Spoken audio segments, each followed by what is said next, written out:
nti ɔmo hu wokasa no yɛtwa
Hello, everybody.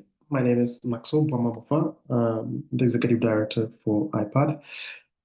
Kindly exercise patience as we are going to start shortly in 4 minutes. We are trying as much as possible to cooperate with the time given. Thank you so much.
Good evening, good afternoon from wherever you're watching us.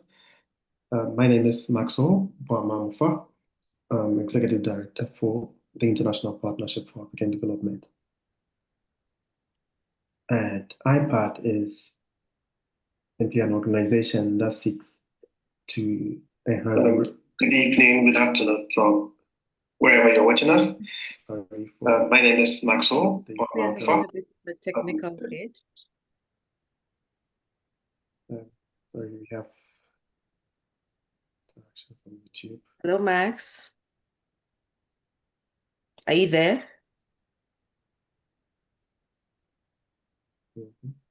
Hello. Hello. Is Max here? I Okay. don't know, please. Can everybody hear me? Yeah. Awesome. Okay. There seems to be a problem with my video for some reason, but that's okay. Hello. I hope you can hear me now. Yes. So IPAD is an organization that seeks to enhance the relevance of Africans across the globe. And we usually do this voluntarily to ensure that, people have opportunities that they deserve without necessarily having to be involved in certain kind of fraudulent activities orchestrated by some unscrupulous people somewhere else. So together, we came up with this study abroad forum because we realized the difficulties, the challenges that people face in trying to pursue higher education across the globe. So today, the event itself we hosted by IPAD in collaboration with the Social Sciences Society, KNUST, and our partner organizations. I'm sorry, I cannot mention all your names because it's quite a lot of people, Hello. and a lot of organizations who are helping Hello. us. The Ghana I think Foundation. someone is saying hello for some reason. Can you mute yourself? The PhD candidate at the High School of Economics. Oh, if she's okay. here, maybe later she will take Hello, notes. Max. We also have a lot of Hello, persons Max. from Sierra Leone and from Hello, Gambia, Max. even from Russia Hello, and other Max. countries. Yes, so we thank you so much for showing up, for showing interest in this program. And this is one of the many few programs that one of the many programs that we are going to do to ensure that we help ourselves as Africans. Because if we can come together and help ourselves, we can solve a lot of problems within our society. If the president of the Social Sciences Society is here, Mr. Rexford Sibor, if he's here, can he kindly put on his camera to give few words before I hand Hey, it my to camera. to start the program? Hey. Hello. Hello, Mr. Mark. Can Rexford. you hear me? Yeah, we can hear you. Okay. Good afternoon, everyone. Good day. Yes, wherever you are watching us Sorry, from, okay, I think Mr. Rexford is, I can the see him seminar. here online, but unfortunately we can't hear him. Hello, Mark. I don't Can know you hear why. me? We can't hear you, unfortunately. Hello, Mark. Can you hear me? Yes, now we can hear you. Thank you. Okay, okay. All right. So that is amazing. And as I already said, good afternoon once again. Good From the good people of Social Sciences here in UST. We are very glad to partner with iPad. That's very day for such an amazing seminar. So as Max already said, there have been challenges when it comes to application for scholarships outside and a whole lot. So I'm expecting a lot today. That at the end of the day, we'll be able to unlock these opportunities and know how to do applications in order for students in the Faculty of Social Sciences and all the various people from all the other partner organizations to be able to do the applications and get scholarships to study abroad and other institutions as well. So that is basically what I can say. We are expecting much today, and We know our speakers are set and they are going to take us through the various steps and all that we are supposed to know. Thank you very much. Thank you, thank you, thank you, thank you for your awesome introduction. I can see claps. I want everyone to show us that they are indeed active. And so just like some of you have started the reactions, I will encourage you all to, keep the reactions up, like claps and, feedback. Yeah, I can see Mujib. Good job, Mujib. Good job. So let's keep the reactions up, because it's virtual and it's one of the ways to keep us engaged. It's one of the ways to keep us focused on what is going on because people speaking to us virtually, we have the leeway to do anything we want basically. And so we could go off anytime. And so let's keep the reactions up, the comments, questions. Let's all be involved in this so that at the end of the day, we will be involved basically. Okay. I'm still having a bit of issues with my camera, but I think it doesn't matter since you all can hear me at this point. I'll work on it when I get the chance, but welcome everyone. I really enjoyed the introduction by Maxwell, even though he couldn't hear me. I also want to talk a little bit about iPad, and what we do, some of the vision and the mission we have briefly before we move on to invite the hosts, like the host and the speakers. But before I get into that, do we have all our speakers here live? We are expecting so many speakers from different parts of the world. And I would just like to see if we have Nathan Awalama Atiga here. Do we have Nathan here?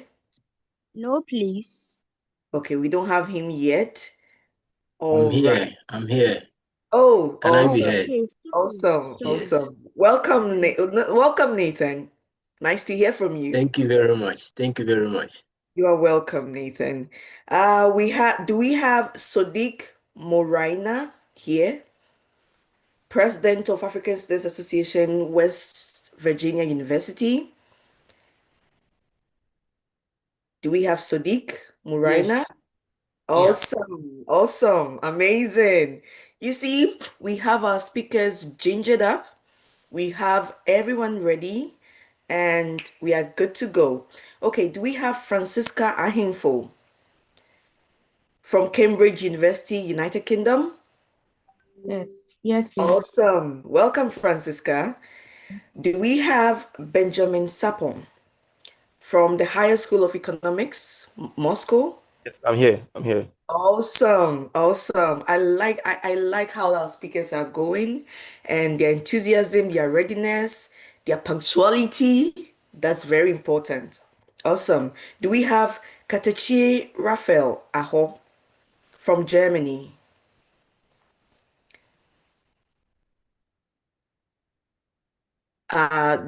She's an alumnus of University of Bonn in Germany. Do we have him here, Katechi? Do we have you here? You can type a yes if you can't really speak right now. I'm looking at the chats at the moment. Katechi, do we have you here? Okay, seems Katechi is not here. So iPad executives, I'm sure will reach out to him and then we'll see what's going on with Katechi. All right. Do we have Galatius? I think I saw him when I entered the room. Yes, I'm Galatius. very much present. Awesome. Awesome. Nice to see you, Galatius. I am so happy about this. It looks like besides Katechi, we have everyone here, and iPad executives are reaching out to Katechi to make sure that he's gonna join us. But it's not bad news yet because we have everyone else here. So iPad, IPAD stands for the International Partnership of African Development. Okay, so basically we are African centered, however we are international, which means that we seem to gather resources in the form of people, in the form of volunteerism, in the form of giving or gifts, in the form of education, and all forms of resources you could think of. We seem to gather them from all parts of the world, but the goal is geared towards African development. I don't know if I'm making sense. And so, irrespective of where we are, for example, most of the IPAD executives are not in Ghana, where most of us are from at the moment. Most of the IPAD executives, though, are from Africa, okay? We are mostly based in different parts of the world. We are mostly located in different parts of the world. However, we are all working towards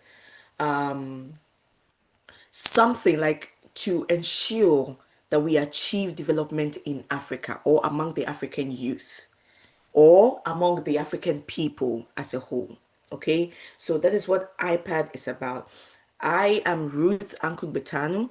I am originally from Ghana, currently in Canada, and I am the programs and projects executive of IPAD. I work closely with so many amazing people from IPAD, and we love you so much. And we put this together for you to ensure that scams that are going on at the moment, so many people are going through it.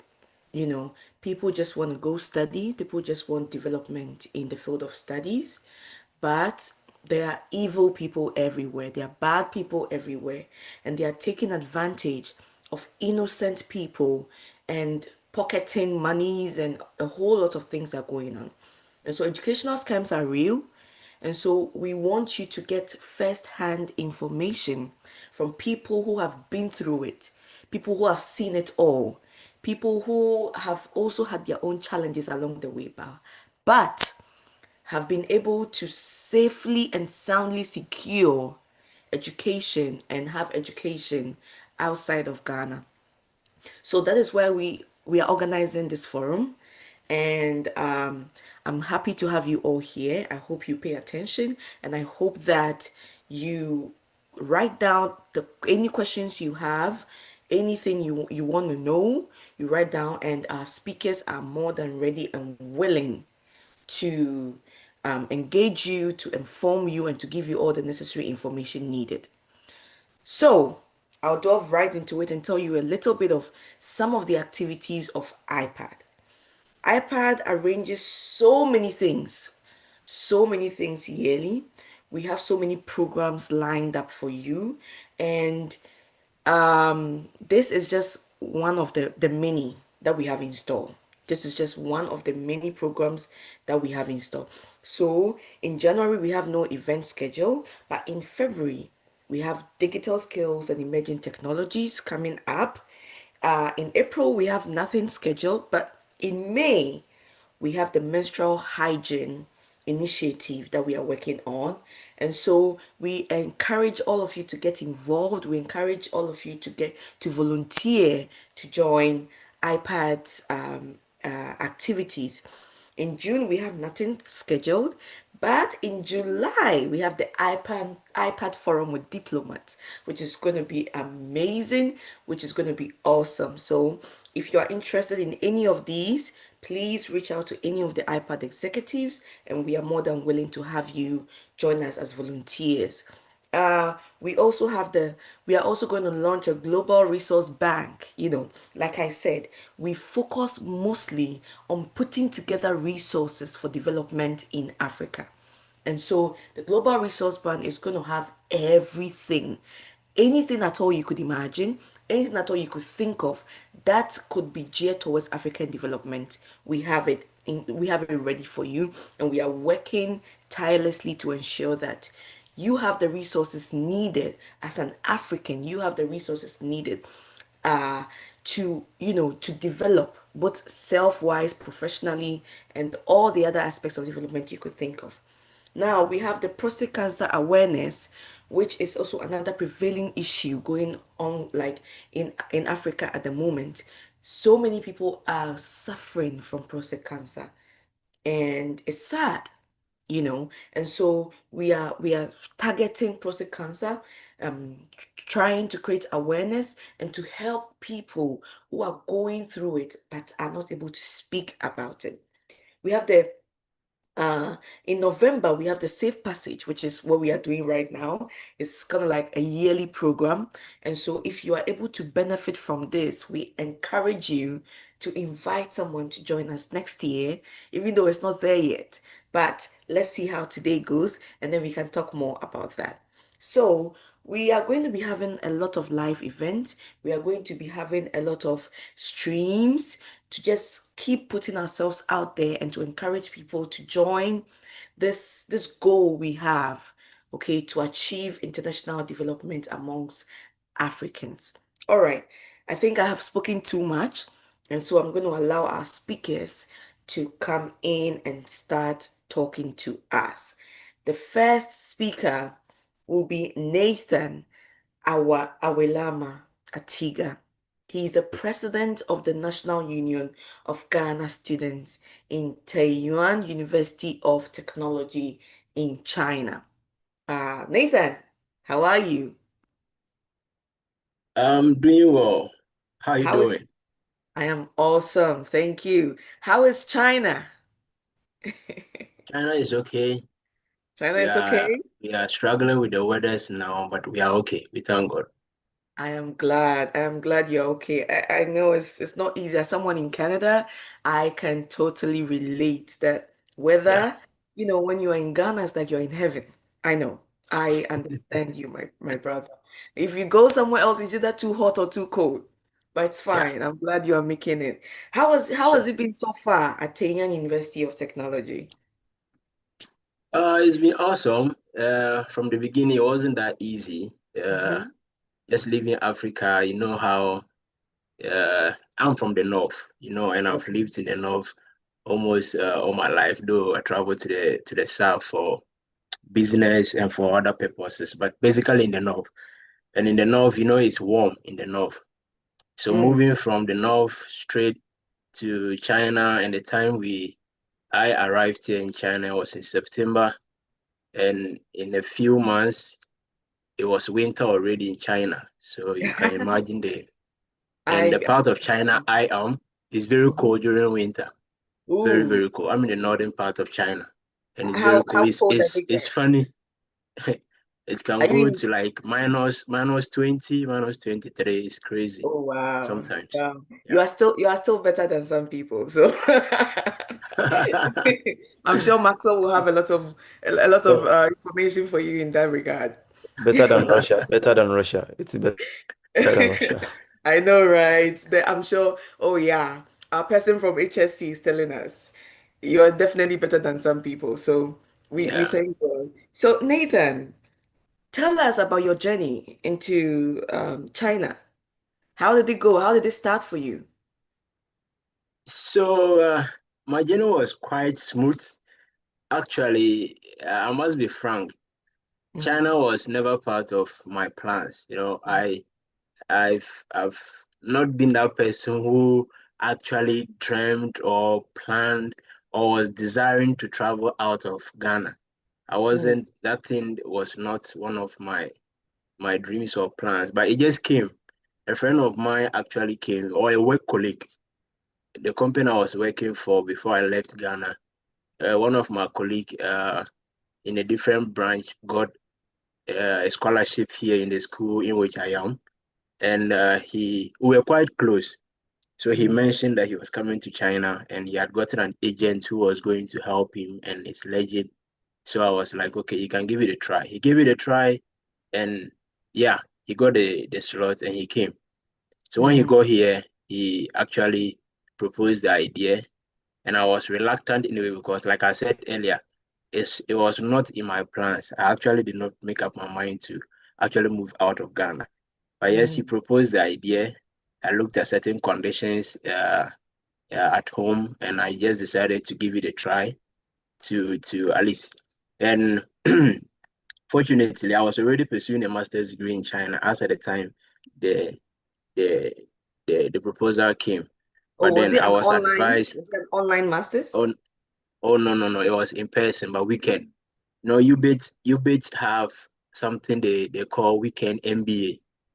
And I was Oh, in Tamale Asad then, and they had a chapter there. I was already pursuing a master's there, but some senior fellows advised that why not? You can give it a try. You can still complete your master's here and still give that one to a try. So I decided to give it a try. I was connected to the agents, and God being so good, I'm here.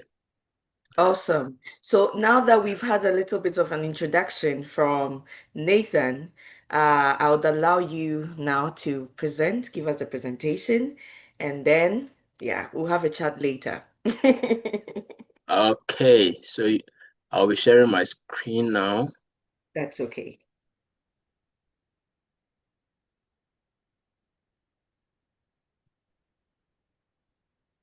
Okay. So like it was mentioned earlier, my name is Nathan. In China, we say Dajia Hao. Hello to everyone.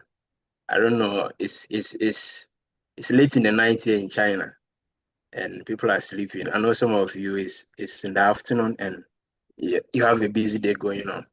I would like to first of all thank the Almighty God for today, and I also thank the organizers of this very program for putting me on. I was contacted by Honorable Max. He mentioned that somebody introduced me to him. I actually don't know the person as of now, but yes, it is what it is. We are here, and I want to thank the organizers for the good work you are doing. It's not easy to have some of these programs being organized, and I've heard a lot of scams. Okay, getting here, you hear a lot of scams. People go through a lot of scams trying to travel abroad. A lot of people actually want to leave the country. Some to seek educational opportunities, some work opportunities. So it's actually a good thing to have to talk to people who have been able to do it, to see how their journey went and how you can also pursue your own without falling into the hands of certain dangerous people who might just want to take advantage of you. So I'm actually grateful, and I'd like to thank the organizers for putting together this very program. Yeah, so we'll go straight into, I don't intend to talk much, and I'm going to try to be as practical as possible. Let's say I'm going to talk more about my experiences. Okay, what it is, what probably you might not see online when you Google. I want to try to say some of those things so that you have a deep understanding of what is happening. Okay, because of our time, once I'm unable to go into certain areas, you can always reach out to the organizers. When they reach out to us, we'll try as much as possible to respond to some of the issues you have. Yeah, so we're looking at opportunities for international students in China. We also look at challenges students might face once you get into China. Then we also look at how to prepare effectively to make the most out of your study here in China. So these are basically the three areas we'll be looking at. So I would like to start first with the challenges. Okay, let's look at the bad part. Let's start with the challenges. The first thing you're going to face is going to be the language. Yeah, so we speak English and our local languages back home. All education and is done in English mostly. Our English, then our local languages. But once you move out of the shores of Ghana, you're going to you land here in China. You speak your English and it sounds strange to almost 99% of the population here. Okay, they speak basically Mandarin. So you speak your English and they're looking at your faces. I faced a lot of challenge in this regard when I first of all got into China. But I was fortunate that I traveled with a lady who schooled in Legon. In Legon, I think they have a Chinese program they do. I don't know for how long they do it, but there's a Chinese program Legon students are exposed to. So this lady, I was fortunate to have traveled with her from Ghana, the same flight. So when we got to China, though yes, her Chinese was far better than mine. So she was able to, I was fortunate that she assisted in we getting out, checking out and getting our luggages, finding our way to the train station and all of that. So the language is actually a very big challenge. Basically, Mandarin is spoken. English, you just find a handful of people. You even find professors who are professors, okay? They've climbed up the educational ladder and they are professors, but they do not speak English. They just speak their Chinese, their Mandarin. That is what they use in their classroom. All their books are in Mandarin, except for the few that want to study English, sorry, except for those ones who have interest in studying outside China and they have taken the English language serious. You'll find basically everyone speaking Chinese. So navigating the city in which you are, accessing services, communicating with locals, and forming social bonds, all is Chinese, okay? It's all Chinese. So it becomes very difficult to do these things when you don't have the Chinese language or you are unable to speak the Chinese language. It poses difficulty. And anyone who comes into China for the first time will attest to the fact that it's very difficult. Yeah, that you get to a place and nobody understands you, you don't understand them. They are speaking, you can imagine the movies we watch, the Chinese movies we watch. You can imagine those days. So you are in the midst of them, they are speaking and you don't hear anything, you don't know what is happening around you. Yeah, so that is one of the challenges you will face once you get into China. And the other challenge you may face is cultural misunderstanding and stereotype. So it's unfortunate, Chinese people feel Africa is a country. They feel it's just one country. So they have a perception about us. Now the Africa in China is known as Feizhou. Feizhou, which means the dirty continent. That is how we are called. Okay. Feizhou. So you see, they have that perception about us. And one thing is that they are not open to our media space. Like the way we get to see foreign stuff in Ghana, we get to listen to international news and all of that. They are not open to those things. 90%, I may say, except for the big cities that there are a lot of foreigners there who have been introduced to YouTube and to Facebook, just a handful. Most of them are not exposed to anything out of their country. They are sort of like they are locked up. Okay, so they only feed them with information that has to do with China. So they don't get to know what is happening out of China. So that perception, they feel that want to create content. The few that want to create content, the part of Africa they tend to project is that dirty part of it. You see, so you may get this kind of stereotype here and there. People look down on you and all sorts of that. So this is also one of the challenges you may face once you get into the country. But basically, yes, you have most of this happening, especially in the smaller cities. But there are also very good Chinese. They are also very good people. Yeah, I must mention, very good people. But yes, you have some of these things happening. We also have visa, immigration, and resident permit issues. So now, other places in Europe, from discussions, we know when you are going to school, some people are given 3 years of visa. I don't know how the permit, I don't have more details about how the permit issues are done in Europe and all of that. But in China here, you get your visa from home and you land into the country. The first thing you are supposed to go through to go and get the resident permit, you have to do medicals. The medicals you did back home to use to do your applications becomes null and void once you enter China. You have to do your medicals all over again. To be able to apply for a resident permit, you have to do the medicals all over again. And once you have been able, you've been able to pass that process, the medicals process, then you are allowed to go into the immigration to get a resident permit before you can even stay in your school campus. So you get this permit and they give you just 1 year, okay? And every year you are supposed to renew it.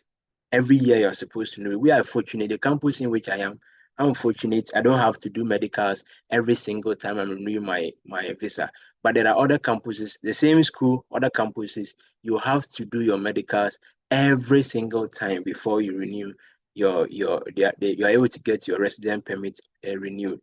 And the funny thing is that once you enter China for the first time, I were told, I've not seen it happen anyway, but I don't know whether they're trying to scare us or what. Or like if you go to do your medicals and you have syphilis or you have any STI, you're going back home. So this fear, this visa and resident permit fears are always there. You get to go through all these things. And yes, the frequent visa renewal poses a challenge too, and it's not free. You pay 800 yuan to get your visa renewed, and 800 yuan approximately is around 1,600, 1,000, between 1,600 to 1,900 Ghana cedis every year to get your visa, your resident permit renewed. And this poses a lot of challenge to students once they come. Then we also have racial sensitivity and discrimination. So like I mentioned earlier, this racism pose a lot of challenge, to new entries. You just enter. I remember there was a time I was in town just trying to get some fresh air. Then I think I was walking past a woman standing with a child, and the child started crying. The child started crying. Why? Because the person has seen a black person. This happens. And though it's not, you will find this in the bigger cities like Guangzhou, like Shanghai, but in more of the cities that are not as big as these cities, you have all these things happening. Then you are walking around, somebody's crying because of you. You enter the train and you sit by somebody and they get up because of you. Somebody asks me, Nizama, hey, it means, how are you black? Then the person wants to touch my skin to see if it's dirt or what is making me so black. So these things pose a lot of problems. And we also have unequal treatment in housing or employment opportunities. So there are hotels, in the city. My city here, there are hotels that I cannot sleep in those hotels because I'm black. Yes, they will tell you blankly that you are not allowed to stay in this hotel. So you have these things happening because of my skin color. You are not allowed to stay there. And there are some jobs that though we are not allowed to work, yes, but there are some jobs that those who are using work visa, there are some jobs that because of their skin color, they cannot get it. Yeah, so these are also issues we face. Now, let me mention that as a student in China, you are not allowed to work. That is the condition that comes with your student visa. You are not allowed to work. Sorry. You are not allowed to work as a student in China. So you come in, if you are unfortunate and you don't get a scholarship, a fully paid scholarship, and you come in, everything is on you. If you are fortunate and you get a partial scholarship, the school, let's say, takes care of your tuition. You're supposed to fend for yourself. Your accommodation you're paying, your upkeep you're the one paying. It's really a challenge. But the visa you're coming in, let me be frank with you, you are not allowed to work. And in my eyes, I've seen them send somebody home because they caught the person working. The person was sent home. It happened in my school. I don't want to give more details about that, but it happened in my school. Okay, it happens. So once it's not like other places in Europe where you have 24 hours or 12 hours to work. Here it's not like that. You are not allowed to work. So, and there are cities like Beijing, Shanghai, Shenzhen, which the cost of living there is high, and now you are not allowed to work. Yeah, you are not allowed to work. Cost of living there is high. It put pressure sometimes on the student. And you know how our society is. If you don't come from that kind of family that understands that he is a student or she is a student, once you are outside, everybody is expecting something from you. Everybody's expecting, nobody's expecting you to call home and ask for anything. Everyone is expecting your friends and your family who do not understand the fact that you are in school and you are not allowed to work, are expecting something from you. But the reality on the ground is that you are not allowed to work. Once you come, you agree to come in and you agree to be a student and you come in with a student visa, you're supposed to stay in the school and work and just do academic work. Do your studies, do your research, do your studies, so from the classroom to your dormitory, you just do your academic work. You're not allowed to do any other thing that brings you money. Yeah, so that is an issue. And there are also people who have complained about delays in scholarship disbursement for those who have scholarship, those who came in with scholarship. Some have also complained, giving complaints about delays in scholarship. I've seen some in my school recently. The scholarship actually took a lot of time for some new students, and yeah, it posed a lot of challenges to students who may come in and don't have any support from home. It's really a disturbing issue. Then the environment and food issue also pose a challenge. Now, in Ghana, it's around 3 something, in the afternoon. But here in China, it's 11:22, 11 p.m. So you just get into the country from Ghana, you come and you are 8 hours different from your family. The time they are sleeping, you are awake. When you are awake, they are sleeping. So how to communicate to your family becomes a problem.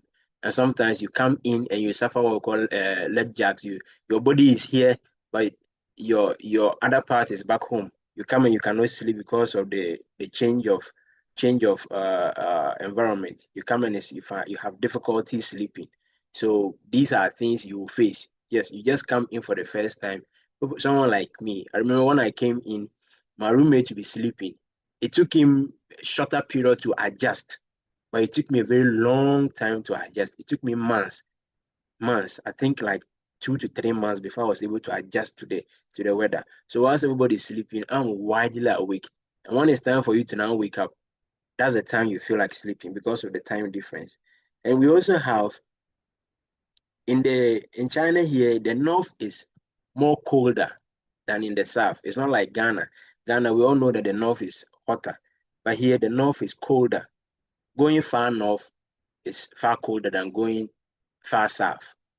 I'm in the northern part of China. I'm in Taiyuan, not very far from Beijing, and it's cold here. The winters here sometimes become very crazy.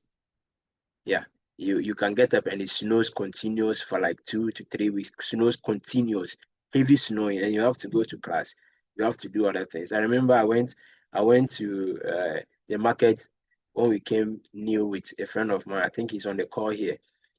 We just stayed in the market for like not more than 30 minutes, but we regretted going to the market because of the weather. You cannot feel, those who are in Russia, I guess they know better what I'm talking about. And I think, like they are saying, mine is even better. You cannot feel yourself, but yes, that is the weather, what you've called for yourself. But it's not very bad. Yes, when it's summer, sometimes it gets hot too. You feel uncomfortable, but it's still better than the very cold temperatures. So you also feel this when you come in. And now the spices, when it comes to food, the spices we use back home, you actually will not find them here in China. If you find some, then it's a Ghanaian student or a Ghanaian business person who is also selling the same spices. And as a new student, it's going to take you a very long time to be able to discover some of these people who are selling Ghanaian spices. It will take you a very long time to be able to discover them. Somebody saying the challenge. No, don't be scared. There are not so many. Don't be scared. These are just, you need to be prepared. I was lucky. I was fortunate to have somebody who is here to tell me all these challenges. So I was able to prepare well enough to be able to adjust. So you need to know exactly what is going to happen so that you can prepare adequately to come. So when you are coming, what you are advised to do is to get your own spices if you for the time being, because it will take you time to be able to adjust to the Chinese spices. Their spices are totally different from what we use. So that is also a challenge you will go through when you come. I think since I've received complaints that the challenges are too many, I'll stop here. Now we also have a digital limitation. So now the apps like Google, WhatsApp, Facebook, Instagram are restricted here in China. You don't get to use them freely like that. And this restriction has also created opportunity for others. So we have to be able to use these apps, you have to get a VPN to be able to use these apps. So Mr. Max is able to text me because I have a VPN. When my VPN is off, Max cannot text me, or anyone who is using text me on WhatsApp will not be able to reach out to me. So this becomes a limitation. Once you get in and you don't know, you are not told this before you get into the country, you face communication challenges. Then what they use more here, we have WeChat, we have Alipay, we have Baidu for maps, we have Meituan. They also have Douyin. That's also their TikTok. It's called Douyin. And these apps, especially WeChat, is the primary app everybody uses here. You use it to do your payment, you use it to talk to your supervisor. That's where information is passed to you and all of that. But once you come in, for those who are not the digital divide, those who are not very good with the smartphone in its usage, you'll find challenges trying to log on to some of these apps and to be able to navigate around them. So this also poses as a challenge. Now let's look at the opportunities. So you have access. Once you are able to get yourself here, you have access to world-class education. Okay, we have universities like Tsinghua, Peking, Fudan, and Zhejiang universities. These are universities that are ranked among the top ranked universities in the world. I think I'll show you a little chart on some of the schools that are available and their ranks in the world ranking. So you have access to these universities. Okay, China is increasingly, they are investing all the time in their education. They are always investing. And you know how how big the Chinese economy is. They put a lot of work in their educational system. So you have access to these universities with ultra modern facilities. The labs, the infrastructure, they are top notch. They don't joke with some of these things. So you have access to all these labs to be able to perform any laboratory exercise you want to undertake. You have access to all these labs to be able to do that. If you're a lover of infrastructure, tech, you have access to all this. Then China also poses as the gateway to China is like the gateway to the second largest economy. We all know how big the Chinese economy is. China is home to Huawei, is home to Alibaba, BYD, and other big companies. So being in China gives you the edge or gives you the advantage. Imagine you are in China, you get to do your internship in companies like this. You know how it gives you an upper hand against your competitors out there who tomorrow you might be vying for the same position, which has direct or has something to do with some of these tech companies. If you gain an advantage over your other colleagues. So you have access to these big companies that you can land yourself some internship opportunities. And you are also exposed to Chinese business and industry. So yes, I mentioned earlier on that you are not allowed to work in China, but one thing we all do is small trading. You see all these pre-order pages that are everywhere in Ghana. Most of them have their roots from here in China. It's mostly students here who feed those pre-order pages with items and with goods to be able to sell. So you have access to business. You are able to create your own small buy and sell. You can easily buy cheap from even if it's a sorry, I'm a little bit under the weather, so you pardon me for that. If you are not allowed to work, but yes, if you're able to manage your spending well, you have something small to be able to buy a phone or buy a shirt and go sell back home. So you have access to this big market, okay? You have access to this big market that you can take advantage of. So if you are somebody who like ton, you like to buy and sell, yes, China is the right place for you, provided you want to discipline yourself in your expenditure and to spend something, not forgetting that you are not allowed to work. So you have to at least squeeze something out of what you get from home or maybe from your scholarship. Yeah. Then we also have affordable tuition and scholarships. So most African students who are here, most Ghanaian students who are here, apart from the medical students, most students who are here on scholarship, if it's not a full scholarship, but it's a partial scholarship, like you have your tuition paid. What is left is for you to pay your accommodation and to take care of your upkeep and your books, but you always have tuition paid.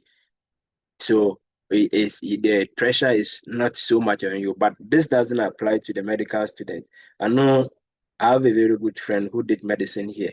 He had to pay all the fees by himself. There's also one who is currently in medical school here. He changes money with us, and anytime he's changing money, I'm always scared with the money he's changing. But one day I decided to ask him, he said he's a medical student and he has to pay fees. So yes, medicine, I'm told there are no scholarships for that, but other fields you have scholarships you can use whilst you come in here. And we have the scholarship that everybody looks forward to having. It's always the Chinese government scholarship, which we call CSC, because you have everything taken care of, right from your tuition, your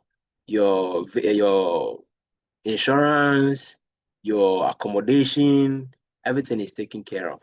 And their stipend is far higher than somebody who is on a provincial scholarship or a school scholarship. Yes, so that is the main scholarship everybody wants to get once you think of coming to China, the CSC or the Chinese government scholarship. We call it CSC. Yeah, that is the scholarship everybody looks forward to have. But you also have other scholarship opportunities. Like I mentioned, there are a lot of them, but I will speak on just, I think, 3 of them. Yes.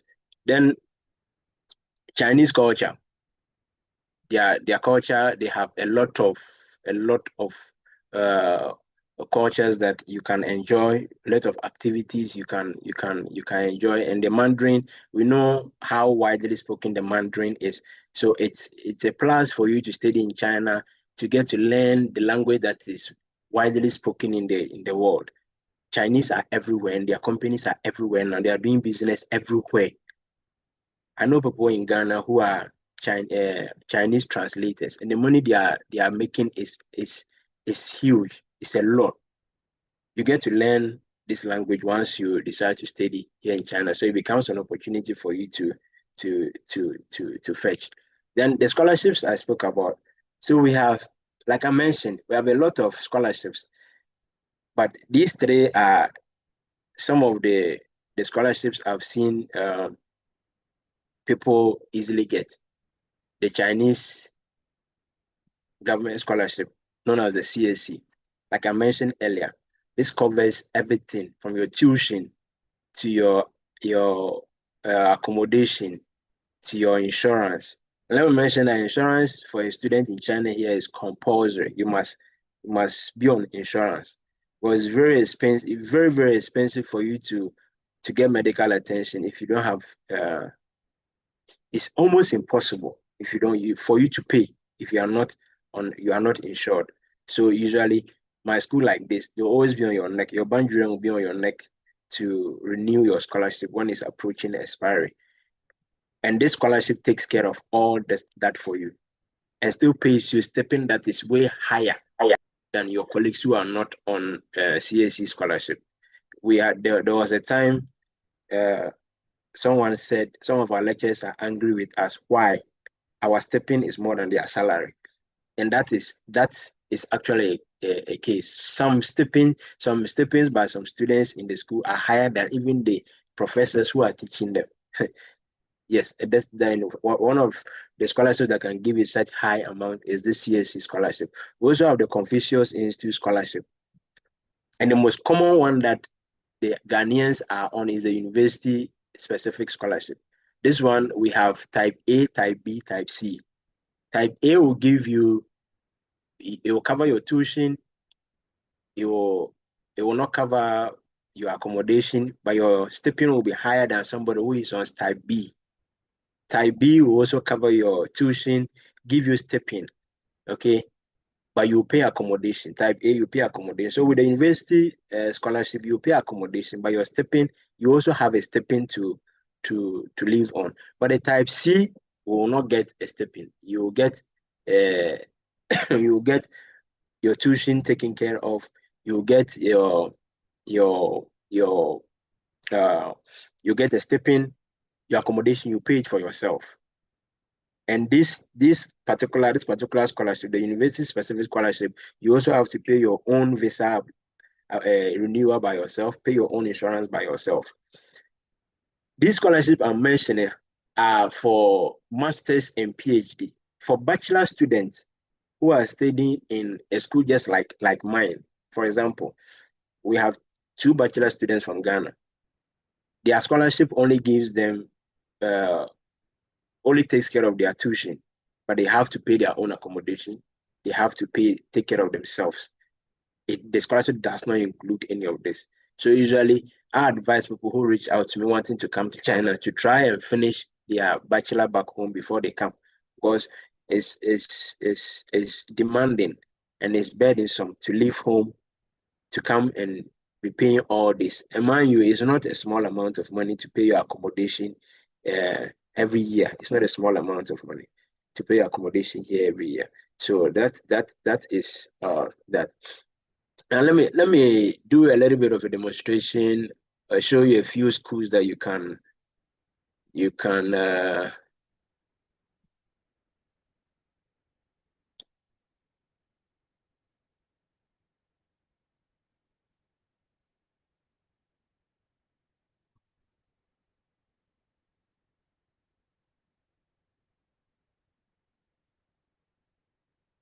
okay, so I'm going to I hope my screen can be seen. Yes, it can. Okay, Yes, so Ken. these are some schools for those who might want to read more about the universities in China, those who might want to apply. These are some schools you can research into. You see, the Tsinghua University in the world ranking is number 12. In China is number 1. Peking world ranking is 13. In China is number 2. So in that order, once you go online and you search, you'll be able to see all these statistics, and their strengths are all stated here. So once you read through and you find a school you are interested in, then you can go into their official website and read more and do the application. So I'm going to use the first one, for example. So the first one is Tsinghua University. So let's say you type in your browser, and you should have, this is the official website of the university. So once you come in, you have the programs. If you're looking for a master's, doctoral degree, the programs you're looking for are all here. So for example, I will be looking for a graduate program in English. So once you choose this, my network is a bit slow.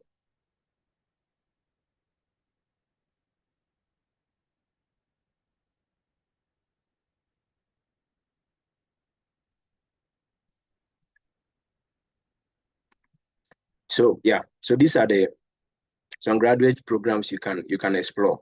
Those who are interested in applying to study in China, these are some programs you can explore. So you read through, you find the program you want. Let's say we want to do Masters in International Construction and Project Management. So let's say we take this, you have the chance to read through what the program is all about. Sorry. You have the chance to read through what the program is all about. Then you can look at the application requirements. You can look at the application requirement. So applicant must be a non-citizen with a valid passport. Your GPA should be 2.7. not less than 2.7.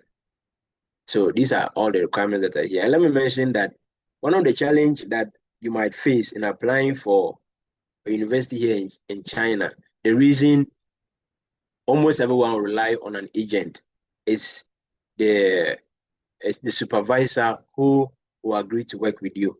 So you need to first of all find a supervisor who will agree to work with you. And I've had people complain that they've gone onto the university's website and they've texted, they've emailed the supervisor and they are not responding. Yes, I've seen that before. You mail them and they will not respond. Number one, some of them cannot read the English you've written. Some of them cannot read, and some of them will feel lazy to translate the English you've written into Chinese. That will help them understand what you're saying. So that's the first thing. People have challenges. I've heard a lot of people complain about that. And you first of all have to get a supervisor who will agree to work with you before you can proceed your application process, because you have to upload the supervisor's acceptance letter. And that is the reason why almost everybody rely on agents to be able to come in. But one advice I would like to give is, if you know somebody who has come in and has not been scammed, it's actually it's advisable to go through those people, because there are also people here who are not actually having any connection with the school. They are not interested in helping you at all, but they are only interested in getting your money. Yes, so it's really troublesome, but you have to do your research very well before you give in to anybody. And one of the materials you may need, the materials you will need when you are doing your application, you need your personal statement. So when you come to the university website, you see all this information: your personal statement, your degree certificate, and diploma, and all that. You need your academic transcript, you need your 2 recommendation letters, your passport, a lot. You need all this before you can go through the process. So once you have gone through all this and you've gathered all the information, you now you go on to go and do the application. If you don't have an account, you create an account, then you proceed. I tried applying on this website before. That's why it has come. So, but if you don't have an account, you come here, then you create your account, you put your email, your password, and proceed to go and do your application. So basically, this is how the process is, and that is how it is for the rest of the schools. The application system almost looks similar. Okay, so once you are texting the supervisors and they are not responding, it's frustrating anyway, but you cannot give up. If you know anybody who is around and can help you, okay, but do your due diligence before you give in to anybody. Do your due diligence. It's very, very important before you give in to anybody who might not have your interest at heart and might scam you. So I think I've spoken enough. I'll leave it here, so that if there are any questions, I'll be able to respond to them. Thank you very much. Thank you so much, Nathan. I I thoroughly enjoyed your presentation, especially the challenges. I think everyone enjoyed that the most. Thank you so much for telling us the hard truth, okay? It's not easy. Sometimes when you are telling the truth, it looks like you are discouraging people, but they need to know what they are getting themselves into so that they can, appropriately prepare for that. Does anybody have questions? I'm going to open it up for 3 questions if we have. Let's keep the reactions coming. I'm seeing some people doing so and others are not. Okay, so we have our first question from Stella Ofori. She says, is it mandatory to learn some Mandarin before going to China? Nathan, you can answer that.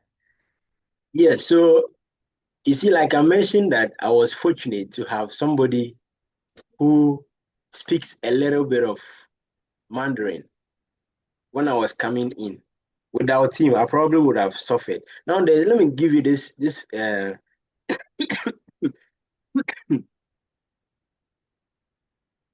sorry. Let me give Sorry you about that. this Are you joke. okay, Nathan?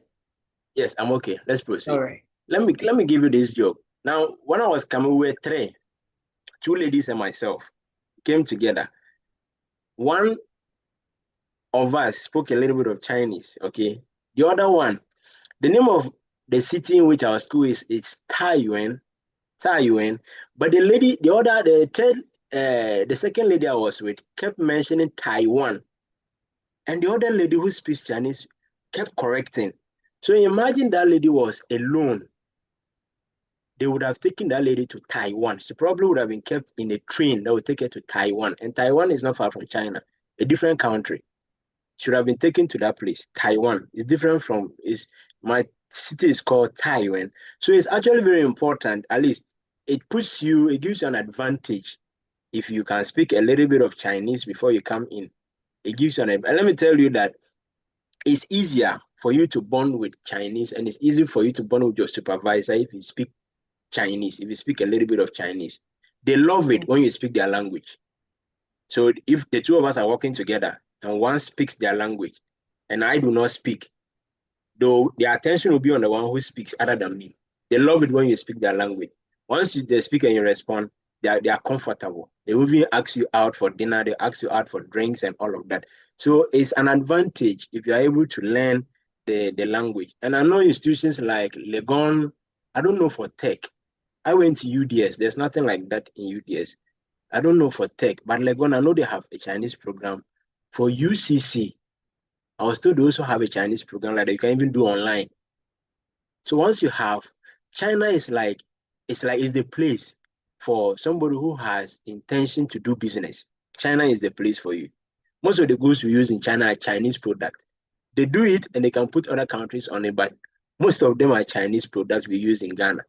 So if you're a business person, you know you want to do business and you want to pass through school to come in because probably finding yourself a job might be difficult. I think you should learn a little bit of Chinese to put you at an advantage. And one of the requirements for somebody to get a CAC scholarship is the Chinese language. So I know a lady that my colleague, we shared the same supervisor. She has a Chinese. She came here to do 1 year Chinese. I'm told Tech is currently doing Chinese language. You see, so it's good. The Confucius Institute in Ghana is not really strong, but that's in Nigeria. So when the Nigerians are coming, a Nigerian comes fresh with you, but the Chinese the person is speaking is crazy. You know, it gives them that advantage. They're able to maneuver their way around. They're able to go into places you and I cannot go because we do not speak Chinese. So if you have the opportunity to learn a little bit of Chinese, even if you don't want to enroll in a school, you can use Duolingo. Duolingo, I still use Duolingo. Even here, I still use Duolingo. I play it like a game. At least you learn a few words from it. So you can use Duolingo. It's an app and it's free. You can download the app and you can start practicing small. So it's good for you to learn the language before you come. It gives you an advantage. Thank you.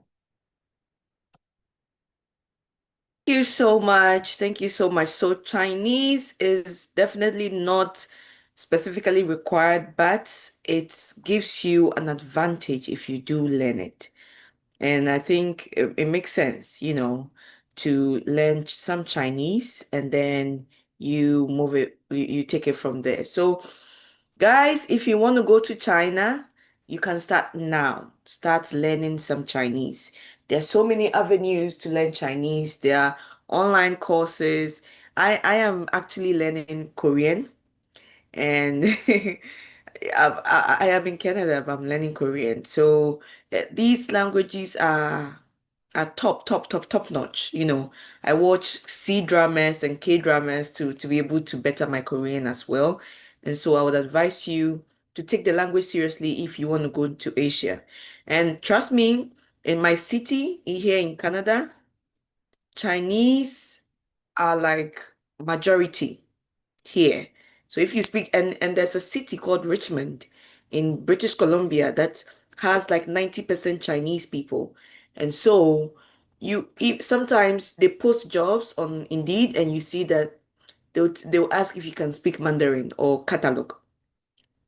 So please learn Chinese, or if you want to, not necessarily because you want to go to China, but even in Canada, in other places, it's very important. Okay. Now, the second question is, how competitive is the admissions in China for international students? Nathan? Yeah, so I must admit that they are very, very competitive. Very, very. We have countries who are having bilateral agreements with so many schools here in China. For my school, usually the Pakistan and Bangladesh that will come into the school are way more than the Africans that will come into the school. And they have already come and they've taken the good scholarships. So it's very competitive. That is why I mentioned that if you have a Chinese background, it gives you an upper hand. Okay. So that is what you can use to beat them. If you have a Chinese background, you stand to be able to get a good scholarship. But I must confess that it's very, very competitive. Sitting in Ghana and just applying directly to the school might be difficult, okay, because somebody is doing it through somebody who knows someone and they have a supervisor for the person. And these Bangladesh and Pakistan people have a lot of connections here with some of the schools, okay?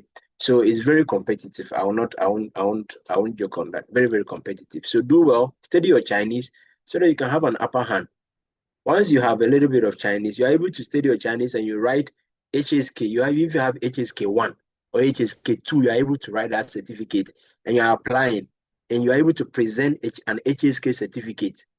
It puts you at an advantage. And I forgot to mention that, permits me to mention that once you are enrolled into a program, master's degree, you are required to pass HSK. It's a Chinese level exam. You are required to pass HSK 3 before you can graduate. PhD, you are required to pass, I think, HSK 4 or 5 before you can graduate. Okay. Yeah, I think they also have a minimum of HSK 3, but you have to have written Chinese HSK 4. Okay. So if you start early, it's good for you.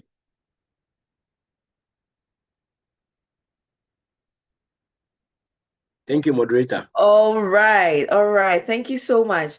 The third question, is there a chance of extending your stay in China even after your study?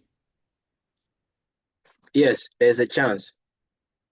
Now let me show you this. I forgot to do that. Yeah, I showed you how to do. Please I explore showed you the. how to, yeah. So I showed you how to do admission application. Let me show you how to do job application. So we have a site like I'm not sharing my screen. Let me share my screen and do that. So we have a site like echinacities.com. When you come to eChinaCities, there are jobs that are here in China, okay? And some of the jobs that you can do, we have English teaching, okay? We have English teaching, we have basketball teaching, we have football coaches, a lot. We have advertising jobs. Maybe BYD wants somebody to advertise their cars. It's a job you can do. So for example, let's come to the site. Let's explore the site. This here, as of today, they have 429,788 jobs in all posted on the website. And this spans across China, across the whole China. The cities are here. Beijing, Shanghai, Guangzhou, they are here. So if you want to a specific location, you can now decide to choose. But this is the whole of China. So the first one, chemistry teacher. And they want to pay 20,000 minimum for a chemistry teacher. Now let me do the calculation for you to see. So the current rate, okay, is 0.57. Okay, let me just use that 0.57. So they are paying minimum 20,000. To get it in Ghana cedi, divide by 0.57. That's a 35,000 for a chemistry teacher. Okay, that's what they want. That's what this job wants to pay. Let's go on. You will see what other jobs will pay, like English kindergarten teacher, kindergarten. Look at this one. Look at this one. Let's look at this one. This one is a kindergarten, or primary or middle high school. They say they want to pay 25,000 minimum. 25,000 minimum. Let's do the math. 25,000 divided by 0.57. This is what the kindergarten wants to pay you to come and teach English to the kids. Kids that some of them cannot even talk very well. They want you to come and teach pronounced words for them to also pronounce alongside. So there are jobs that you can do. You can apply. If you are fortunate enough to get, you'll be able to, some of them to provide visa.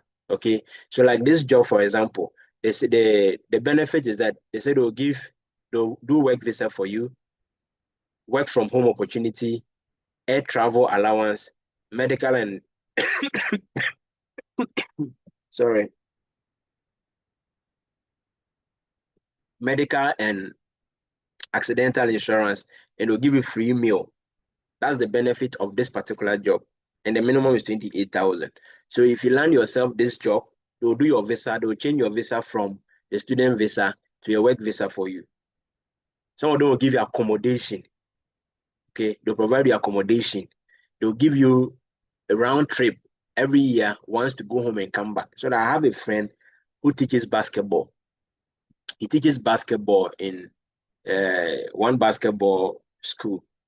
Every year he has 2 weeks to go home and come back. The accommodation he's living in is paid by the academy, the school that he's teaching in. And it's not like just goes to play basketball, then teach the kids how to play basketball. And it's lucrative. I won't lie to you, it's very lucrative. Very, very lucrative. So you can actually stay after your schooling, you can stay by getting a job. The other way you can stay is to register a business. You can register a business.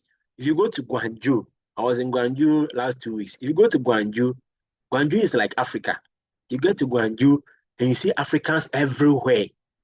Nigerians, Liberians, Ghanaians, they are everywhere. What are they doing? Business. And you see Nigerians owning shops, Ghanaians owning shops in China. They've registered the company and they'll be able to use the company registration to do visas for themselves, work permit for themselves. So they are staying on the visa. Now, the other route others will use is to get married to a Chinese. Once you get married to a Chinese, yes, you are on a marriage visa. But the disadvantage is that should the person wake up tomorrow and say, I'm no more interested in you, you cannot have your visa registered. It's not like Europe or some other places that you marry a citizen and get citizenship, which I think some places are now trying to cancel. It's not like that here. Once you marry a Chinese, you are still not a Chinese, or you are still not a citizen. They give you maybe 1 year visa, and your spouse will have to go with you to immigration every time to renew your visa for you. So that's an avenue you can also explore. Either you get a job, formal job from this website. You can look into it. Those who want to come in but not through school, you can look into it. Jobs.echinacitys.com. You can look into it. You can just try on your browser right now and see if you can have access, and you can try to apply. The easiest one I know Ghanaians and Africans easily get themselves is this ESL teaching jobs, the English teaching. Chinese don't speak English, but they want to learn how to speak. So many Africans easily land themselves these jobs, though the competition is also high because they are looking for people like the Americans, they're looking for South Africans. Yes, but we Ghanaians also stand a chance. I know Ghanaians who are doing this job and they are making a lot of money. So these are avenues you can also get to stay here in China after your schooling. If you don't want to do another, you don't. Thank you so much, Nathan. Thank you so much. Now I'll ask one last question. It says, are there opportunities for volunteering or internship while studying? Because you made it clear that we cannot work, right? But then can you volunteer or intern when you are a student? Yeah, so it's limited, but yes, it's possible. If you have a place that you want to volunteer in, your school will have to give you a letter to submit. Your school will have to lead you. You cannot go by yourself. Your school will have to lead you, get the approval from your banduren, your head teacher, your supervisor. Once you get in here, your supervisor is your father. So you get your approval from the supervisor, your banduren or your head teacher will lead you to get a letter to be able to submit. And they know that you are going here. This is where you are at this particular time. Yeah, so they are not very accessible. I've not done some before, but they are available. You can explore. Okay. Someone is asking if there's a university, there's a football team you can join. Yes. So Chinese love sports, okay, but unfortunately, you cannot join their national team or some of their football clubs. They have Africans there who play for them. And like I mentioned, you can also even be a football coach. I know somebody who is a football coach. You get a certification. You can use an agent to get a club who wants you to come and coach their team or coach their children, teach them how to play football. And they love sports. So they have stadia everywhere, sporting facility everywhere. Any type of sports you think about, they have facility and they are easily accessible. Easily. My campus alone has more than 6 basketball courts. There's a gymnasium, a complex sports complex gymnasium that you can do sports. They have football fields everywhere, and they love to play. And once you are black, some of the Chinese want to play with you because you are black. Though some will not want to play with you because you are black, but there are some who want to play with you because you are black. So you always get to do your football thing, but not like professionally in other places you will get to do. Yeah. Awesome. Thank you. Awesome. Nathan, can you please type in the websites you spoke about? I think someone wants Okay. them. So if you can type them in the group chat, and then everyone Okay. can have access to it. Thank I you, will do that. Nathan. That has been a very detailed presentation, and I enjoyed it to the max. You made it engaging. You told us everything. You opened up. You told us where to find jobs, how to survive there. I am so grateful, and you see, I can see applauses all over my screens. And so it looks like everyone enjoyed it as well. And the questions mean that people really want to know more. So yeah, this is another reason for to have us do this often. Thank you so much, Nathan. Um, we are way behind, and so we are going to move ahead um, to the next person. I think that Nathan has set a very, strong has set a very strong foundation for us, and so we are going to move on to Sadiq. Sadiq is the president of the African Students Association in West Virginia University in the USA. Hi, Sadiq. Hello, how you How doing? are you, Sadiq? Yeah, I'm good. I'm good. What about you? I am doing awesome. How is the weather in West Oh, Virginia? well, we're managing. We don't have a choice. I know, right? Is it winter yet or still fall? Yeah. Definitely. It's snowing outside right now. Oh my goodness. What's the temperature like? Currently, I think we're in minus 30 degrees Celsius. Oh, okay. Good But for normal you. again. Yeah, it's still okay. Good for you. Okay, Sadiq. Tell us, how did you end up in West Virginia University?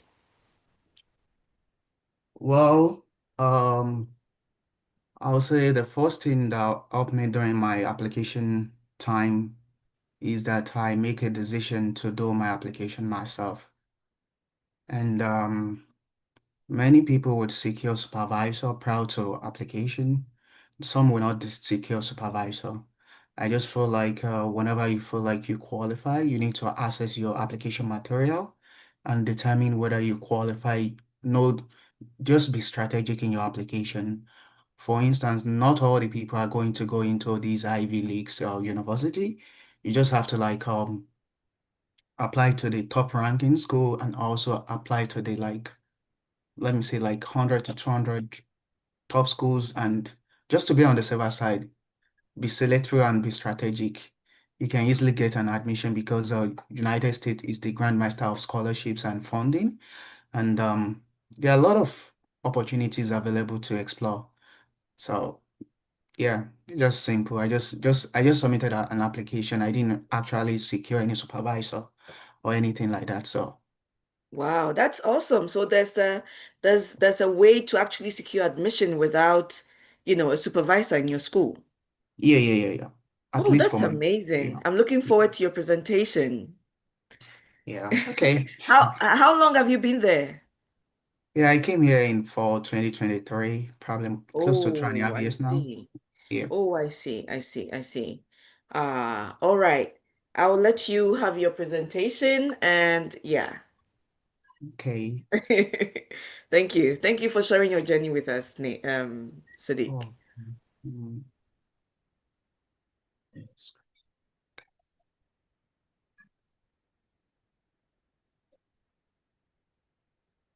Okay. Oh, let me see this. I'm coming.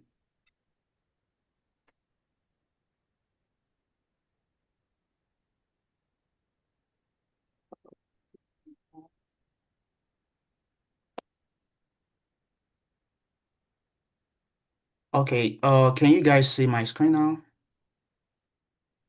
Yeah. Okay. Can. Yes, we can, Sadiq. Okay. Beautiful picture. Thank you for that. So, yeah, I would like to say that I focus my presentations, my slides on the graduate admission and funding opportunities because based on the questionnaire, most of the people here answered. I feel like what they really want to know is about how to get a graduate admission and funding opportunities in the United States. So, the first thing I'll say is that why do you want to come to the US? There are a lot of reasons why you want to come to the US to study. For instance, for me personally, the first thing I consider while I wanted to study abroad is because of the top research facilities. For instance, for instrumental analysis, I have access to world-class facilities. I have access to mingle with researchers from different background, and also some of the equipment that I don't have access to back in Nigeria. I have access to them in my lab now, which make my life to be more easy doing what I love to do. So another thing to consider, it's also um, funding opportunities, which is very, very important because coming to the United States for graduate study, I feel like if you are not from probably one of the richest people in Africa, it's practically impossible for you to do because of the cost of our attendance, which is probably gonna be like close to $60,000 a year. That's a lot of money considering the economic situation in Africa as a whole. So you have to think about the funding opportunities. The United States a budget like I think close to 83 billion US dollars on education. So you just have to see that as one of your advantage of coming to the United States. Yeah, one of the thing about the US degree is that they have all these global recognitions. They are well known in Asia and in Europe and literally all parts of the world.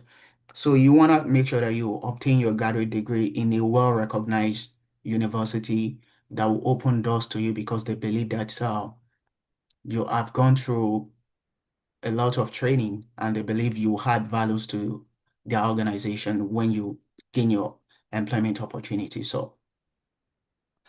So diverse program, one of the reasons why you would want to come to the US is because the program are sometimes um structured in a way that to meet the student expectations.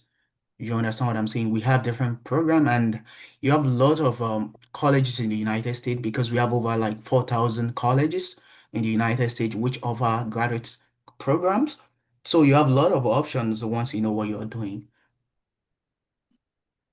So career and internship opportunities, as you all know that the world leading economic is the United States. So you have a lot of opportunities for like anything you want to do, any course you study, anything you want to do, you have a lot of opportunities in the United States, and you can stay in the United States to work after your program, because the United States is built on immigrations and people cannot stop to migrate from one place to another. So now let's talk about the overview of the US admissions. I know that we have so many programs that you want to come for, but basically I will define them into three, which I'll be talking about two here. So the first one is that we have master's degree, and which is usually sometimes 2 years, sometimes less than 2 years, depending on you. And also the masters can also be thesis-based master program and also non-thesis-based master program. The major difference between the two is that the thesis-based master program, you're gonna do like a research, you're gonna work on the research topic, and at the end of the day, you're gonna have your thesis. Why the non-thesis just the coursework, you're gonna do all the coursework, then no research, they're gonna give you your degree. So another thing you would want to consider is the PhD, which is like take like 4 to 6 years, depending on whether you have like master's degree prior to your applications or you don't have a master's degree. So things you want to consider before deciding which program you want to go for, because one of those things I feel like it is extremely important for we international students is the funding opportunities.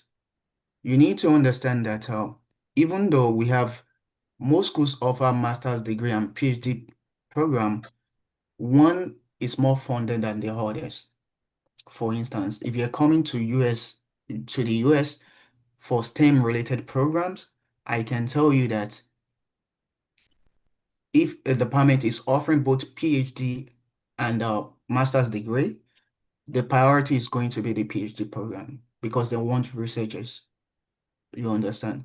So most people come to the US for PhD program, not because they want it, but because it will give them the opportunities to come to the US on a fully funded scholarship. So another thing you want to consider before you decide which program you want to go for is your passion and motivation. You want to ask yourself like, am I really interested in doing research? Or do I just want to do something like acquire skill and go to the labor market to work? Those are the kind of things you want to ask yourself before you proceed and decide that, oh, I'll go for a PhD or I'll go for a master's degree. Now, another thing you would want to consider is the time frame, because master's degree takes 2 years, and also while PhD can take 4 to 6 years. It is worthy to note that for most PhD program in the United States, you can apply directly without having a master's degree. For most PhD program in the United States, you can apply directly without having a master's degree. So you can apply directly from your bachelor's to a PhD program directly. And also you can also apply if you have a master's. That will also determine the number of years you will use in your program. So time frame, do you have like 5 years or 6 years of your time you want to dedicate to research, or you just want to acquire a skill within a year or two so that you can go to the labor market? PhD, every program has its own stress. You need to ask yourself about your tolerance level, your stress tolerance level, because sometimes in research, things are not going to go the way you want them to go. You need to ask yourself, do I have the desire? Do I have the motivation to remain focused on the goals? Now, one of those things you need to consider is your career path, like the job market and the industrial requirements. Like, are you an academia person? Do you see yourself working in academia, or you want to go to the industry to work? Those are the kind of things you need to ask yourself, because most industry technically prefer to have like a master's student. They prefer to recruit student with master's degree than PhD. But that does not mean that they don't recruit student with PhD program. For instance, if you're looking into a job in academia, they don't usually take master's students. They prefer PhD holders compared to master's degree holders in academia. Like you want to take like a research faculty or anything. Also, there are other things you would want to think about before deciding which program you want to go for. But for me, those are the major things I thought about when I was trying to make my decisions. So now let's go into the admission requirement. Most people already know that for graduate admission, you need your undergraduate degree. And for your undergraduate degree, we understand that some people have first class degrees, some people have second class, upper and lower. I just want to emphasize on something, that having a low final GPA does not mean that you cannot secure an admission. Whether you have a third class or you have a second class lower, it does not mean that you cannot secure a fully funded opportunities. The first step to that is that you have to make a decision. Do I really want this? Am I really interested in putting the energy, the work required to make a successful application? Those are the kind of things you need to ask yourself about. Your transcript, you need your undergraduate transcript. The major thing they want to see is that they want to see the kind of coursework you've done, the kind of training you've undergone. So you need your CV, which is very, very important. And I just want to point out that an academic CV is different from typically normal CV that you see, because you want it to be detailed so that they will know what you've done, how. You understand what I'm saying? So statement of purpose is very, very important, and some people call it personal statements. Depending on the school you are applying for, those are the things you want to look for when you are checking your departmental website of the program you are thinking of applying to. You want to make sure that you check their requirement very, very well. Look what they are looking for. Ask questions. You can always send an email to the graduate coordinator or to the program coordinator. Ask them questions. What are you looking for in applicant statement of purpose? What are those things that you really want to see? They would always reply your message. So another thing that you generally need is the reference letter. It's very, very important. This is why it is very, very good for you to have a good relationship with your supervisors, your lecturers back in your university. You must make sure that you have a good relationship with them so that when you need up the reference letter, they will turn it up for you.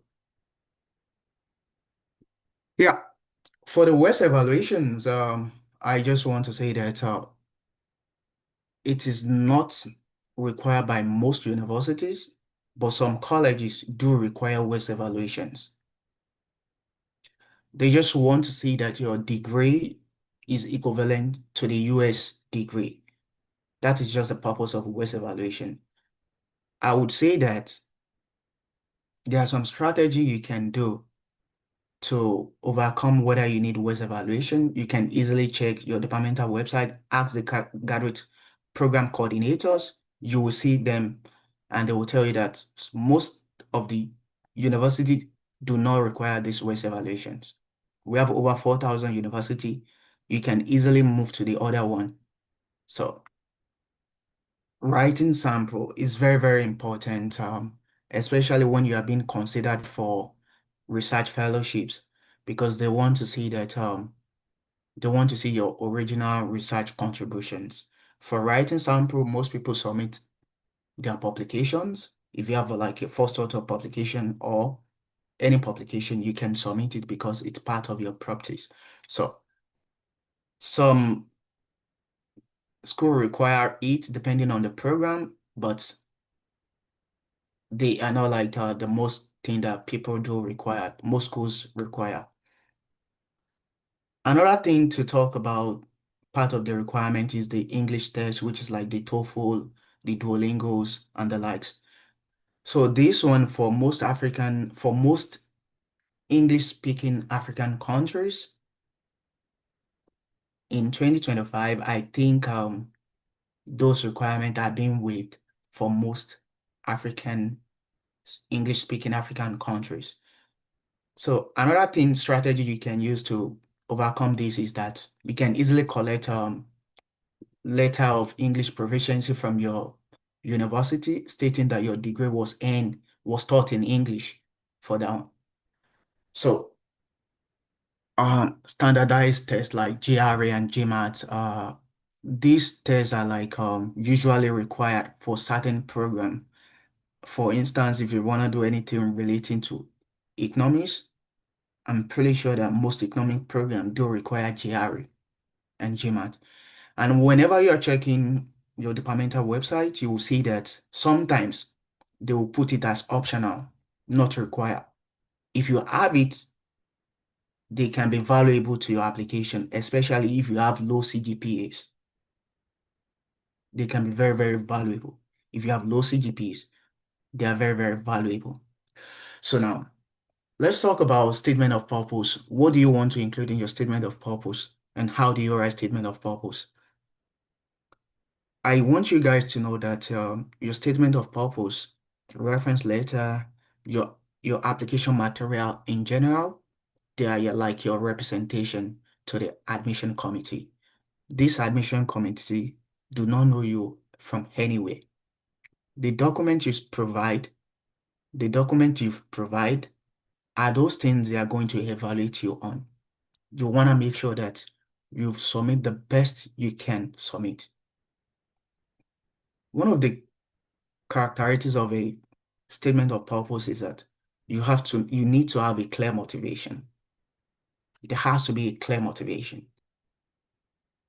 You can have a lot of things you want to do, but there have to be a clear motivation, and you have to have a specific research interest that you are looking into. Another thing you want to talk about in your statement of purpose is that what are your qualifications? What are those things that you've gone through, those training you've gone through? For instance, when we're talking about qualifications, we're talking about your degrees. Maybe you've done some online training, some courses online that are relevant to the program that you're applying to. Those are your qualifications. Some of those valuable experiences that you've gathered over time, like your research experience, your teaching experience, those are like part of your qualifications. I talk about valuable experience here because you need to include them, because you are trying to tell them that you are the best applicant for the position they are looking for. And there's no how you want to tell them you are the best applicant. You need to demonstrate. And how can you demonstrate? Your CV, your SOP are those places where you can demonstrate. As with every individual, you need to have a goals. You need to have your target. You understand? They need to say that what are your future goals? What do you want to do in the future? Where do you see yourself in 5, 10 years? You need to have a goals. Those are very, very important. You need to explain how you fit when into the program. And also, if you happen to secure a supervisor, you also have to mention their names.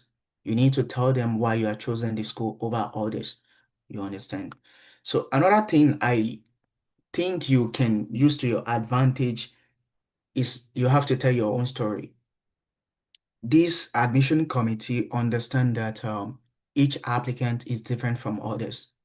There are a lot of things that might have impacted your academic journey while you are staying in your school. For instance, maybe one or two events led to you not having the best results. You want to make sure that you tell them your own story. I am not saying you should tell them your story about how what I'm trying to tell you is that you have to explain your story. When you're telling them your story that, oh, maybe one or two events happened that resulted in you graduating with a low CGPA, the story I'm asking you to tell is what are those things that you've done to improve yourself?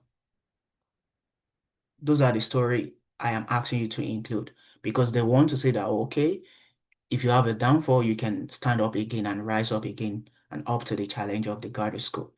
So here is a video that explain how to write statement of purpose. I just feel like you might want to go over the video again. And at the end of these presentations, I'll be sending my slide to the organizers so that they can forward the slide to you and you can easily click on play and watch the video because I feel like all the resources you need to apply for graduate admissions are readily available on YouTube and other platforms. So reference letter. The most important thing about reference letter is that, firstly, what are those people that can write reference letter for you? They are people that know you, that know your research ability, that can comment on your academic profile. What I mean by that is that your academic performance. They know you, they see you grow from an undergrad to like a researcher, like you have acquired some skill. Those are the people. I'm talking like your research advisor, your lecturers, maybe someone that supervise you or something.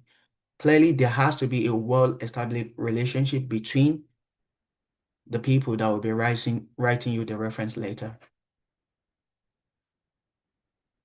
In the reference letter, you want to highlight your academic potential. This is usually done by they usually compare your performance to like, oh, maybe he graduated as one of the best, top 10%, top 2% in his class. He has shown all those kind of things. You need your academic potential because you're coming to the graduate school. They are not just trying to recruit students.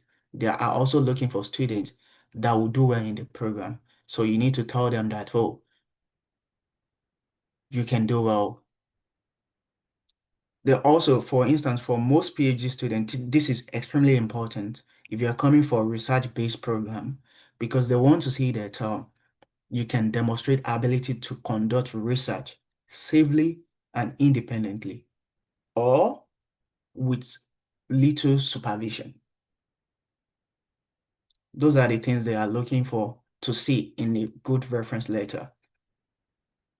So another thing they look for is that the reference letter must show your professionalism and work ethic, like your how serious you are. And how can you do this? You do this by giving them examples, not just like, oh, not just generic statement of purpose, like is hardworking, he shows attention to details. No, you want to give them an example of events that shows things like that. Yeah, good structure and professional formatting. You cannot just have a reference letter that does not contain letter-headed paper. You don't want to do that because they can easily check who is writing the recommendation letter for you online and see who they are. So here, this is an example of a draft letter of recommendation I wrote for one of my lecturers that wanted to help me to write a reference letter while I was applying for my admission. You can see that the first paragraph talk about how long the writer has known me and also how I perform in his class. If you can see it, you can just go over it. There are a lot of samples of reference letter online, and also you can see that reference letter, you should also talk about your leadership positions in your reference letter. Those are mentioned in this draft that you can see right now. And also, your skills that you acquire are also really, really important to mention them in them. Attached is also a link to a video that could teach you on how to write reference letter. And for reference letter, it's usually 1 page is enough, except if it is your research advisor that is writing it, that can be up to like 2 pages. So you always want to make sure that you go to your school departmental website and look for those details that they are looking for. So your CV is very, very important, and you want to make sure that you have your CV up to date. One of those things you should include, apart from your address, is that you want to start your CV for science students. You want to include your research interest first before your educations. Your research interest first before your education. You want to give details of your complete educations, like when you started your program. You just have to make sure that everything is in details. Second thing they always look for in your CV is that they want to see your research experience, especially if you are applying for a research-based program. What are those things you do? How do you report them? Do you understand what I'm talking about? So the way you write them in your CV can tell them about your writing skills. The way you present your CV is very, very important, because your CV, your application material, they are representation of you. They can take note of your formatting, of your literally everything on your CV. They will see it and look through to see if there is anything they are really, really passionate about. You also want to make sure that your CV contains valuable work experience. For instance, if you're going to be applying for TA, like a teaching assistantship, you want to make sure that you include some teaching that you've done. Maybe you tutor some people while in university. You want to include that in your CV. Also, any work experience that is related to that, you know that they will strengthen your application. You also need to include that in your CV. Your teaching experience, I've talked about that. You also want to talk about those technical skills that you've acquired over time. They are very, very important. Just make sure that you include them. You don't know what they are looking for, because they are trying to see whether you are going to be a good fit for the program. So, yeah. You want to talk about professional affiliation that you have, just include them in it. And if you have any conferences or presentations you've had, just make sure that you include that in your CV. They are very, very important. Yeah, if you have any publications also. So, here is this video. I intentionally put this video to guide you on how to write an academic CV. I could share my own with you, like not share my own. I could show you my own CV right now, so that I will give you an how an academic CV should look like, especially if you are using it to apply for a graduate admission in the US. I can show you, but it's just that most people nowadays, once you show them something, they will just copy everything directly instead of using it as a motivation to do their own. So these are just the video to help you, and you can click on it and see 1 or 2 things to add to your CV and see how to go about it. Hi, Carissa from. So funding opportunities. I know this is one of the major things that most people are interested in about. Coming to the United States is not easy, because I can tell you that you cannot really fund your tuition fee yourself, because as an international student, you are only permitted to work 20 hours a week. So that 20 hours a week must be done preferably in your school. You must be working with your school, or your school must be the one that sources this job for you. So it is not enough. Do not come to the US with the idea that, oh, maybe you can work outside the school and you'll be able to pay your tuition fee. It is not like that. You cannot. I'm so sorry to tell you. So For funding opportunities, United States is the grandmaster of scholarships because we have so many funding opportunities available for you. The first one I'll be talking about is the graduate assistantships. So graduate assistantships, they are like form of employment because you'll be required to perform some duties which usually pay your stipend. I mentioned earlier that you are allowed to work up to 20 hours a week. That 20 hours a week is going to be channeled into doing some assistantship. It can be in the form of teaching assistantships, where you're going to be assisting a lecturer, maybe gradings, doing some discussion, or teaching a lab. For me, like this, I teach labs in my school for me, and we have some other people that they teach tutorial, they hold discussion for students, and the likes. Another form of graduate assistantships is research assistantship. So for RA, what RA do is that you're gonna be working with a PI, which is your principal investigator. You're gonna be doing research for the PI. For most students, those research they are doing, it's usually what they are working on for their thesis. You understand? If your PI has funding, it can easily put you on RA so that you'll be doing your research while still getting paid. So another form of is just normal scholarship that is available.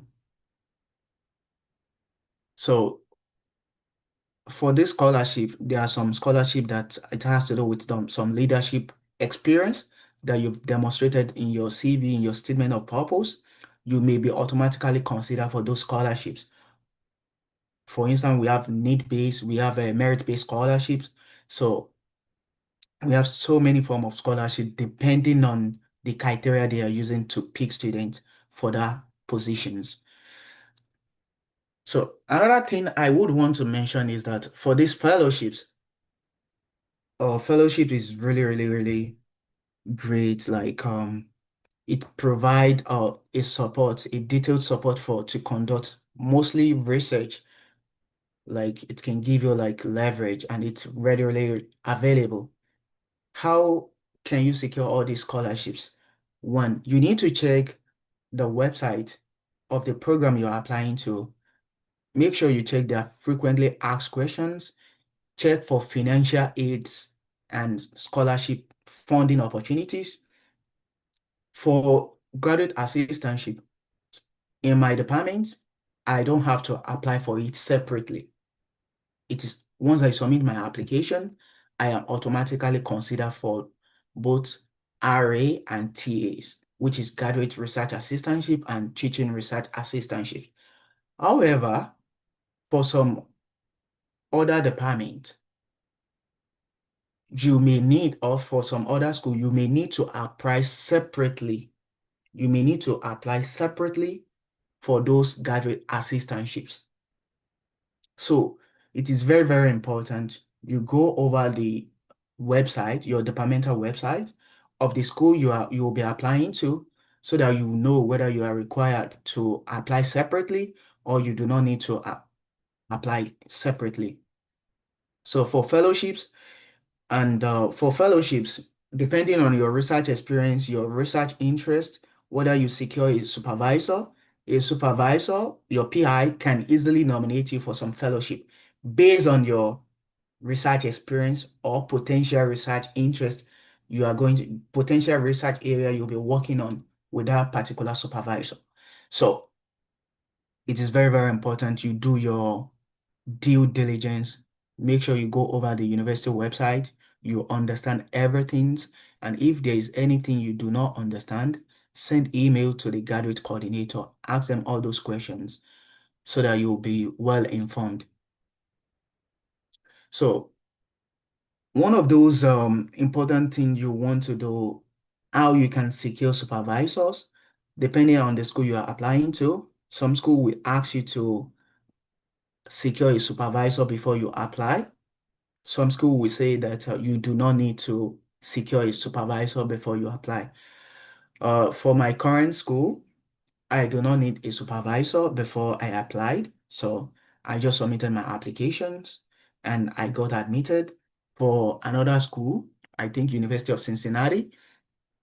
I got a supervisor. I got offer there also. So sending cold email is a way whereby you can easily secure supervisor. For cold emails, you want to like properly introduce yourself, tell them your research interest, tell them why you are interested in working with them. And also you need to understand that these professors, they are busy. They may not reply to all your mails, but they do see your mails. I am telling you this because I did send cold emails to my PI, my current PI in WVU while I was applying, but I didn't get a reply from him. I think 2 weeks ago we were talking and he told me personally that he saw my mail, but he was busy that he couldn't reply. So I am telling you that those supervisors, they do see your mail, but sometimes not all of them are going to reply.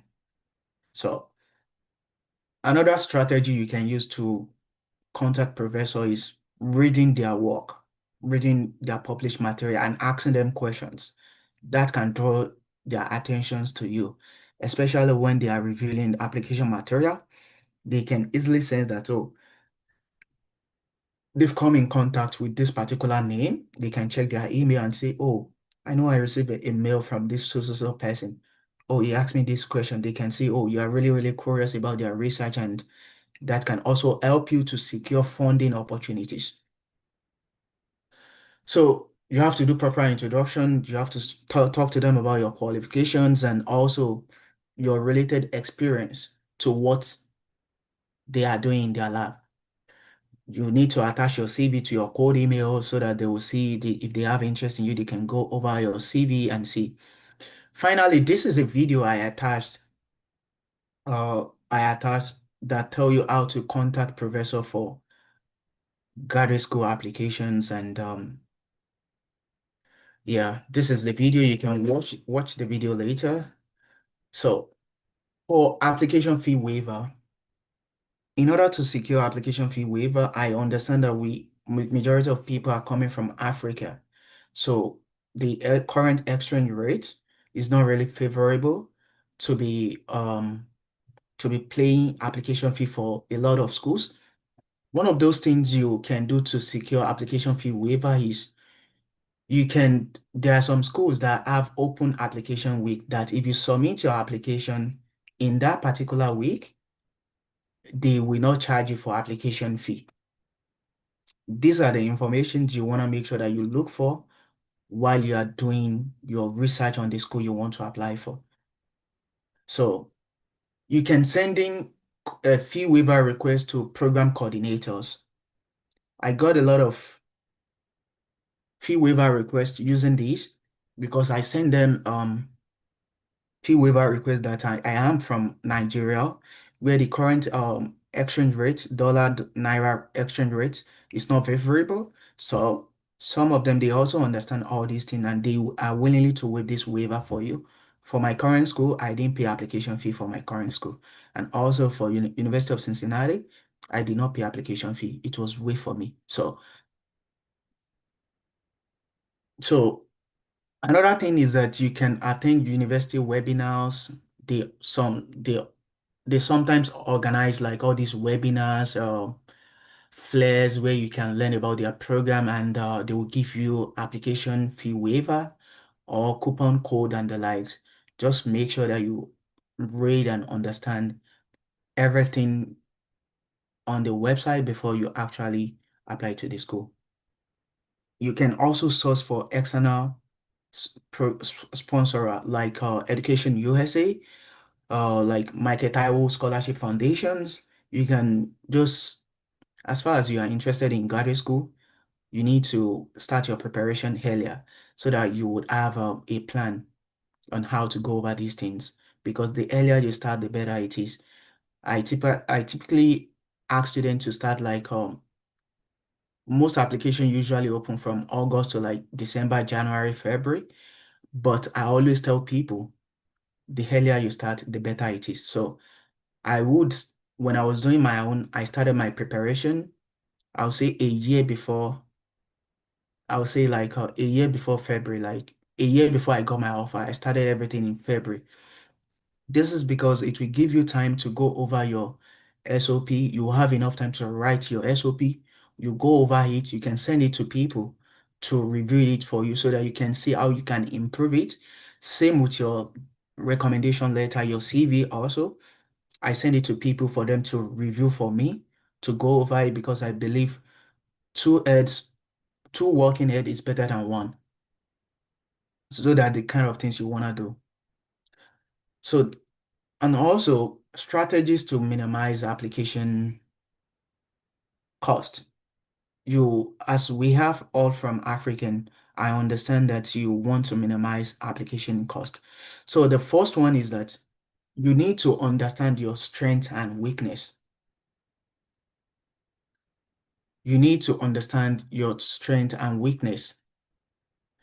Reason you want to do that is because once you understand your strength, you understand your weakness, you can easily look for schools based on your strengths and based on your weakness. For instance, all these application material vary from school to schools. Some school will tell you that let's just go over it one by one. You want to make sure that you do your proper research. This is extremely important. How do you do proper research? Know what you want. Know what you have. Do you have money for application fee? No. Okay. How can you overcome that? We'll talk about that in a moment. What do you have? Do you have a first class? Do you have good research experience? Do you have teaching experience? Do you have leadership experience? Do your proper research. Look for the school. Make sure you check their acceptance rate. Check their funding opportunities. Do you need to apply separately? Do you need to secure a supervisor before you apply? Those are the kind of things you want to make sure you do before you decide to apply. Now, one of those things is that you can use strategy to obtain application fee waiver that will save you a lot of money. And also, English proficiency. We have more than 4,000 universities in the United States. If a school is requesting for English proficiency, I can tell you that more than 60% of them are not going to ask for it. Move to those others. Those are strategies in which you can use to minimize your application cost. Test all these GRE, GMAT, and the likes. You want to make sure that you look into those schools. If you see a school that say it is optional, my personal opinion is, especially if you have a 2-2 degree, if you have the money, do your GRE, just to make sure that you are in the better position, because you are not only competing with people from your country, you are competing with people from Africa, from Asia, from Europe, from this American also, from literally every part of the world. So you want to make sure that you do everything to put yourself as the best fit for the program. So if you have the money for standardized test, you can do it. If you don't have the money and you see that a school say it is optional, you can look for other schools that do not require it, and make sure you focus on other strengths, other things you can do to improve your application, like volunteering for research experience, doing teaching, leadership experience, and so, because they do check all these things. WES evaluation. Some schools do request WES evaluations. We have thousands of schools that they will do the evaluation themselves. You do not need to pay for WES evaluation if you are not financially capable. Just make sure you look for other schools that do not require WES evaluation. When I was doing my own, I applied to probably like 7 schools and I got like 3 offers. I can tell you that I did not do WES evaluation. I did not do any English proficiency. I did not do any GRE. I got, out of the 8 school I applied to, I got 7 free application. I only paid $30 for one school. So you just want to make sure that you do your due research so that you understand what you are doing. So for your post-admission, I just need to tell you that there are some schools that before admission, they do interview, but once you get to the interview stage, I can tell you that you are doing well. So even after you got your offer, I need to tell you some things. Never convert your funding to your local currency. Never in your life convert your offer letter, your scholarships and everything to your local currency. The reason for this is that you're gonna be spending in dollars. You're not spending in naira or cedis. You are not in Africa. Do not compare. Cost of living in America is different from cost of living in Ghana. And I wanted to let you know that your offer letter, your funding letter is calculated based on the cost of living of the city or town your school is located. It is calculated.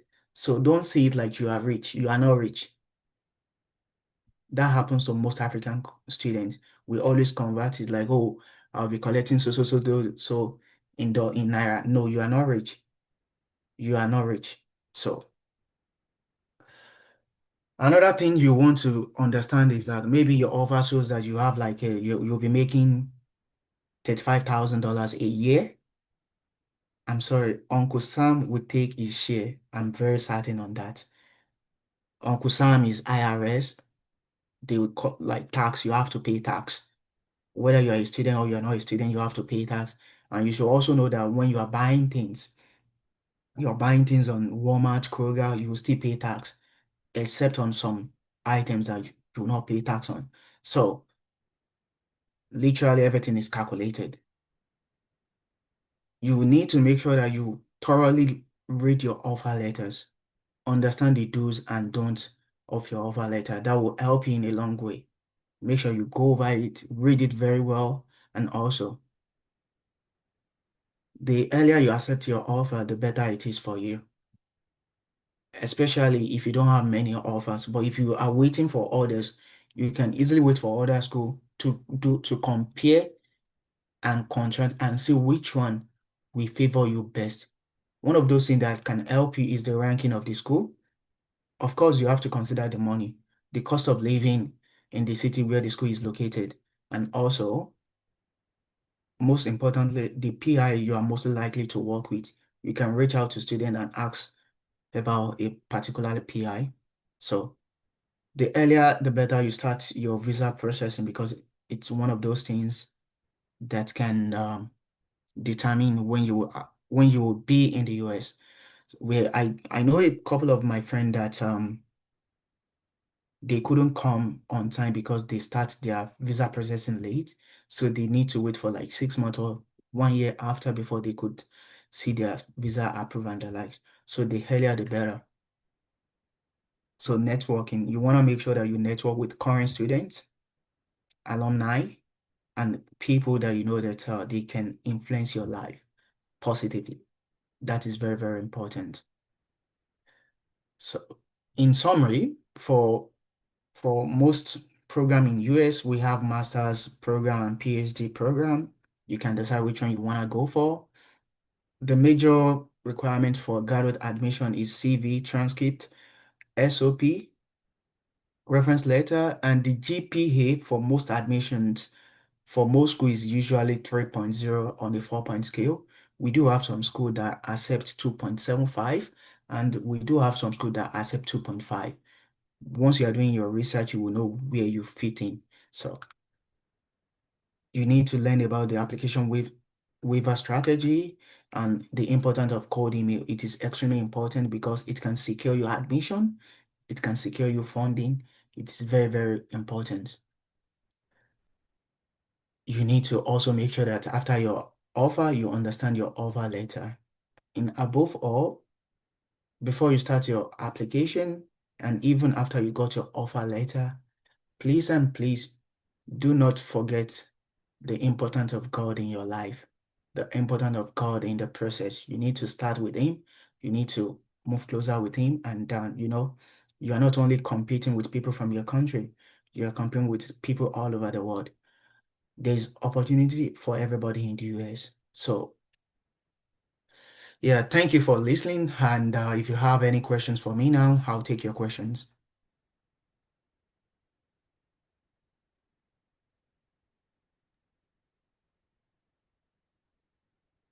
All right, thank you very much, Mr. Sodiq Morena. I think that was a very interesting presentation about study in the United States. And I was particularly interested in the fact that you can actually study PhD directly from your bachelor's. That means you don't need to have a master's degree. Yeah, you How don't does, need to. how does that work? Yeah, literally because they designed the program in such a way that you can easily transition directly from your bachelor's degree to PhD, so you do not need to have a master's degree. For me, I do not hold a master's when I applied, so you do not need it. You just do the coursework and then you can easily obtain your master's even while admitted to a PhD program. They will give you your master's degree once you've done the coursework, you've met the requirement for master's, and you'll continue doing your research for PhD. So you do not need a master's degree before you can apply. For most program, I will tell you that, except some geology program that do require you to have a master's. But for most program, you do not need a master's degree. I have a couple of my friends, they study political science. They don't have master's degree. They're in the US doing their PhD. I'm in chemistry. We have some Ghanas in geology. We have some Ghanas in a lot of programs. There's this center is in political science also. So you do not. There are some people in sociology. You do not need a master's degree before you apply, especially for US based admissions. You don't need master's degree. All right. Thank you very much for that insightful presentation. I think Ruth has lost the connection a little bit, so I'll be here for in place of her for the meantime. Thank you very much. If there is any question, kindly put it in the chat. If you are on YouTube, you can just put it in the YouTube chat. We're going to find it. You can also put it in our WhatsApp group, and then we can take it from there. If there is any question for Mr. Sodiq Morena. We don't have any question in the chat yet, but I have one question for you. I mean, regarding the current political situation around the world. Recently, we heard President Trump, for example, saying that he might temporarily suspend or maybe ban visas for people from third world countries, as it was reported.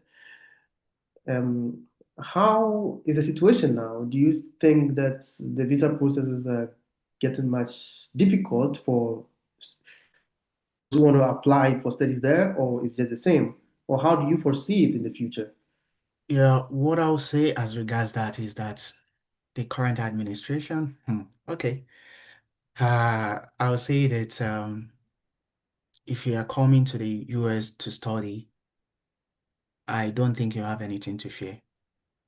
To the best of my knowledge, you do not have anything to fear. In fact, I can tell you that 2026 budget, there is 4% increase in the budget for education. So you do not have anything to fear. What I will tell you is that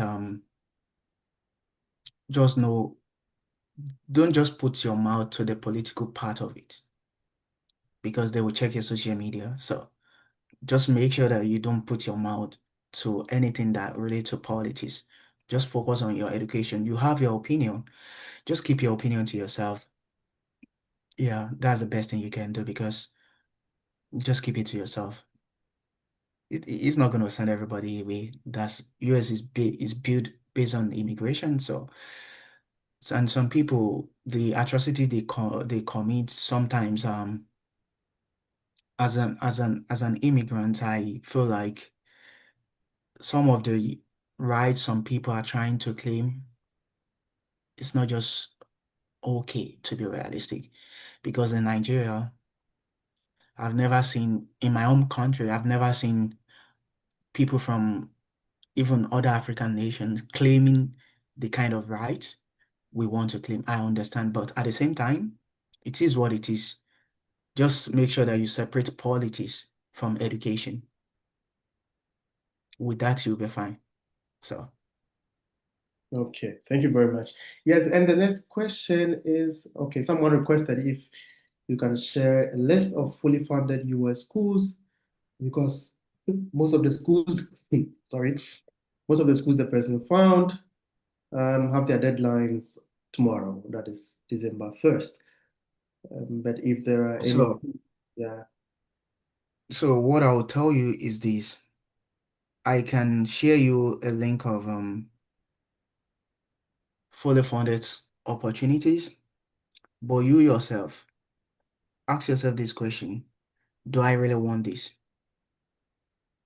It doesn't take you 2 minutes to Google search. Let's say you study political science, just ask Google or ChatGPT to list 200 schools in the US that you can study master's degree in political science. You will have the list. It is now your own to go to the university website to check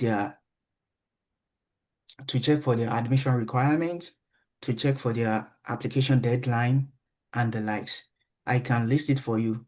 If I list them for you, they may not suit to your own program. That is why individual research is extremely important. For instance, for my department, the application window closes in, I think, December 31st of December for my own school, if you study chemistry, right?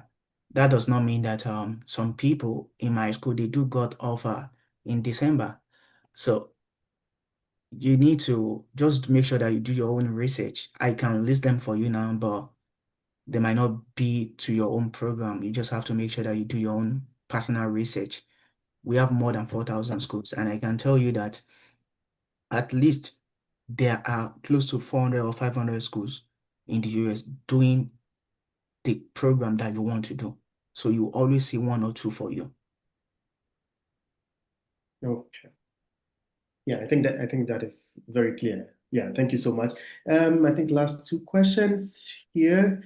The first one is from Mr. Benjamin Owusu-Sapon. He wants to find out about the issue of gun and violence. I think he meant gun violence Yeah. in the US. Is it prevalent everywhere, or is something that Well, has subsidized, or how is it? one thing I would say is that the whole world, there is violence in everywhere. It's just differ from places to places, right?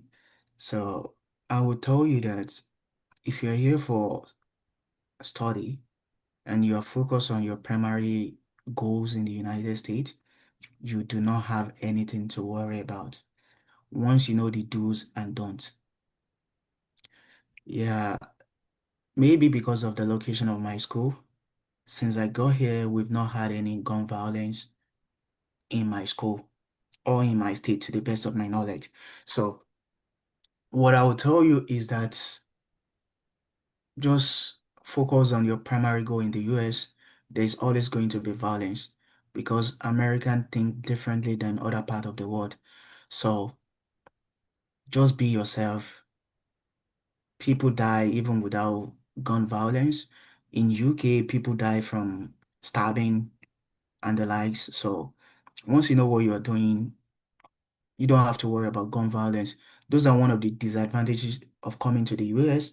But overall, I will tell you that the advantages is way more better than the disadvantages. So you don't need to worry about gun violence once you know yourself. So once you're not dealing in drugs and you're not here to fight people, so you'll be fine.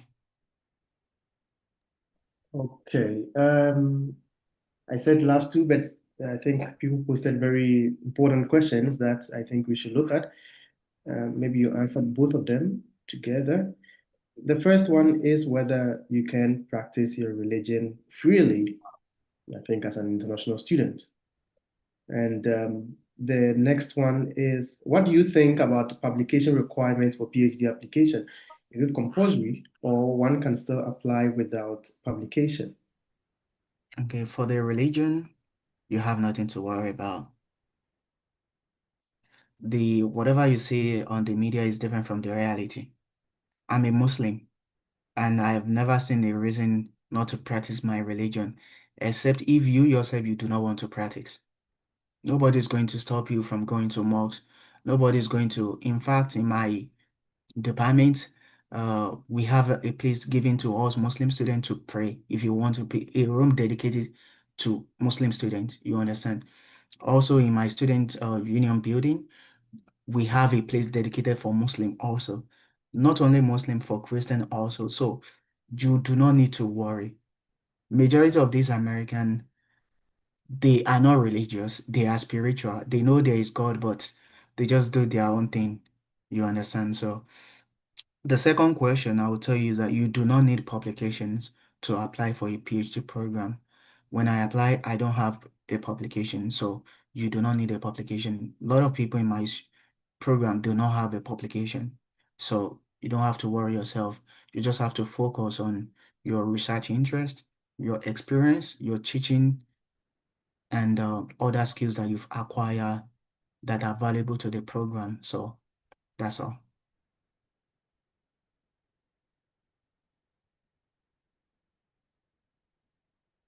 I can hear you. Okay, thank you very much. I think there are no further questions again. So in the future, if you get any questions, we may send it to you privately. Thank you very much for your presentation. That was very interesting about studying in the United States.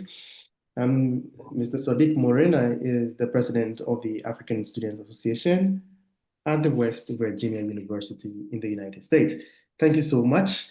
Guys, you can do better. You can show us some reactions to indicate that you really appreciated his time, because it's not easy for him to take time off and then, give us such insightful presentation. Thank you very much, Mr. Sodiq Morena.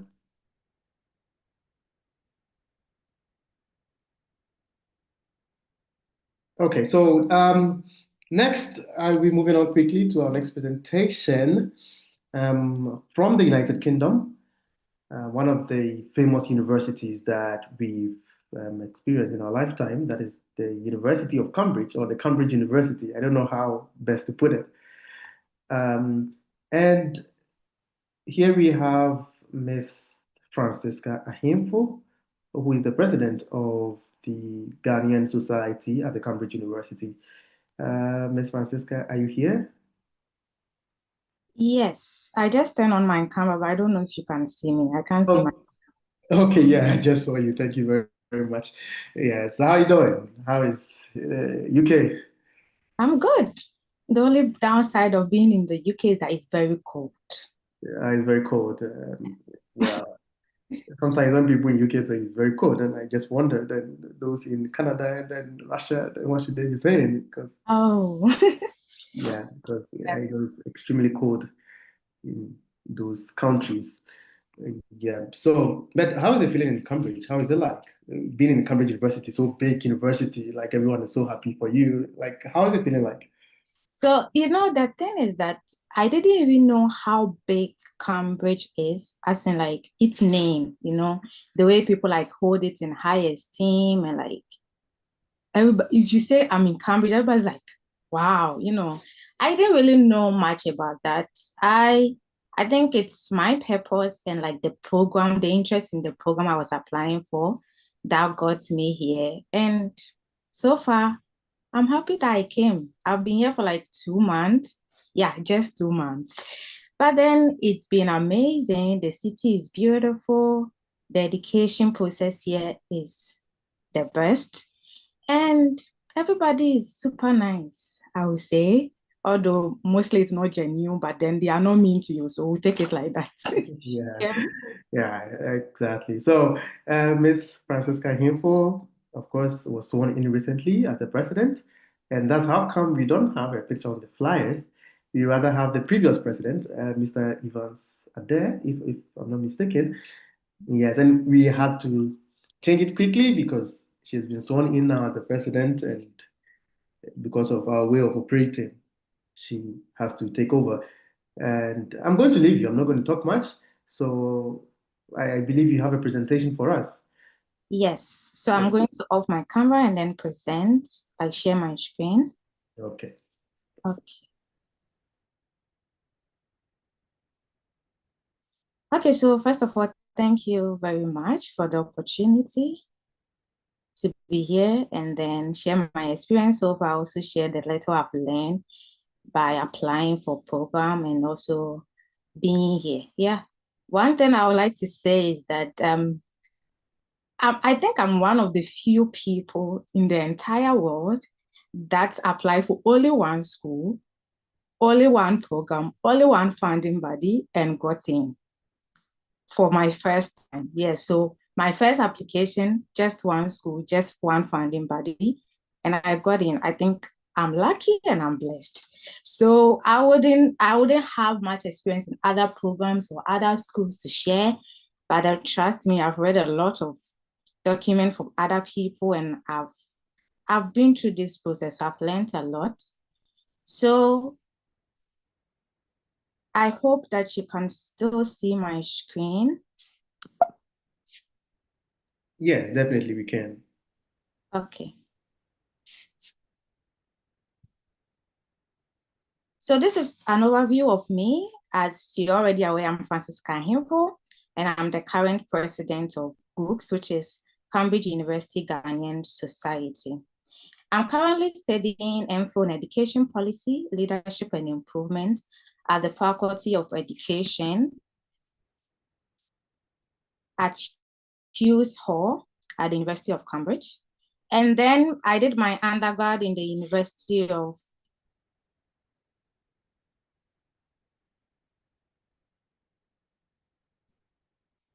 Sorry about that. So I did my undergrad in the University of Ghana. I think we are underrepresented, honestly. I see a lot of people from tech, but few people from University of Ghana. So yeah. And then both of my degrees, which is my undergrad and now my master's, was funded by MasterCard Foundation program. So with my undergrad, it was funded by MasterCard in partnership with CAMFED in Ghana. And then with my MPhil, it is being funded by MasterCard Foundation in partnership with the University of Cambridge. And also my passions have led me to fund an initiative called SmoothTech, which is Smooth Transition Help Center. So I think my biggest purpose in life is to help people transition, upskill, and drive. So that is an overview of me. And then today we are going to look at the application process, how to search for programs or how to connect your interest to the program you want to apply to, funding opportunities in the UK, study and work balances, life and stresses in the UK, and then opportunities after graduation. So starting with the application process.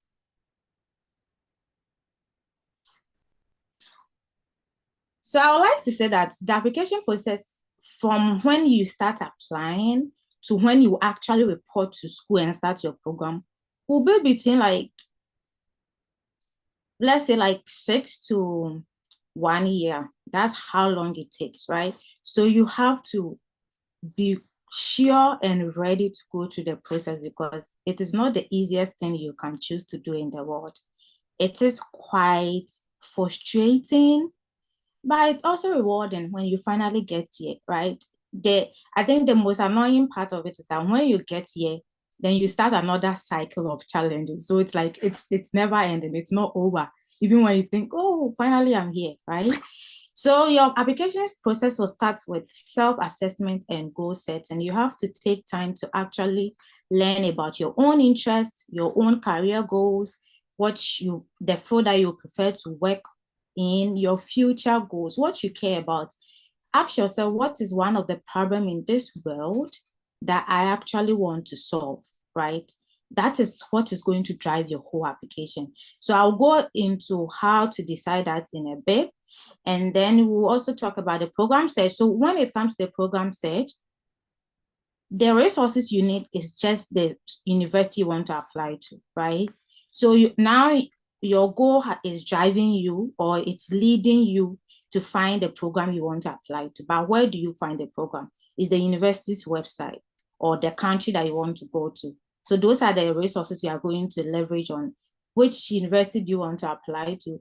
For me, I said that I didn't really focus so much on university, right? I think two of the things that was driving me is the program I was interested in. So my purpose, what exactly do I want to do? And which program will help me get to what I want to do, right? And then apart from that is the funding opportunity. So because I was funded by MasterCard, I knew how big the opportunity was or is for me, right? So I was looking at which countries or which partnership does MasterCard have, all the universities that MasterCard fully fund programs there, and then the programs they offer and which of the program best suits me. So that's how I went for my program research. And it wasn't easy because you need to do a lot of research, especially if you are now taking time to learn about yourself, right? And then we talk about the key documents. So with the self-assessment and the program research, I'll go into it a bit. So let me talk about the key documents here. Then when we move on, we'll talk more about the program search and then self-assessment. So the document, the overarching document you will need for your application.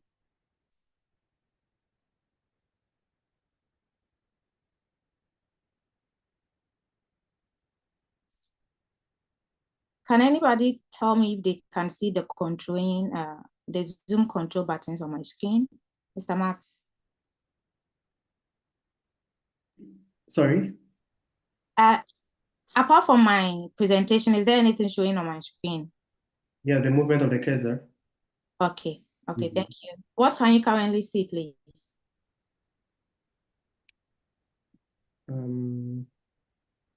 Let's see. Yeah, the cursor, it shows green or blue color. I don't know what color that is.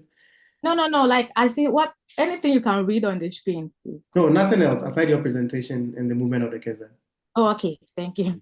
Okay, so with the prepare key documents, first, I think the previous speaker spoke about some of the documents you need, right? Most of them apply to the UK, so you need academic CV or resume. He did really well going into what some of the things you have to include and all that, so I'm not going to take much time in it, right? And as you can see on the screen, you can read some of the things you need.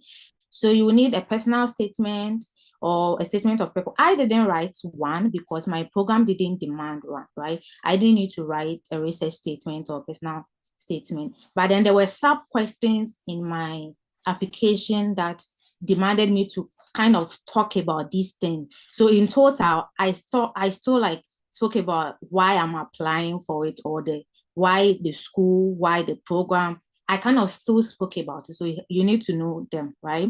Then you need your transcript. Obviously, that will come from your university.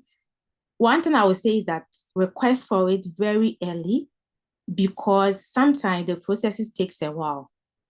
I think the second time I applied for it from the University of Ghana, I had to go to the office before I got it. And then I needed to send them emails to follow up. So always send in your transcript request very early. Then with recommendation letter, honestly, I struggle with recommendation letter because although I hold leadership positions in school, and then I was also very engaged. I was very active in school. I did a whole lot of things, but then I didn't really have personal relationship with any professors, right? Yeah, like any of our lecturers or those who taught me. I didn't really have any relationship with them, except two people. So one of them was my thesis supervisor, right? And then the second person was the person I worked under during my national service program. So these two people were the people I was targeting, but then my supervisor clearly said no. When I called him, he said, no, I'm not going to write it. Don't call me again. And I was like, oh, now who is going to write? Because I needed to. And then at first I thought I can get it from people I've worked with, because I've worked after I studied, right? But then my program requested purely academic recommendation and no professional recommendation. So my supervisor for my national service was willing to write it for me, which she did, but I was supposed to now look for another one. And it took a while. Even after I got admission, I was still waiting for my recommendation letter to be sent, because at first I sent a professional one and they said they cannot accept it. So they gave me admission, and then they sent me an email that I need to send another recommendation letter from an academic person, right? So recommendation letter is very important. Some of the documents I sent was my CV, obviously. Then I wrote a whole essay about things I'm interested in, because the people that were writing for me, yes, they know me, but they didn't know the things I do personally, because I don't talk about them with them, right? So I wrote a whole essay telling them the things I'm doing, what I'm passionate about, what I'm looking forward to do in the future, and some of the things I wanted them to include. And I'm here, so I guess they wrote a good recommendation letter. I saw one of my recommendation letter and I was very impressed, but the other one, I didn't see it. Okay, so English test. If I'm talking about my experience at Cambridge, Cambridge has its own English test exams.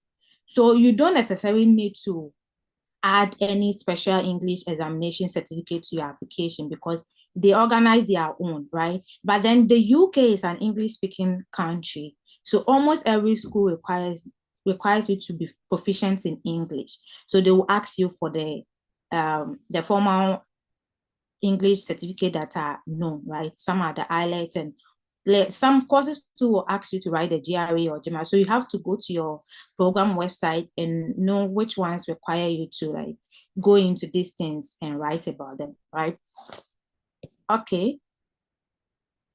So the next thing is passports. I applied for my passport, I think 1 month into like the deadline of my application.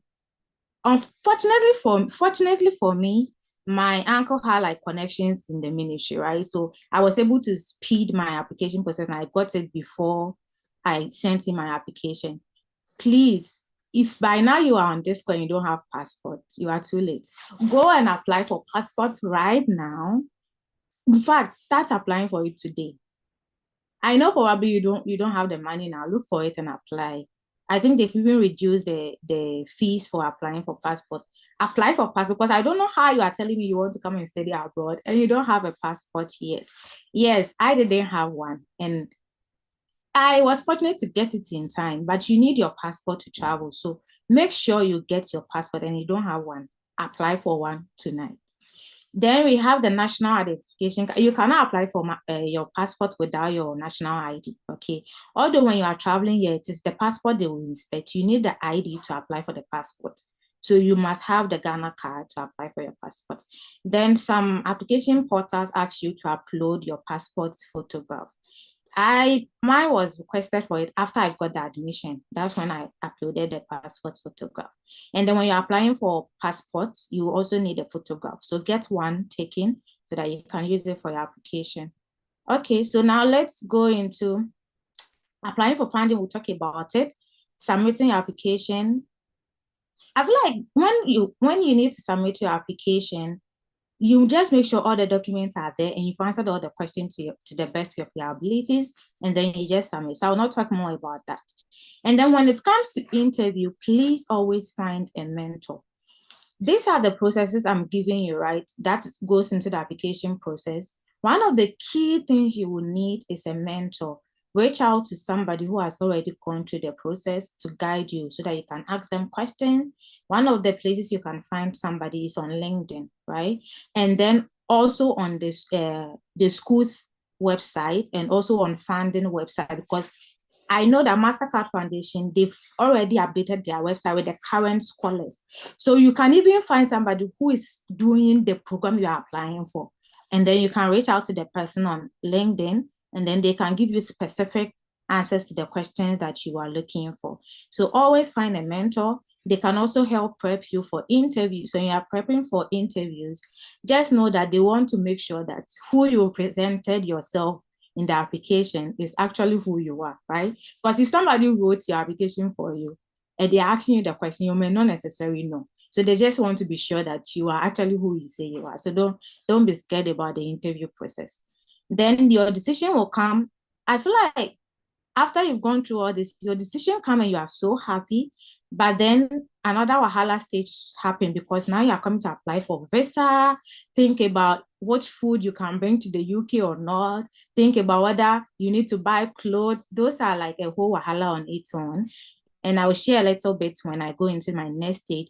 So when we talk about researching your interest or getting to know yourself, why you need to know about yourself is that, one, the application team, the admission team or the funding bodies want to know two things. They want to know that you yourself, you know who you are, right? And you can tell them who you are. So they want to know who you are because they don't know you. So when they are looking at your CV, they are looking at your essay, they are looking at any part of your application, they are just asking themselves, who is this person? And how would this person contribute to the class we are putting together? I didn't understand much of this until I got into class, right? And I'm sitting in the class of about 30 students, and I can tell the experiences that everybody brings. And I'm like, okay, this is why they chose this person, because they know that if I have not worked much, somebody has worked for maybe 10 years and they have their experience and they can come and tell me that experience so that I learn from them, right? Because in the UK, most of their education processes, it's not really about chew and pour. They are not coming to pour what they think they know to you so that you chew them. You will learn from your colleagues. They will give you documents to read. You are coming to share your experiences, and that's how you learn. It's like a collaboration thing. You learn from each other, right? So the professors are also learning from you. So they don't want to choose somebody that they cannot learn from. So you have to first know yourself. You need to learn you need to have to understand the value you possess and then communicate that in your document. One thing I've realized after reviewing some of the documents is that it's either the person doesn't know the value they have or they don't know how to communicate the value. Because some of the people, I know them personally, I'm like, are you not the owner of this? Are you not the founder of this? Were you not an executive here? Were you not the one I know to do? Then why is this not in your application? Why are you not talking about these things? It's like you don't know the value you possess, right? So you need to take the time to actually determine the kind of value you possess and how that value will be benefit to the world entirely, and then communicate that in your document. Trust me, if you're able to unlock this, there is no way somebody will look at your document and put it aside.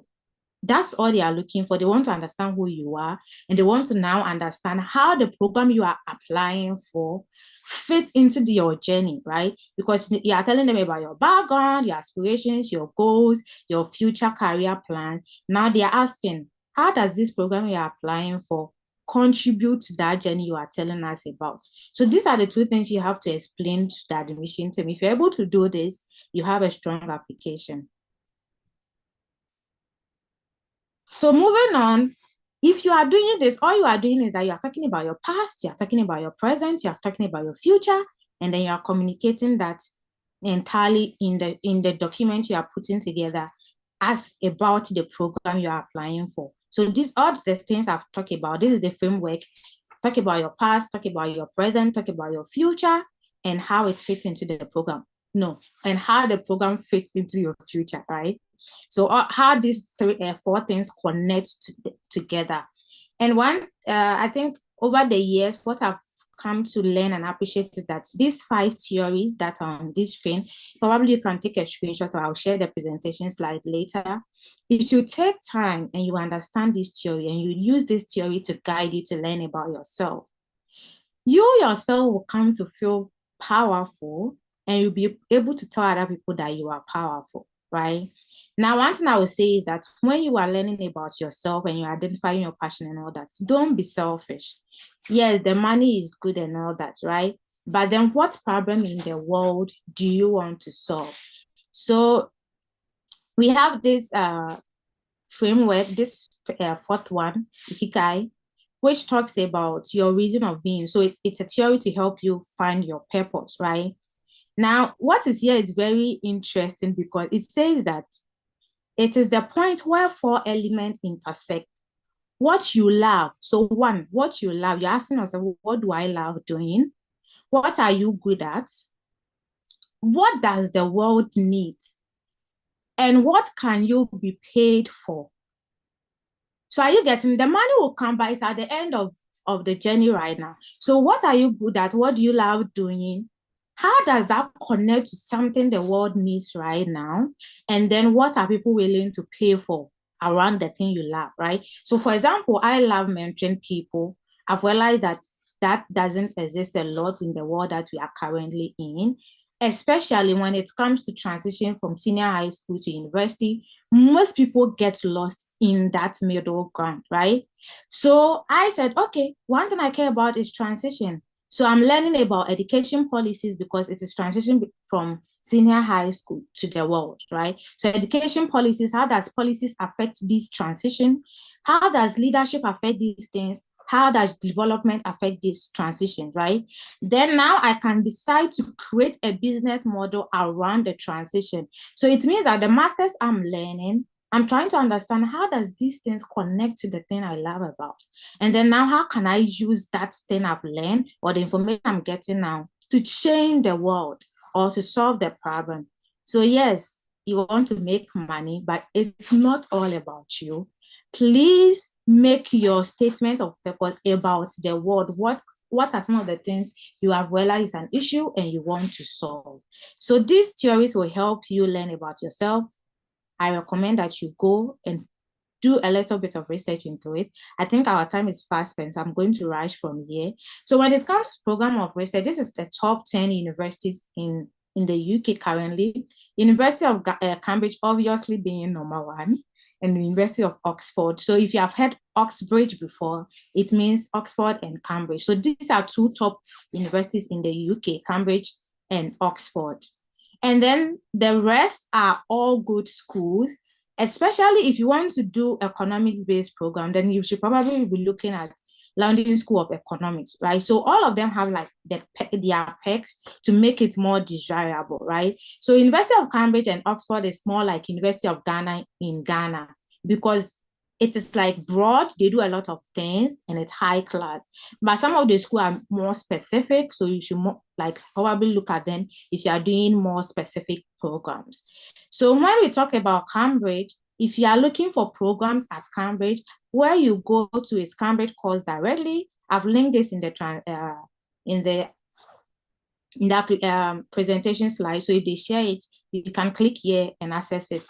But then how you will get programs from each school and decide which one you want to apply to is just by going to Chrome and typing maybe course directly, University of Cambridge, program directly, Oxford, courses in Cambridge, courses in Oxford. It will bring the link that leads to all the programs, right? So for example, if I click here, let me go back.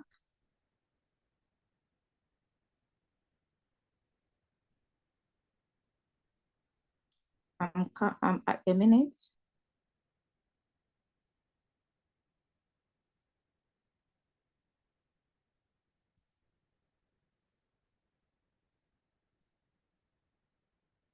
Okay.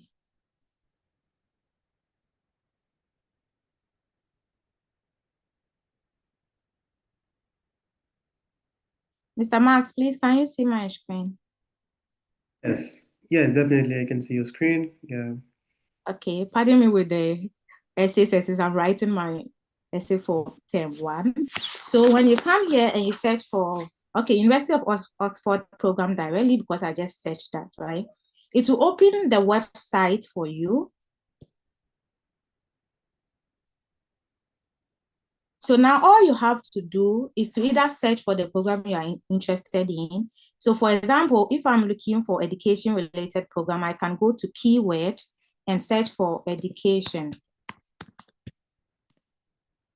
And then what it will do is that I have to also choose if I'm applying for full-time or master's or taught or research program or combined, right? So my program is taught and it's for only 9 months. Some programs are either research for 1 year or taught for 1 year.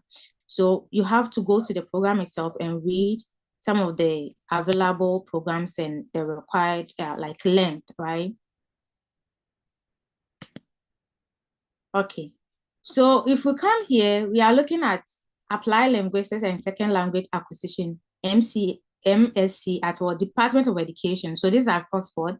So if you click on this link, it's a link because it's showing on blue, right? So all of these are links. If you click on it, what it's going to do is that to open the website for the program itself.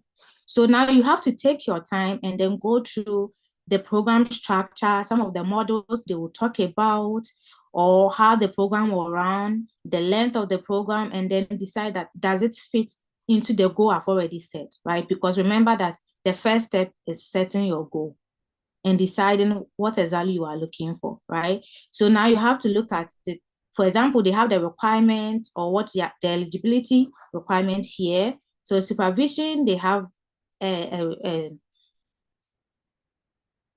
paragraph stating how supervision works, assessment works. So you need to take your time, go to the website and look at the programs available and then which program fits you the most. When I was starting my application, I wanted to apply for public policy at McGill University. And then when I look at their admission requirements, I realized that they need people who have already done some form of work in public policy, like related to public policy, right? Because remember, they are putting together a class that can share experiences. So if they are saying they need somebody who has done some work, they know why. You've not done any work, and this process can be very demanding. So I don't see why you should take your time and go and apply for something you clearly know that you don't qualify for, right? Because one thing I've also realized is that before we even get to funding, your admission committee have to pick you as one of the best in the department for that year before they forward your admission, your application to funding programs. So it starts from here. If you're not one of the top students, then you will not even get to funding, right? So always make sure that you qualify for it by checking these processes. Okay, so I'm going to share the other screen.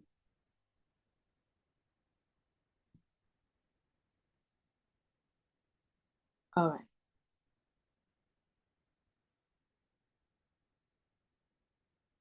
Okay, so let's move on to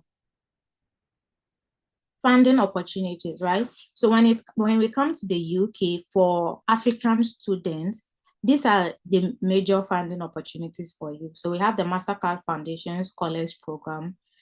One of the things you have to keep in mind before I go into this is that almost every university have its own base scholarship opportunities or funding opportunities. So the previous speaker spoke about the fact that they have fellowship, they have student assistantship, all those things still exist, right? But specifically, if you're an African student, these are four of the funding opportunities that you have to focus on and then look at which one fits the program you're applying for and fit your purpose and then apply for it. I apply for only the Mastercard Foundation Scholars Program. That's the only funding opportunity I apply for. There are scholars currently on the scholarship program that also apply for the Commonwealth or the Chivini, and then they got in. So they have to now decide which of them that they wanted to pick, right? And trust me, none of the scholars I've met so far, even on like Mastercard or in other schools, got Mastercard and chose other scholarship over Mastercard. Because Mastercard is so comprehensive, as in over the top comprehensive. They go overboard to the extent that they even pick you from the airport. That is how comprehensive they are. They book your flight, they put you guys in groups so that you can travel together. They give you a laptop, they give you stipend, they pay for your accommodation, they pay for your school fees. So it's very comprehensive. They have leadership programs, they have climate change, like they have a lot of programs to make this one of the programs that everybody wants to get in. So mostly all the scholars have come across, if they get Mastercard and any other scholarship, they choose Mastercard over anything.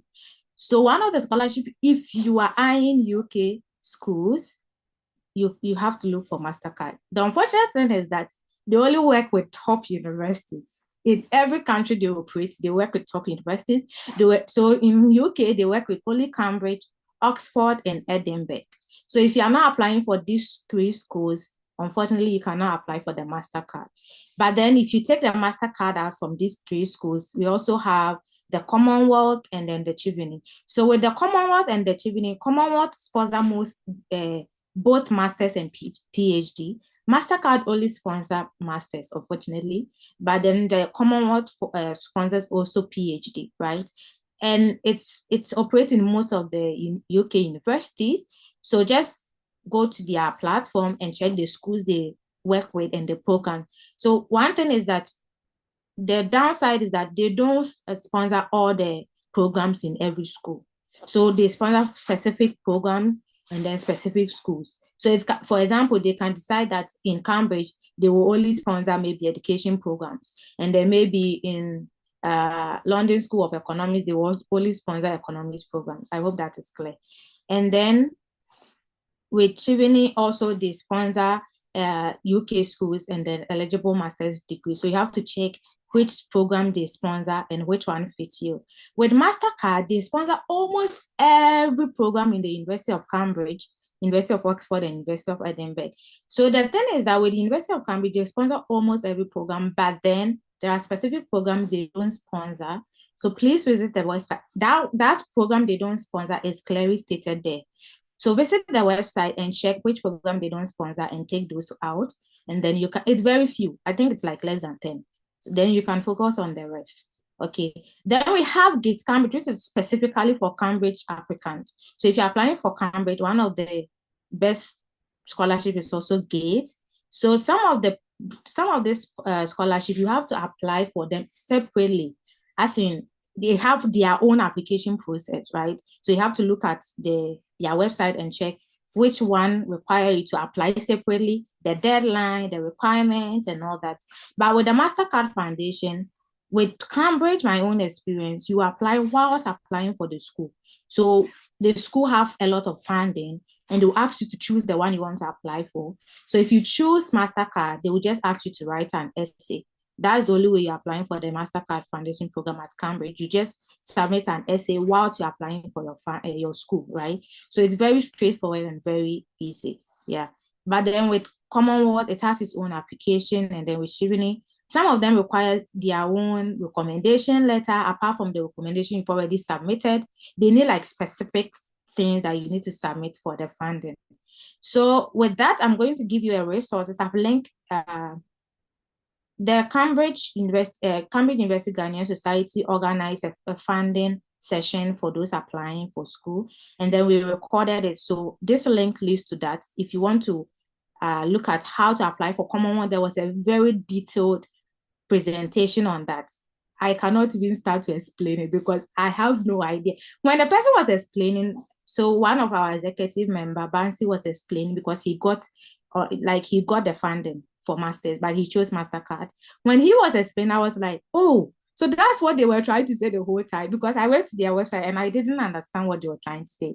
But then he broke it down so that I could actually apply for it if I want to.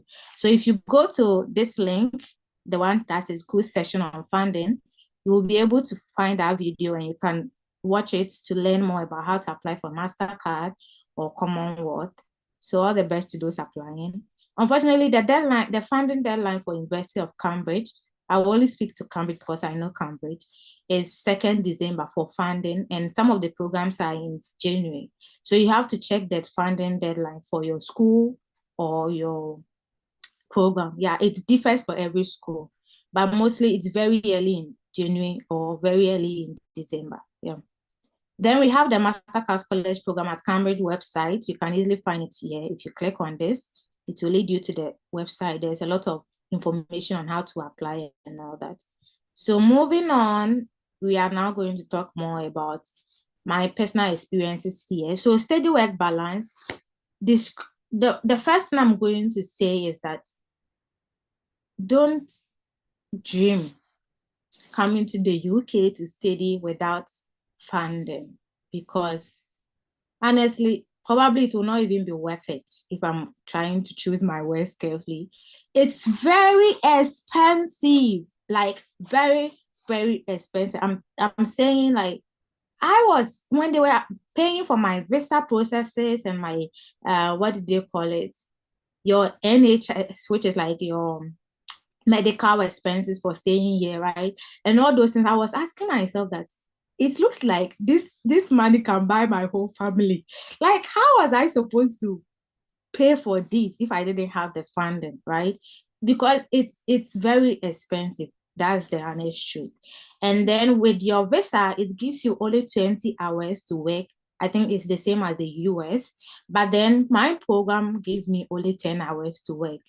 And even if they are paying you £15 per hour, it's not enough.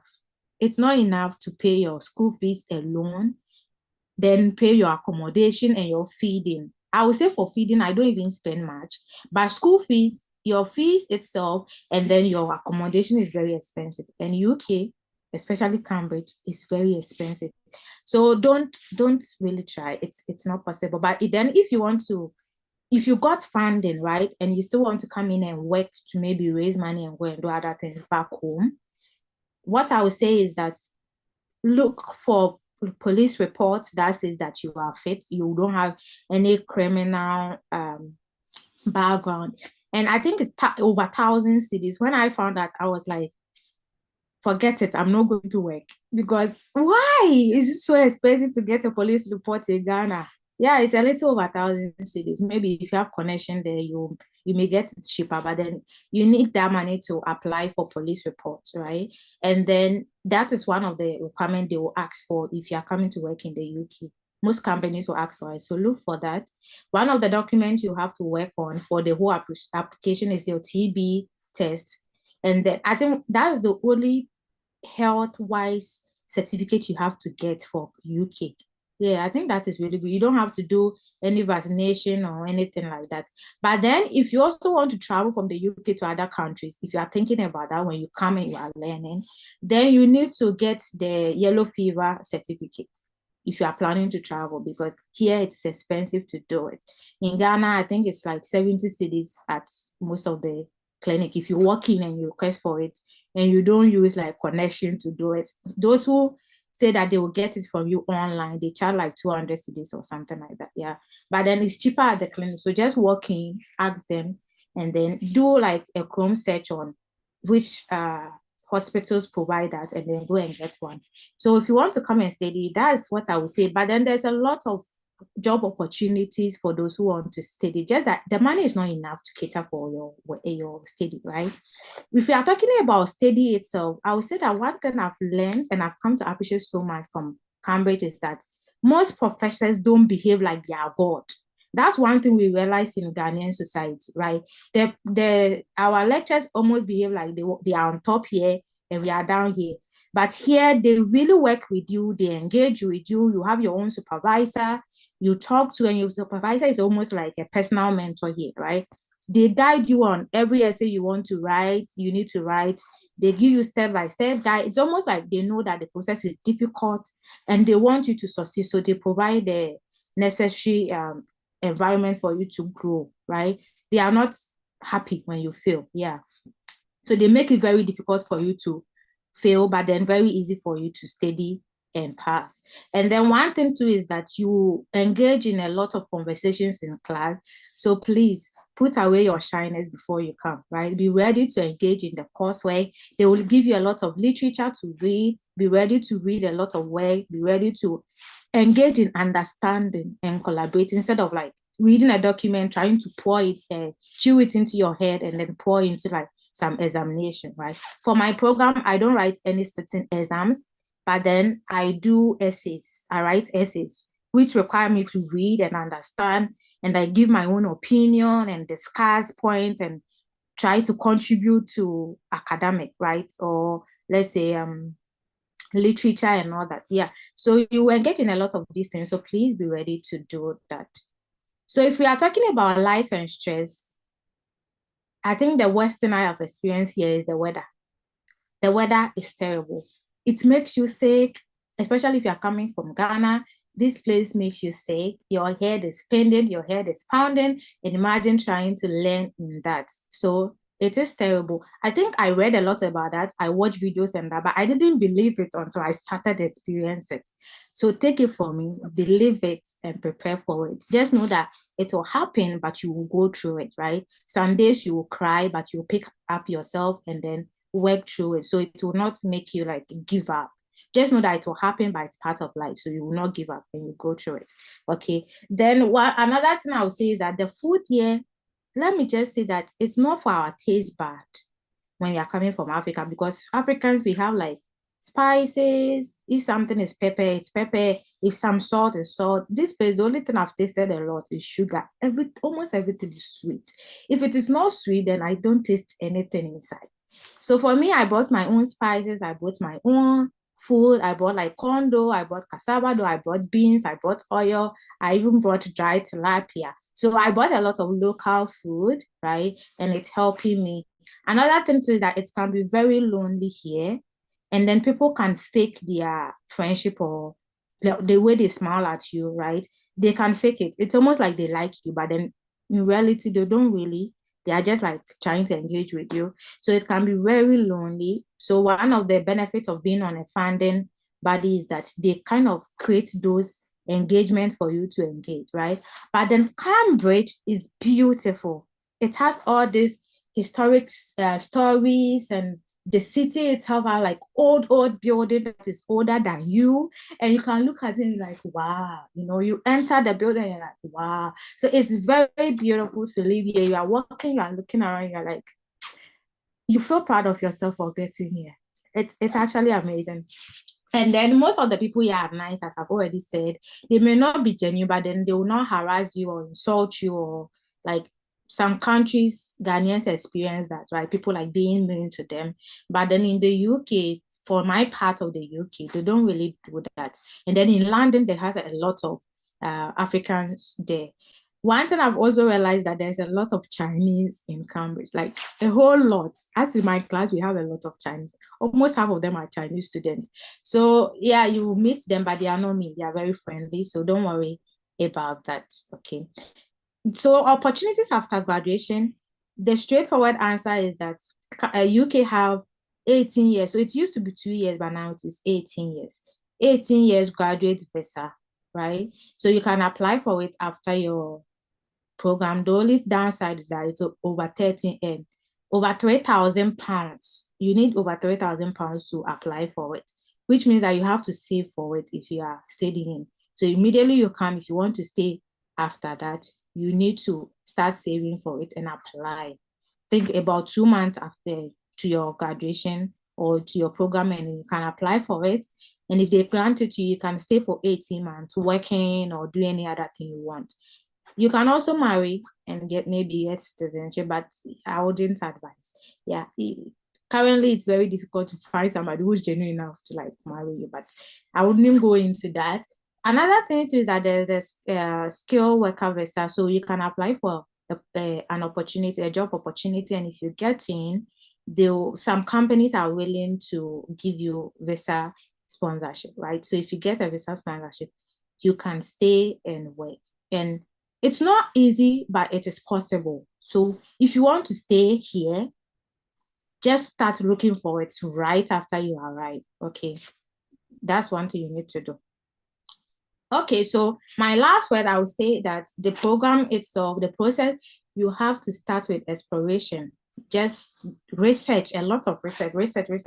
I was literally sleeping on my program platform. Like, I open it almost every second in the day, right? And I was reading, trying to understand, trying to find information. And then one of the platforms I was also sleeping is MasterCard Foundation at Cambridge platform. I was literally sleeping. There was research, like a whole lot of research, right? And I made chats my friend. So I was chatting, I was like communicating with ChatGPT. Yes, it's not a surprise, like AI bot. And whilst I was trying to understand myself, I'll ask it questions and it will reply. It's almost like it became my friend, right? Because I can easily get instant results, instant answers from the questions that I have. And sometimes you need that. Also, find a community of people who care about you and they want you to succeed, right? One of the people who was always there for me, I think 2 people, right? So my partner, yes, we are not married, but like my partner and then a church friend. These 2 people were always checking up on me and making sure that I was okay. And I was also pouring my frustration to them.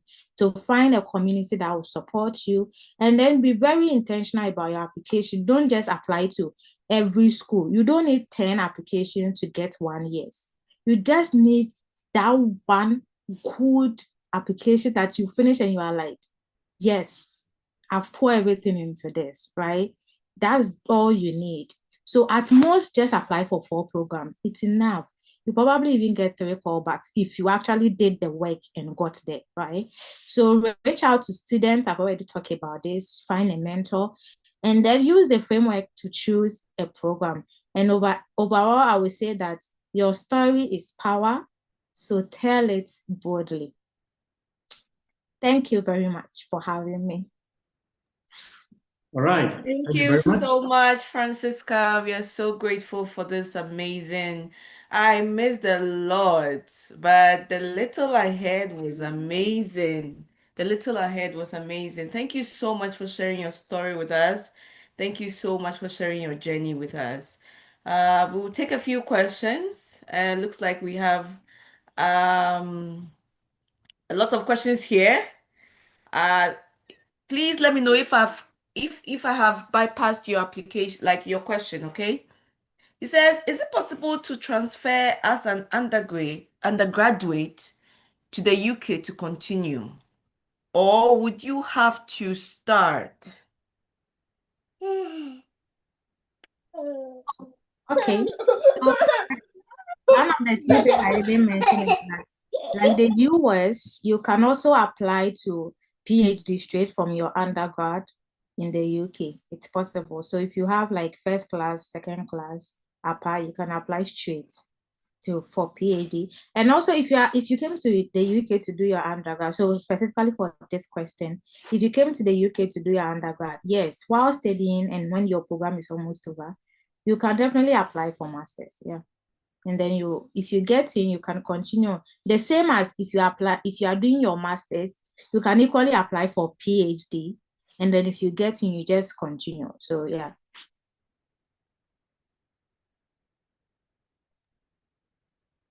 Okay, thank you very much. I think Ruth is having a little bit of problem. We don't have a lot of questions here as far as I understand. But yeah, you said something. So after schools, people can actually stay for 18 months. Is that correct? Yes. Okay, yes, because there were a bit of confusion. People were thinking 18 years. So yeah, I had a lot of comments coming in. So it's actually 18 months. That's 1 year, 6 months in the UK. Do we have any further questions? If you have any further questions, please let us know. So can you tell us, do you have any idea about what happens after the 18 months? That means you have to go back to your country, or have there been a situation where people maybe found themselves in some jobs and because of that they stayed there? Because we've had a lot of situations where people go to school there and we don't see them back again in Ghana. How did they do this? So I think that 18 months is a long time to actually like get a job, right? It makes the possibility very high, right? It gives you the possibility to actually get a job that your visa will be sponsored.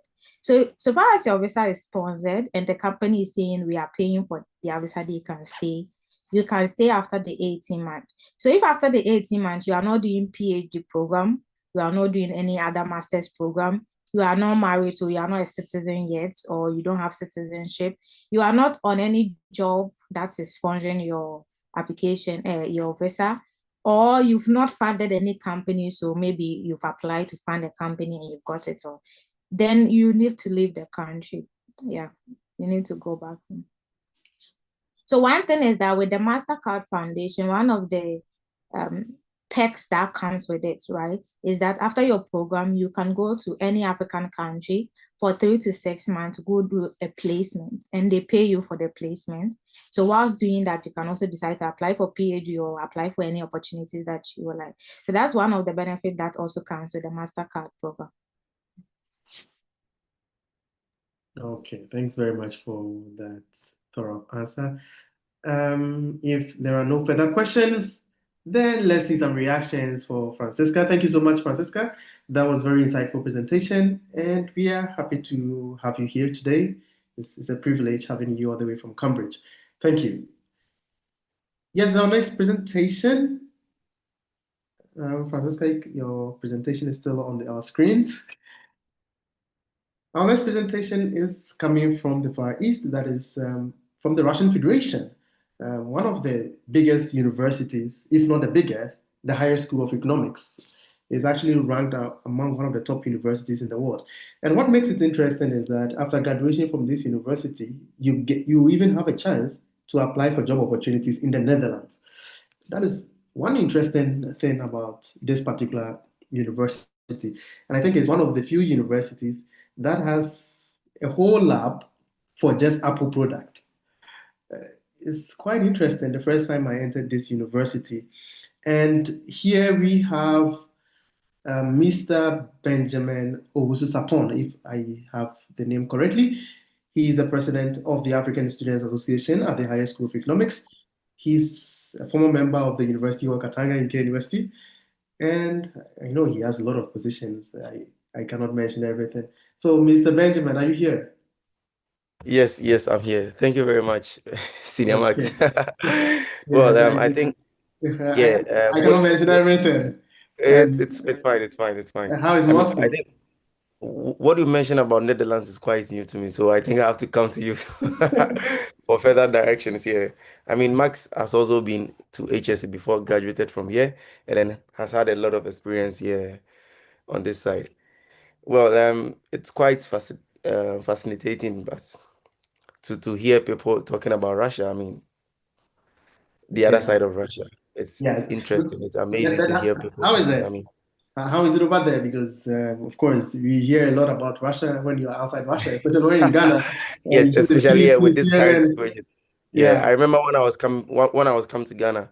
First, when I was coming to Russia, sorry. First, my mom didn't want me to come, but then my big brothers and myself, together we were able to convince her to come. And then even at the airport, the immigration place, I mean, before you go out, people were asking me a lot of questions. What are you going to do in Russia? Are they not fighting? Do you want to go and kill yourself? But then the situation is quite different. I mean, totally different from what we see on the television and news. I mean, the Western media. So I mean, it's good. It's good. And I hear a lot of. I mean, I heard all the speakers saying it's cold. It's cold in UK, China, and and I was like, oh wow, in UK it's even cold. Then what do we say in Russia? Yeah, I mean Uh, the coldest country in the world. So we are managing. So with the cold, you just have to adapt to it and then the style of dressing so that you would be able to survive in this cold. Yeah, when you get here within the next 1 month, 2 months, you would be able to find a way to dress up for the cold. Yeah, because people will teach you, you learn from others. They'll be selling a lot of things. I mean, winter clothes in all the shops, which are also discounted and very affordable. Yeah. okay. Thank you so much. Then I will just leave you to zoom straight into your presentation because we have. Sure, sure. I'll try as much as possible to use, I mean, to present in 10 minutes because I have very, I mean, short presentation and slides. Yeah. So Okay. let me share my screen. Yes.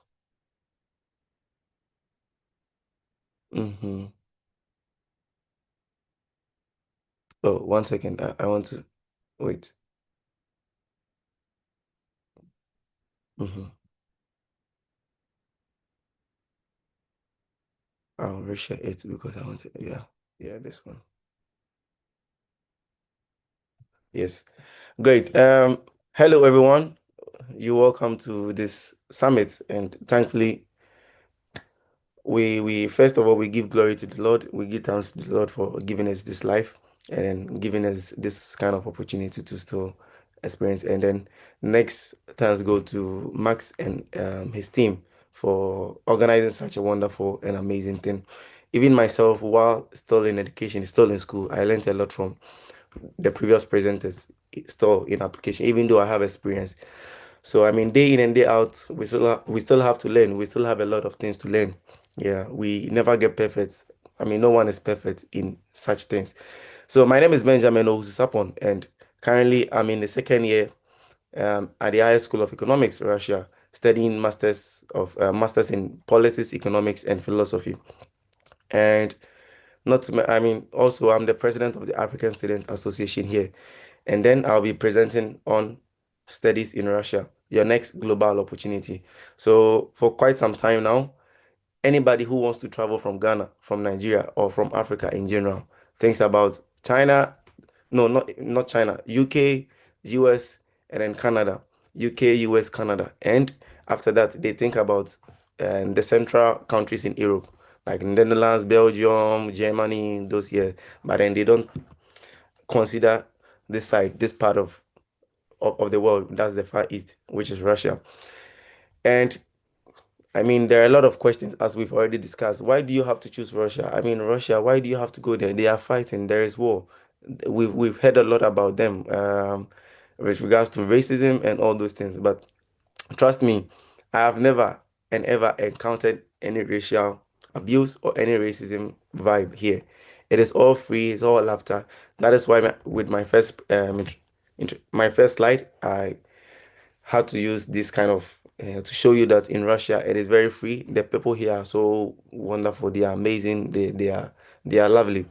I mean, you get this kind of reactions from Russians that, oh, I've seen black, especially from the kids, but then they are, I mean, super happy to see a black person because mostly they see black people in American movies, and then they prefer to have them to have a conversation with them lively. So that is when one, they try to to practice their English language, and then two, they try to check your style too, and then three, they are so happy that they've met you. And then you could see that they ask a lot. Can I take a picture with you? Not for the bad purpose, but for a very good purpose, just to tell his family and friends that, oh, I met this guy. He was so cool. He's from Ghana. He's from this country. He's from this country. So yes. So why choose Russia? Why HSC University? Well, as Maxwell already mentioned, HSC is one of the best and then leading or rising universities in the world. Yeah, it's been ranked among the top somewhere. I've forgotten the position now, but then we are somewhere top. Yeah, somewhere top in university rankings. I think in KOS ranking. Yeah. And I mean, globally, it's recognized. We have recognized program here in HSC. And in Russia as a whole, I think education here is really respected. If you have education from Russia, it is really good, especially with the doctors, those who study medicine. Yeah, Russia has so many universities that have programs or medical programs, and it's globally accepted and recognized by everybody that, oh, you studied in Russia, then you are going to be a good doctor. You studied in Russia, then you are going to be good at where you are. Just for today, just for me to know that after finishing graduating here, you can apply for some jobs in the Netherlands direct, which I find it very interesting. So I would really want to know much about this after the presentation. So myself, I've had something to learn from here, to something to research about. And another thing, in the whole world, I think universities in Russia has the most affordable tuition. That's my opinion. Because in Canada, UK, US, if you have to study somewhere without scholarship, you end up paying 50,000s, I mean thousands of dollars. But in Russia, you for 1 year you can pay like $2,000, $3,000, $5,000. I think the maximum has to be like $10,000 for your academic tuition for. So it's really affordable here. So you can choose Russia, any of the universities. If you don't get scholarship, you can still end up here if you can get the support from home, maybe for your first year, for your first 1 year. Until then, you may be able to um, get used to the system and then find a way to survive yourself and find a way to also support yourself in this phase. And another thing is, well, Russia has its own language. That is true.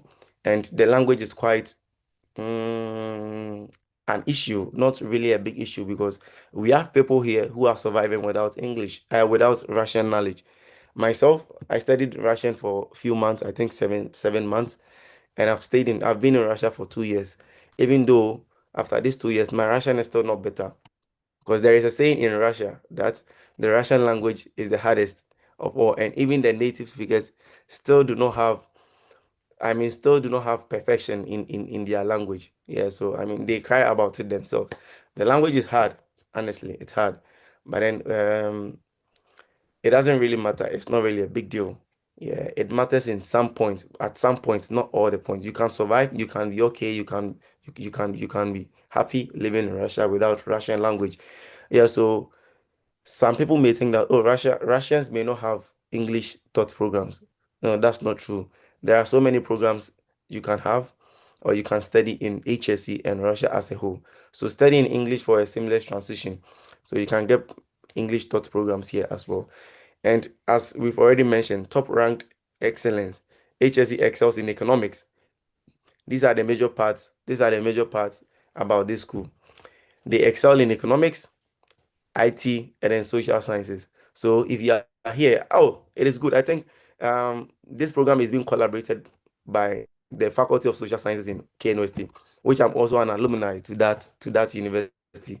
And once I was a College of Humanities and Social Science, since the Speaker of Parliament for that college. So I am an alumni. Well, so this HSE is right for you because we have so many social sciences programs, population and development, which is public administration. You can study politics in masters. You can also have some sociology programs, yeah, and so many programs, new programs they've added. So HSE is always the best, yeah, in Russia. It is, I mean, the training, it is valued in Russia, the best university here in Russia. Each and everyone you meet on the street, at workplace, when they ask you, where do you study? They expect you to say, okay, Rudin, People's Friendship University, because it's popular amongst here. But the moment you mention, oh, I school at Vuishka, HSE, and they started, wow, really? Because the school is really valuable here, and not everybody gets the chance to join here, even the natives here themselves. So when you find yourself here, it's really good. You have some credibility for yourself. Yes, but then it is quite similar to the processes that the previous speakers have already mentioned. I'll go through that. And what makes HSE University stand out? So globally, as we've already mentioned, over 100 nationalities enrich our campus community. So we have so many countries representing their country here on campuses. And you can find so many people from Indonesia, from Canada, from, well, the numbers might have reduced because of the sanctions that has been placed on Russia, but you can still find some nationalities here. Yeah, it is globally diverse. And also, it's the leading institution, which I've already mentioned, and cutting edge learning that's benefits from modern classrooms and advanced technology, advanced digital tools. Here, I've seen the best digital tools for learning. When you go to the library, when you go to the IT rooms, even on campus, one of the best campuses. I mean, beautiful campus, beautiful things that you can use for your studies. That can enrich your studies. And also international reach. So global partnership provides diverse mobility opportunities. Yes, the school has some international partnership with other universities. And once again, because of the sanctions, that is why maybe it might have reduced, but they are still internationally wide or diverse as well. And another thing is we have strong African community here. Yeah, people may think that, oh, in Russia, I'm not sure a lot of Africans are here. Trust me, when you come here, you see a lot of Nigerians here. And even this school, I think Ghanaians are many in this school, Higher School of Economics, because they once had some global partnership with UCC. So mostly you come here, you meet a lot of UCC students in HSE. Alumni, most of them are UCC students. Yeah, it is just recently that KNUST and Legon students are coming in, I mean, in the university as well. So strong African community, which I'm the leader of it. Very beautiful, very vibrant here. And let's navigate the admissions. Let me take you through the admission processes, your clear path to HSE. So when last 2 years, I think last 2 years or last 3 years, when I was applying to different schools, right? HSE was the easiest one to apply to. Quite simple, straightforward. You don't have to do so many things. You don't have to provide statement of no, sorry. You don't have to provide this evaluation thing. You don't have to provide anything. I mean, you even take this recommendation letter from your lectures and upload yourself.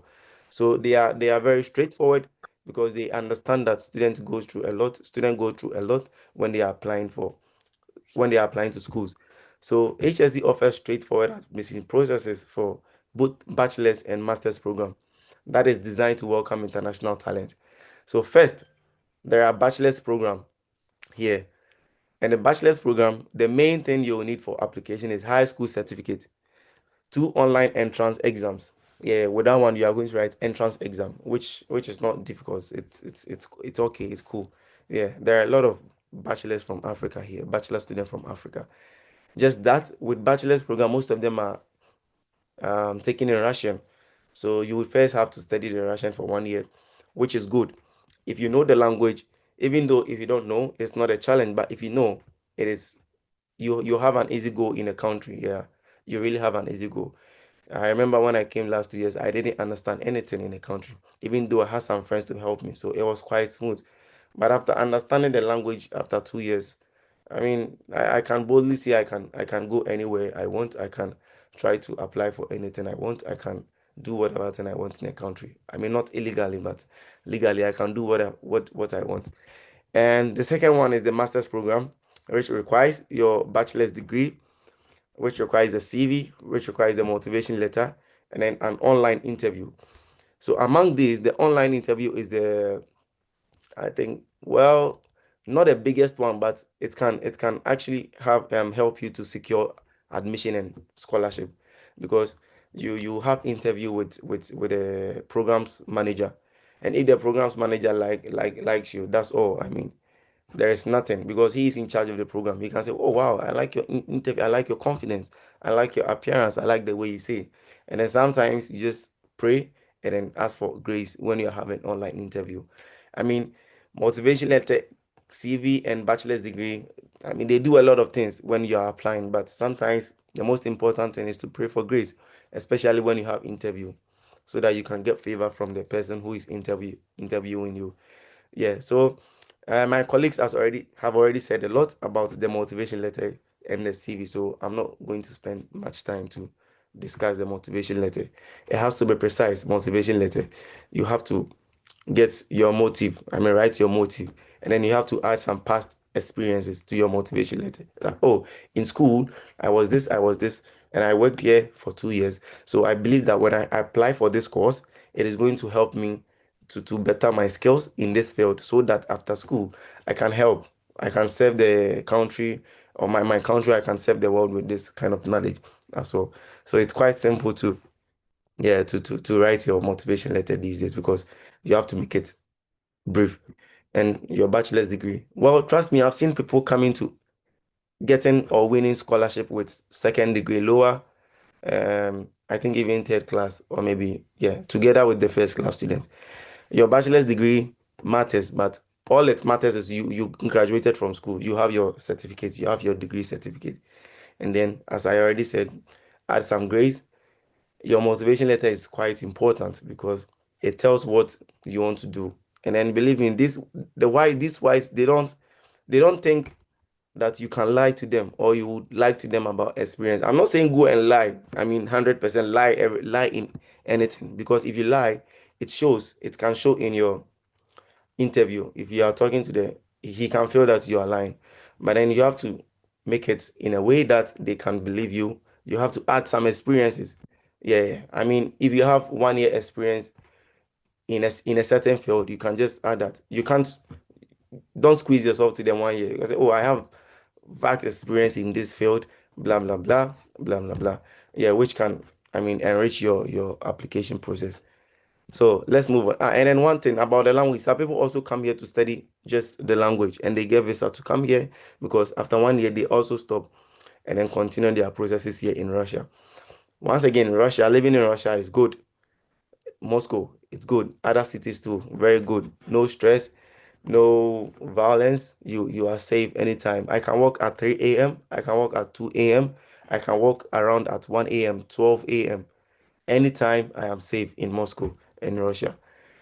All right, so with the scholarship, making your study abroad dream affordable. One, we in HSC, or in Russia as a whole, there are three main scholarships, or three ways you can earn scholarship to study. First, through a government scholarship. So the government scholarship covers your tuition, I mean, food, everything, plus monthly stipends. In my school, the monthly stipend is not it's not big. It's not big enough. It's just to cater for your accommodation. So maybe your pocket money and all these things has to be here. But one thing is, Russia is very affordable. Yeah, you can survive here in Russia with the little amount you have. like maybe $200 for the month, $100 for the month. Some people do it, even $70. Some people survive with $70, unless your how do I say it? Your entity expands, right? So you can get this government scholarship which will cover your tuition and then accommodation. And after the government scholarship application, if you are not able to win this kind of scholarship, the school itself has merit scholarship. So they offer, or they start this process right after the government scholarship has ended. So you can get up to 70% on tuition fee discount. And one thing, one aim that this university is looking at is to have a very, even though the international community is big, but not as big as, I mean, some schools in how do I in UK and maybe in US, but they want to make their international community very vast, very big, very huge. So they are targeting, in Russia, so they are targeting international students the most, especially African students, because they have issues with Europeans, and then they have issues with the West themselves, the Americans as well. So now they are targeting Africans a lot. Yeah, so it is quite easy. The process is easy. When you apply, you can, trust me, you can win. You have 80% chance of winning a scholarship with your application. We can talk about it more after the presentation. You can contact me through Maxwell. And also there is global competition. So you participate and earn tuition discount through an academic excellence, which is called the Olympiad. Yeah, they call it the Olympiad. Yeah, but that one, it opens very early. If you don't take care, you can miss it. And as of now, I think the Olympiad has ended, right? Yeah, my roommate just confirmed the Olympiad has already ended. HSC or the schools just opened their own portal for admissions and scholarship. So the Olympiad comes early, which the Nigerians win the most. Yeah, and when you come to the schools direct scholarship, Ghanaians win the most. Yeah, I came through the schools direct scholarship, even though it's connected to the government as well, same thing. But there are two processes, ways to end that scholarship. And yeah, I have some pictures here to talk about Russia and then student life here in Russia, to have an experience and a rich enriched experience. Well, I can proudly and boldly say that my life here is rich. I mean, I'm having beautiful experiences here. Sometimes it has to deal with the mindset. Moving abroad is not easy. Yeah, even if it's in US, it's not easy. For your first 2 months, first 3 months, first 5 months, you need to adapt. It's called adaptation here. Some people come in and just give up, especially when the weather gets very harsh and unfriendly. They can give up. One thing that can also make you give up is looking for job opportunity. Those who come fully by themselves, they do not have any support. They, I mean, they took everything they have from themselves from Ghana to this place. And so when they come and then they are not making it in that shortest possible time, they give up and then they would want to go back home. It happens. I think it happens everywhere. If my previous presenters can testify to the fact that when you enter a new country, it is quite depressing here to be okay for the first 5 months, first 6 months. So here in the first picture, this metro, very beautiful. Russia has one of the most efficient transport system, especially in Moscow. Very modern, very beautiful, and very efficient. You don't wait for bus or you don't wait for train more than 5 minutes. The next time the train is coming in 2 minutes, 1 minute, 30 seconds. In some stations, it's coming 30 seconds, every 30 seconds. And yes, um, diverse and affordable cuisines. Yeah, Russia is affordable, so you can definitely get some food. I mean, living expenses here is really good. Yeah, you can survive on some amount of money. Yeah, if you can live by budget, then that's fine. Well, they've said a lot about food, and that's true. You will not get the African type made of food unless you go directly to buy from people from African markets here in Moscow. But then it will take you a lot of time. For me, it took me like 1 year before I got adapted to the Russian food here. But it's so nice, it's so delicious. Now I don't really stress myself looking for African pepper, African this. I eat the Russian meals like that without pepper, their soup, which looks like, I mean, something else, but it's really interesting. And also here in a picture, you can see one of the um, accommodation for, I mean, in the dormitories, which cost less than 25 to 60 euros or pounds a month. Yeah, very affordable, especially when you're on government scholarship. When you're on government scholarship, that is actually the price, and even the government takes care of it as well. And yes, engage in myriad of festivals, cultural events, and international gatherings. On the second picture, you can see the African Student Association, which I am right here playing the Jama drums.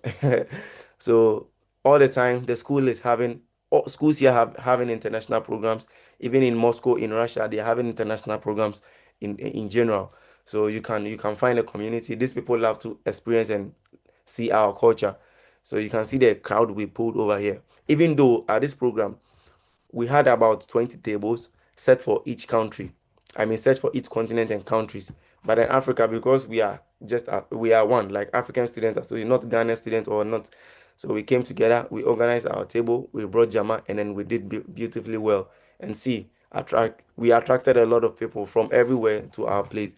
So of course, you can see you have so many international students here from Ghana, from Nigeria, from Cameroon, from Zambia. Yes. So it's okay. It's really, really okay here.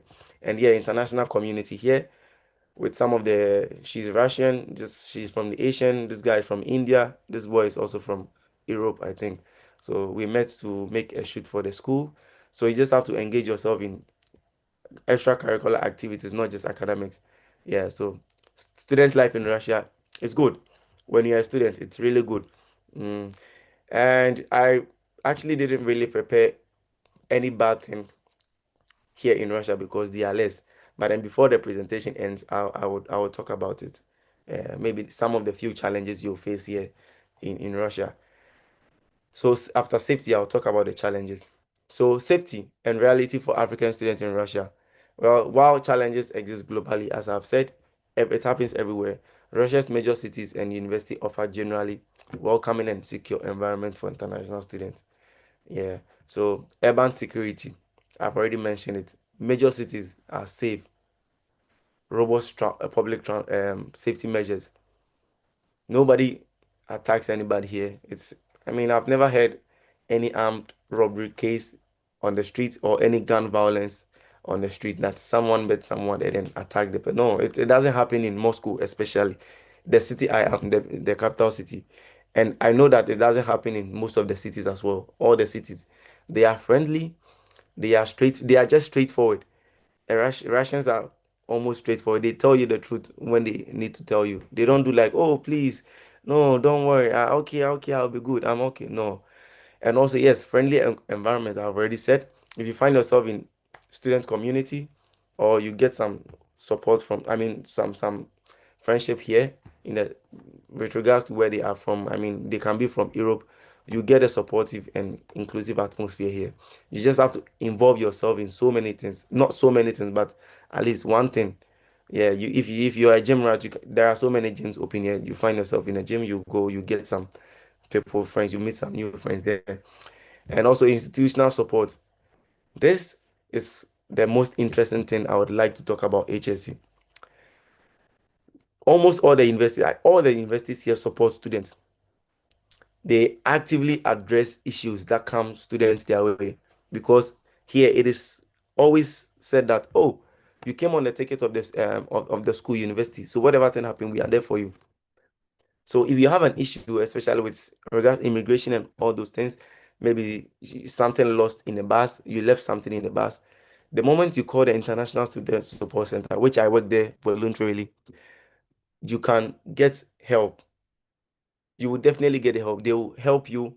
The school would lead you to solve issues. When you lose your passport, when you lose anything, they will just help you to do anything. So one of the interesting thing and now one of the good things about HSC is their international support, the institutional support. They support students to make sure that your life is safe. You make sure your life is very comfortable here.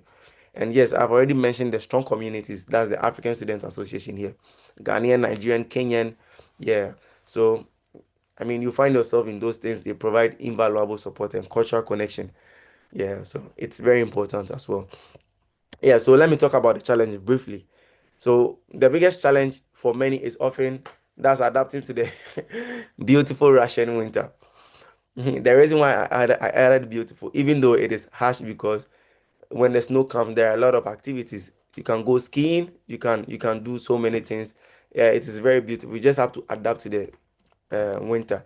Even the Russians themselves, they don't like the winter, but the winter has the longest, I mean, months here in a year.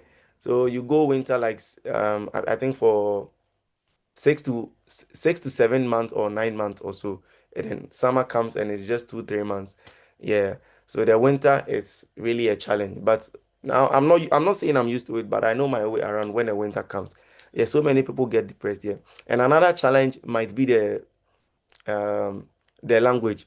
But as I have already said, it's not a big issue because whenever you meet a Russian, even if they don't understand English, you ask them, oh, do you speak English? They will tell you no, no, niet. But then they will find a way to help you. If they have to use translator, they will use it. The only time you can, or a language can be a challenge for you is when you get maybe when you meet the police and they want to check something and then you forgot your documents in a dormitory. That would be the only challenging thing because how would you explain yourself to the police? And then the police, they are, I mean, somehow strict and a little bit, it's everywhere, corrupt, small. So, but then how would you find a way to talk to them? Okay, let me settle you because if I leave, and here, according to the law, if you leave your migration card or your registration home, it's quite, I think it's illegal. Yeah, it's offensive, so you have to be fined or something. But they take it easy. They will take you to the place, sit with them in the car until maybe someone you can reach someone to bring your papers to you, and then they will leave you to go. Or you can call the school direct, and the school will fight for you from there. Yeah, so I think those are the few things you can experience, the few challenges you can experience. And one thing is about this job. Job opportunities are not that wide like it is in US. US you can work with so many international corporations, UK too, I think. But here, there are less international corporations here because, once again, because of the sanctions that is on Russia, most of them left the country. But then they are coming back, I think, gradually, because the war is about ended. And then the harsh conditions in the war has reduced. So, yes, work and study opportunity, that's building your future. So, yes, there are some part-time jobs here. And here, students are allowed to work. Yeah, you are allowed to work. You just have to attend classes. Don't miss classes more than 3 times. If not, you are going to miss. And HSE, they don't really care about if you miss classes. The only thing that will check you will be your participation in class, in seminars. So it is really important to participate in seminars to get, sometimes it's, in some courses, it takes about 50% of their total mass. So you just have to participate. I mean, this system will even let you go to class all the time, especially when you fall in love with your job. You would be scared to not to go to class all the time because some people come and then it happens everywhere. They ignore the school. Yeah, but HSE, when you fail twice, the third time is your last chance for a course. If you fail that course, that's all. You lose the scholarship and admission. You have to reapply, and that one you'll be coming on your own financial support, and also postgraduate graduation prospect. One thing that is very good here, which I didn't hear in the China, they said the other thing is you having temporary residence or something. Yeah, here you can renew your papers. You can get Russian passport. Yeah, it depends on how you can do it. Those who graduate with higher grades, yeah, they have the opportunity to apply for residential permit direct. Yeah, it's called red diploma. So when you get that, the biggest thing that you can have is to apply for the residential permit direct, and then they can give you like 5 years visa or maybe even 10 years. Yeah, and those who do not get red diploma but then have beautiful grades, I mean any other grades, you get the blue diploma, which is also good. The difference is just that you were able to you were consistent in getting some grades. Yes, some people get 8, 9 out of 10 throughout their course, but some people might get 5, 6, 9. At the end of the day, you might even end up on the same CWA, but just because the person stay consistent in some grades, in most of the grades, gave him that red diploma. So it's not really, I mean, a big no difference. Just that you can apply for residential permit direct. So the post graduation prospect. So you can apply for RVPO, which is the residential permit for students. So legally, after graduating, you apply for this visa, and then you can stay in the school. Well, and also opportunities in tutoring, that's the teaching. Yeah, here, most comfortable job here is like teaching. Yeah, you have your time, you have the opportunity to work anywhere, even cafe work. You also have the chance to do IT freelancing and also many more. Yeah, I know some few people who were good at how do we tailoring. Yeah, yeah, tailoring. How do we say tailoring, right? And then they found themselves in a very big companies. So you have to do something. I know guys who do hairstyle, who do barbering, and then they have their own job because they got their not fan base, they got their customers. Yes, they got their customers from school, and then after graduating they applied for this, and then now their customers are still here. So you have to find something you are better at. And here, talent really pays in Russia. One thing I would say, if you are good in playing keyboard, brilliant. You can play keyboard somewhere. You can book places to play keyboard, and then you can. I mean, it can end very well for you, and then you'll be getting big contract. If you can play saxophone, trumpet, drums, what can you do? Anything you can do can give you a very high opportunity here to stay. Yeah, I know one guy who was a gym guy in Ghana, and then he came here. He has been offered a job in one of the biggest gym centers here in Russia, and then he's also having those gym programs that they go to do the shows, and then he's making a lot of money here. And also, yeah, you can get professional internship. That's through your department. So some department makes you do the internship, and then the department themselves will offer you or will find a way to find you into some companies to work here, some offices to work. And yeah, so let me take you through the step by step application. So first of all, when you go to the site, HSC site, you go to the admission portal, the admission place. You see it's very simple. The interface is very clean, very simple, no complications. So you see admissions right there. I think at the left side of it, you click admissions will be there open. You see the programs which are grouped into bachelor's or master's. So if you want your master's, you go to the master's side. If you want bachelor's, you go to the bachelor's side. Carefully look into the courses and then know what you can do, or what you have a link to, or what your motivation letter can explain why you want to do that course. And then you select that program. So right after you select that program, the most easiest place, which other schools other way would ask you to do a lot of things, do this, submit this, let your professor in Ghana submit this. You just have to have the document available, which is your CV, motivation letter, your graduate degree, your diploma, certificate, I mean, your transcript, and then maybe some other certificate that can boost your application. You just upload them right at a space or at a place they ask you to upload. So you go, you can see, okay, here, upload your certificate. Here, upload this, upload the recommendation. Very easy, not stressful. So my dear friends, you can try today. From today, the admissions have been, it's opening on 1st November, which is going to end next year, I think March or July, from now to next year for the scholarship. Yes, but then for the admission, it goes throughout the whole year to August 1st. Yeah, and submit your scholar right after you upload the document. That's all. You apply for the scholarship directly alongside. So your application comes with scholarship. So that is where you are going to. Oh, I think I missed it. So first of all, you choose the program. Second, you create an online account. Yeah, that will take you to the portal to upload the document. So after you create the online account, following the steps, you upload the documents I've already mentioned, and you have some exam or interview. Some courses you take exam. That's the bachelor side. You take exam, entrance exam. But for the masters, you would only have interview, right? So the interview, you just have to complete necessary entrance exams or the interviews. You will have to have meet with the programs manager or anybody the programs manager would refer to meet you for the interview. And then they are going to ask you very simple questions. Why are you choosing Russia?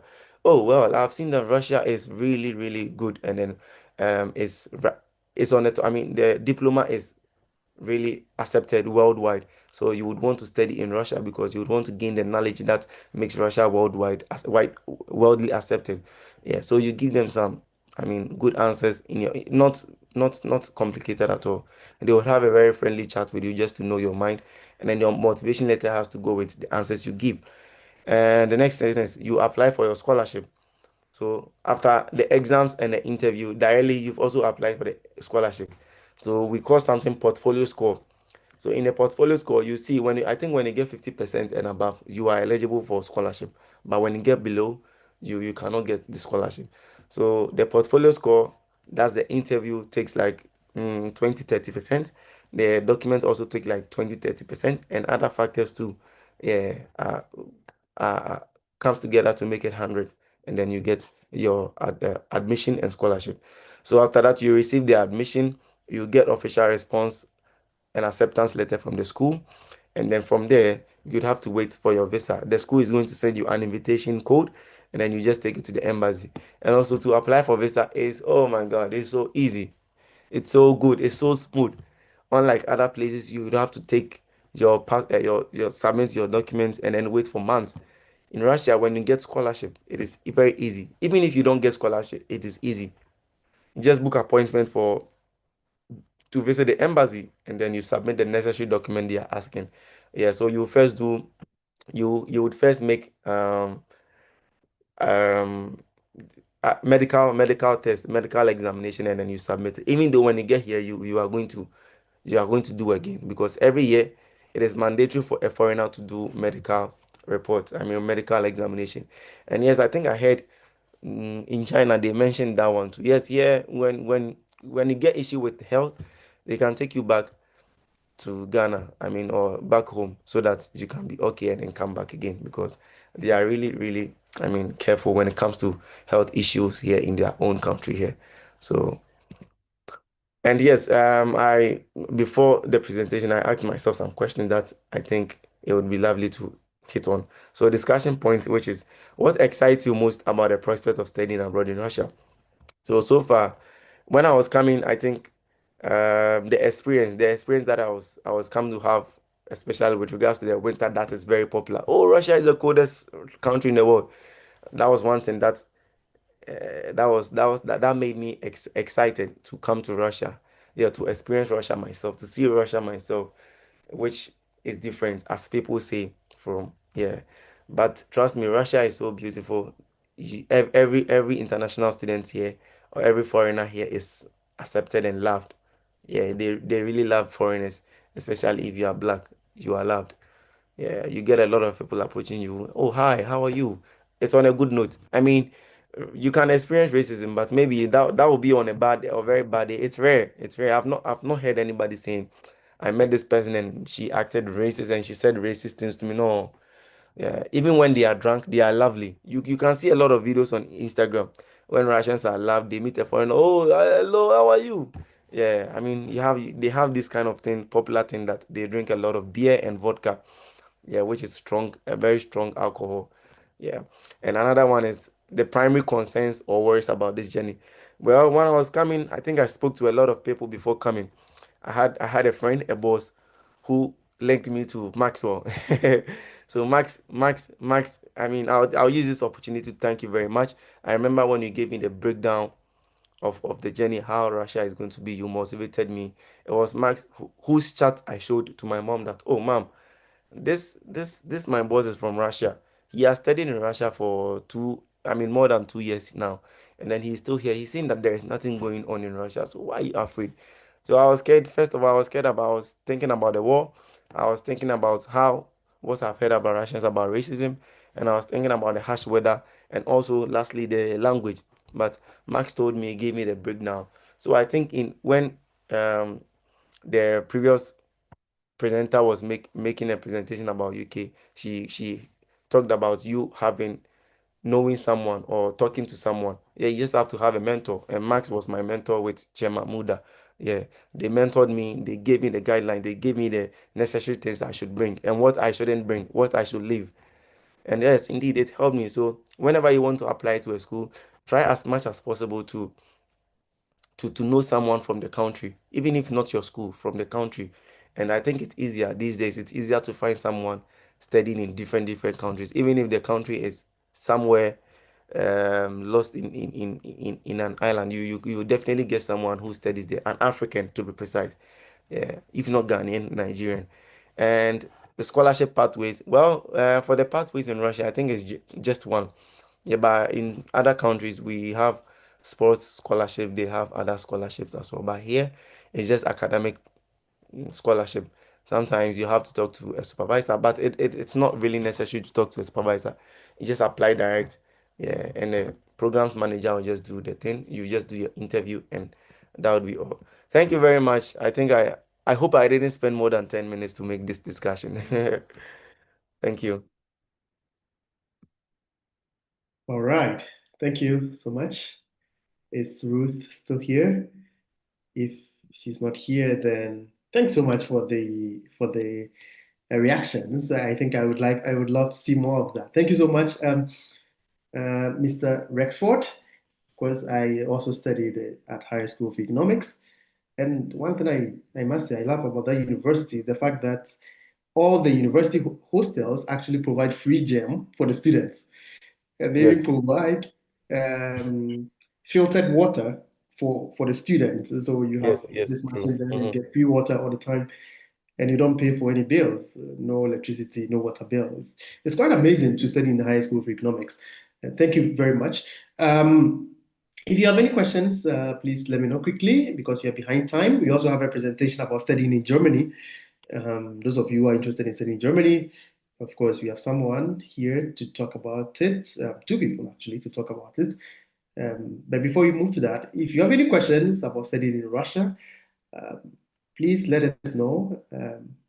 I think he's already mentioned that there's no war in Russia. I mean, there's war in Ukraine, but not Russia. Yeah, so My question is, what if it comes to Russia? Max, what if it comes to my brother? What Yes. if it comes to Russia? Are you not concerned about it coming to Russia? What's coming to Russia? The war. The war? I'm Yes. not sure. I mean, well, Max, I think you also have a fair idea, right? Well, I think Russia has in the world they are expected to have this strong military defense and for their country, national defense, it's solid. Yeah, But there is not the war is not going to escalate. They've already and won the there war. random response attacks? No, no. Well, if there would be random response attacks, that would be from the borders. I mean, the war is actually happening along the borders. Yeah, so it happens in, I mean, far, far cities where it's closer to Ukraine, not anywhere close to Russian cities. So if there would be attacks, that would be, I mean, that it has happened before, but not in the major cities, or maybe not almost all the cities. Major attacks has never happened here since I came in 2 years. Yeah, they have the strong defense. I mean, air defense is solid. So whatever comes, I mean, the citizens here sleep comfortably. They don't worry about anything. Yeah. What about the embargoes imposed? Do you feel it? Hmm. Well, the embargoes that are imposed, sometimes it affects we the foreigners, but not the citizens. For example, Mm. you are not able to pay for international things unless you have your Ghana. So when I came here, all the bank cards I have here in Russia is not really working internationally. So I have to use my Cow Bank. Yeah, to be using that one to pay for my Netflix logins, my Apple Music, and those things. Yeah, so I mean, sometimes it worries on that side. I mean, I think on the entertainment side, where they haven't had any international artists coming to Russia for the past 2 years. It's just now that they've allowed those things. So now international artists started coming. We had Jason Oh, I Derulo see. coming, yeah, and we have Ruga coming. We had Ruga coming. Next one, we are going to have Davido coming in next year. We are going to have Travis Scott too coming here in Russia. So Oh, it's I okay. see. The embargoes, I think it's between the governments. Yeah, whatever thing is happening and affecting, it happens directly to the governance side of it. Maybe a Mm. little inflation goes high. Maybe, yeah, those things. That's all. It's not a Right. big deal. Yeah. Thank you so much. Thank you so So much, you're welcome. Benjamin. You're welcome. Um, uh, we are way behind, but if there are any questions for Benjamin, we could ask quickly and then Benjamin could answer for us. No Yeah, I questions? think there is one in a group. Oh, okay. Good evening, Okay. Mr. Sapon. Please, from your submission, you mentioned the class a person has attained at the university level. My question is, with a third class degree, do you need to write any examination before you can apply for, especially for economics related courses? Mm. See, the best response I'll give to you now is, students who have been here, I mean, the alumni is here, right, has had a very good how do results here. So it's like in Ghana, in Twi, Oma Sheye Animuonyam. I don't know how to say that in English. Yeah, but then they've made a very good remark about Ghanaians and Africans, Nigerians studying here. And trust me, the Oh, okay. supervisors So you and mean to say professors. that there's a good track record of students who have Yes, come yes, from thank you. Ghana? Yes, good track record here when it comes to Mm. studying here. So I mean, I've seen someone who came with, I think, a third class and then did very well.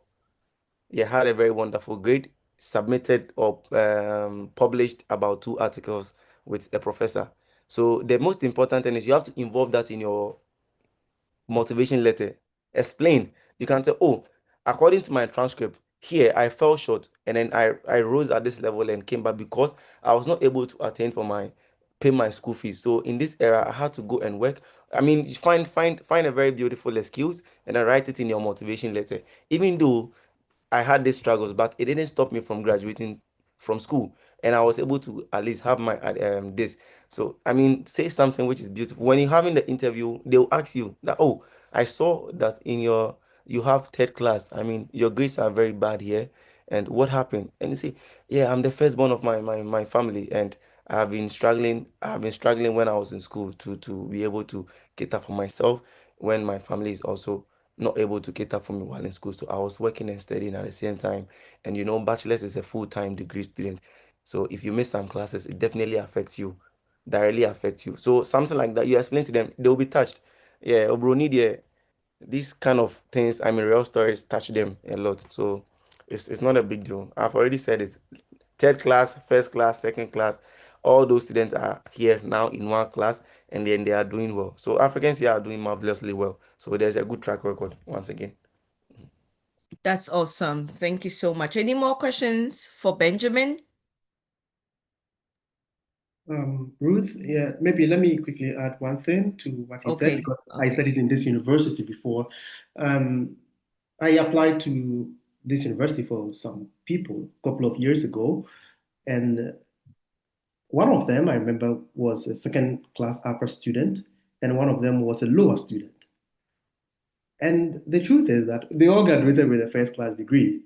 And then I think even the one who had lower now is a Russian citizen because they have this system that allows you to apply for citizenship after graduation, which is very interesting.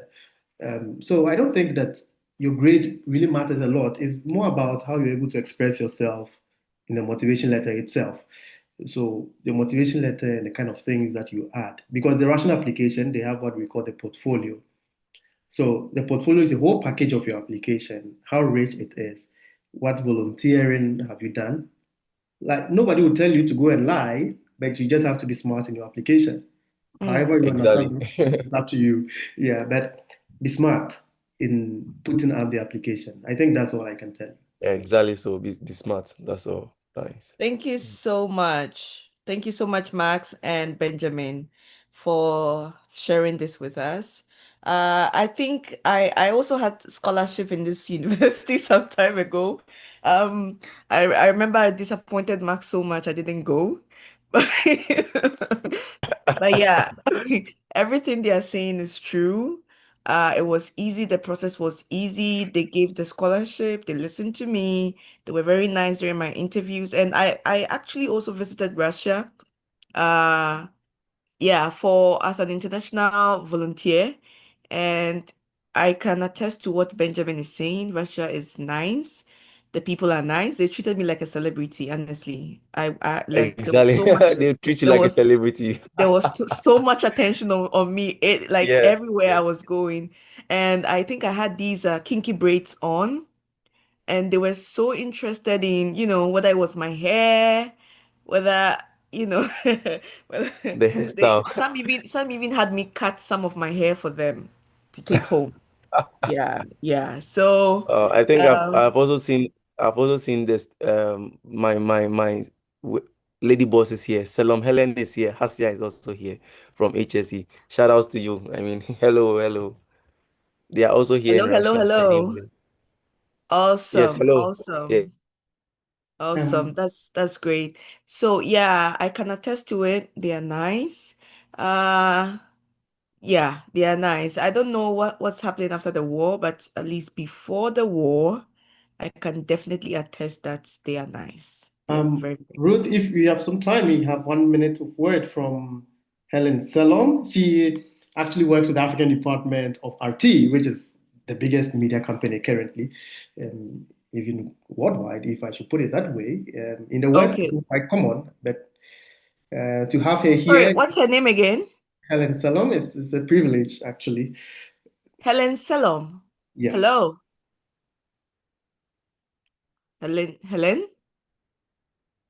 Hi. Hi. Hello. Oh Welcome, yeah, so yeah, welcome. I'm also a student of the Higher School of Economics, currently doing my PhD in sociology in my final year. So Awesome.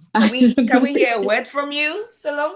what would you like me to say? Well, I people are afraid of Russia right now. It doesn't have a Well, very I positive have been outlook. in, okay. So I don't know about their fears. I have been actually responding to a lot of messages from people because I have a YouTube channel where I used to document my life in Russia. Yeah, I have been here since 2021. I came and then 2 months later, the whole military operation started. And at the beginning, it was frightening, but then after some few months, yeah, everything became normal. Like we all sleep at night peacefully. And I can tell you that Russia is the safest country in the whole world. You wouldn't hear about gun violence and all of that. Like Benjamin already said it, you walk around in town any time of the day and yeah, you without fear, nothing, nobody will rob you and all of that. So I think, and I don't know, like Max also said, I'm a journalist. I work with Russian Today TV. So yeah, I think Russia is one of the best places to be in the world. So if you really Awesome. want to Looks like you've study, been yeah, just Russianized. come. Yeah, we're waiting for you. Yeah. Yeah, so thank you very How is much the for. support? How is the support? Basically, people it's hard. It's already hard in the diaspora. It's hard from outside your house. But when you have a community that can support and hold you up when you are down, it really helps you. So the next question I actually have, which unfortunately I had to go on and off, but I apologize. How is the community like? How are the people there? Are they ready to help you? Are they ready to support you? Are they ready to, assist you when things are so tough? You get what I'm trying to Oh, say? okay. Yeah, I Yeah. understand. Yeah. Okay, so if it comes to support, we have a very big Ghanaian community, very beautiful, and we've had situations where we all have to come together, contribute something small to send people back home. Mm. So yeah, and aside from that, for me, my biggest support has been the university community, especially my supervisor and the people I work with. At my workplace, let me start with that. I'm the only Black person currently in my department. And anytime I have yeah, my boss always comes to me once in a while. He comes in and be like, "Oh, reality check. Are you doing okay? Are you alive? How is it going? Do you need anything? Yeah, just let me know," and all of that. And That's uh, amazing. Good to yeah, and hear. then this year I nearly quit my PhD because I had situations back at home. I've been emotionally unstable, and then my supervisor just calls me, even at midnight, he will call me and then be like, "You know what? Family problems will never go away, so don't quit your PhD, Don't, just yeah, stay," and all of that. So all of that, yeah, they are very supportive. that's So amazing, yeah, I think, yeah, Salome. Yeah. That's Mhm. Yeah, and amazing. So in 2 seconds, you would be surprised that if you come here, the biggest support can turn to be the Russians themselves, especially where you work yeah. or the Mhm. university you are in. Yeah, I mean, my Yeah. Awesome. boss where I work, she's so supportive. I mean, even though we have the Ghanaian community, I have served as the media head in the Ghanaian community before. There has been so many circumstances. The whole Ghanaian community contribute to people to help them in such situation. Some people health situation, we contribute to give them money. Some people, I mean, when it comes to this kind of disease thing, we have to send the body back home, and those things we have to, yeah, a whole lot of things. So the community here is supportive, and one of the biggest communities you can also have is church, whether a Russian church or an African church. When you find yourself in those communities, it's really powerful. They will help you. So it's really That's normal here. amazing. Thank you, Helen and Benjamin, for your thorough description of things and the in-depth knowledge you've given us today. I'm sure if anybody had any form of misconceptions, I hope that you've been able to clear things up for them. Just checking in. Kateche Raphael Aho, are you here?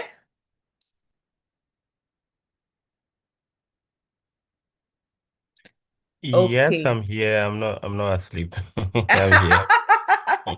That's good. So good to know. How are you? Well, I'm good.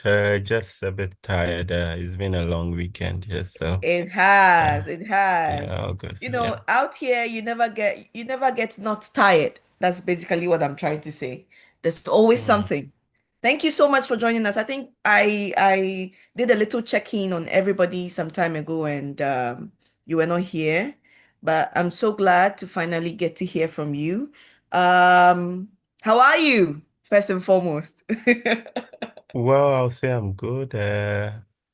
By God's grace, I'm in Ghana currently with my family, so it's been a stressful 2 weeks, but always good to be with the family. So just trying to spend some quality time and also Some head back quality to time. Germany. Very Yeah. important. Sounds good. So, Kateche, tell us, how did you get to Germany? What took you there? So, my journey, I'll say, how should I start? Well, simple and short, I think my story is also similar to the lady from the UK that actually Mm. spoke. Pardon me if I don't remember the It's name. I'm very terrible. Francisca. Yes, That's Francisca. Francisca. Yeah. I'm very terrible with names, yeah. So I think I completed with our boss in 2017 in KNST, and I decided to work for a while. I was one of the people who believed that you can stay in Ghana and make it.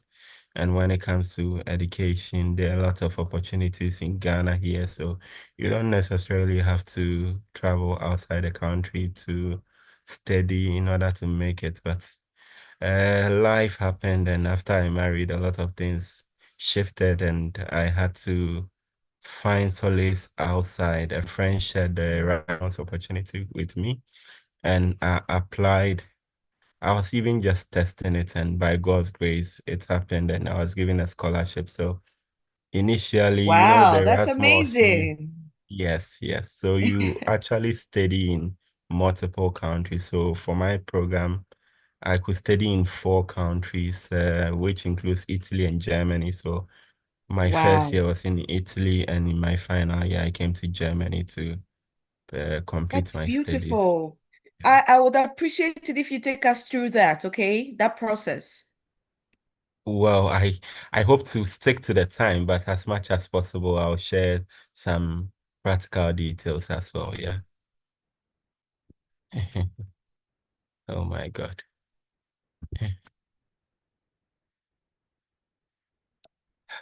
Hello, can you hear me?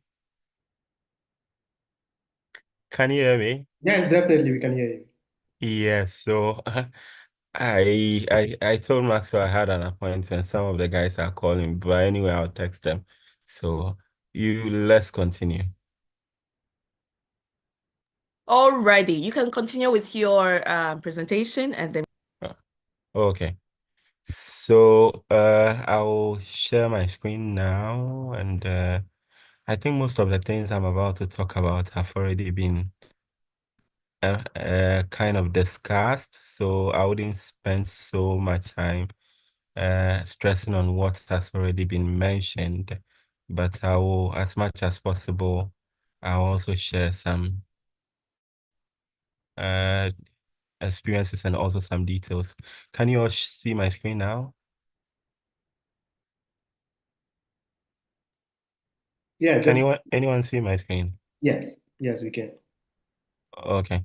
So like I mentioned, I'm just here to talk about how to position yourself to win if you want to study in Germany and Italy, because those are the two countries I've studied in. And like I mentioned, I studied with the Erasmus Mundo Scholarship between 2022 and 2024. Actually, I had to extend for one more semester in Germany, so I actually graduated this year. And currently, I'm working with one of the international companies in Germany. So, based on the survey that was presented, I kind of did some trick with my presentation because it seemed that most of us were interested in these topics. So I had to make some changes. So this is the outline of my presentation. So before you begin every journey, you have to prepare, right? So like the other speakers have talked about, preparation is very key. And you need to start your search as early as possible. If you want to study in Germany, if you want to study in Italy, or even Europe, or for wherever you want to study, people, you have to search as early as possible. And you have to check the eligibility criteria. So like the earlier speakers mentioned, you have to sit down and do all the hard work. And you also have to consult. If you are not clear about something, you have to check each of the application criteria to make sure that you are preparing everything that you need for the application. And one thing that's very key is the application deadlines. If you come to Germany, for instance, many of the universities have both summer and winter applications, where the summer mostly stretch from December. We are about entering December. So December getting to January, some extend to February, early February.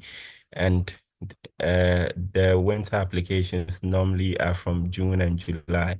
So you have to note the school you are applying to and when exactly the application will begin and end so that you can prepare adequately.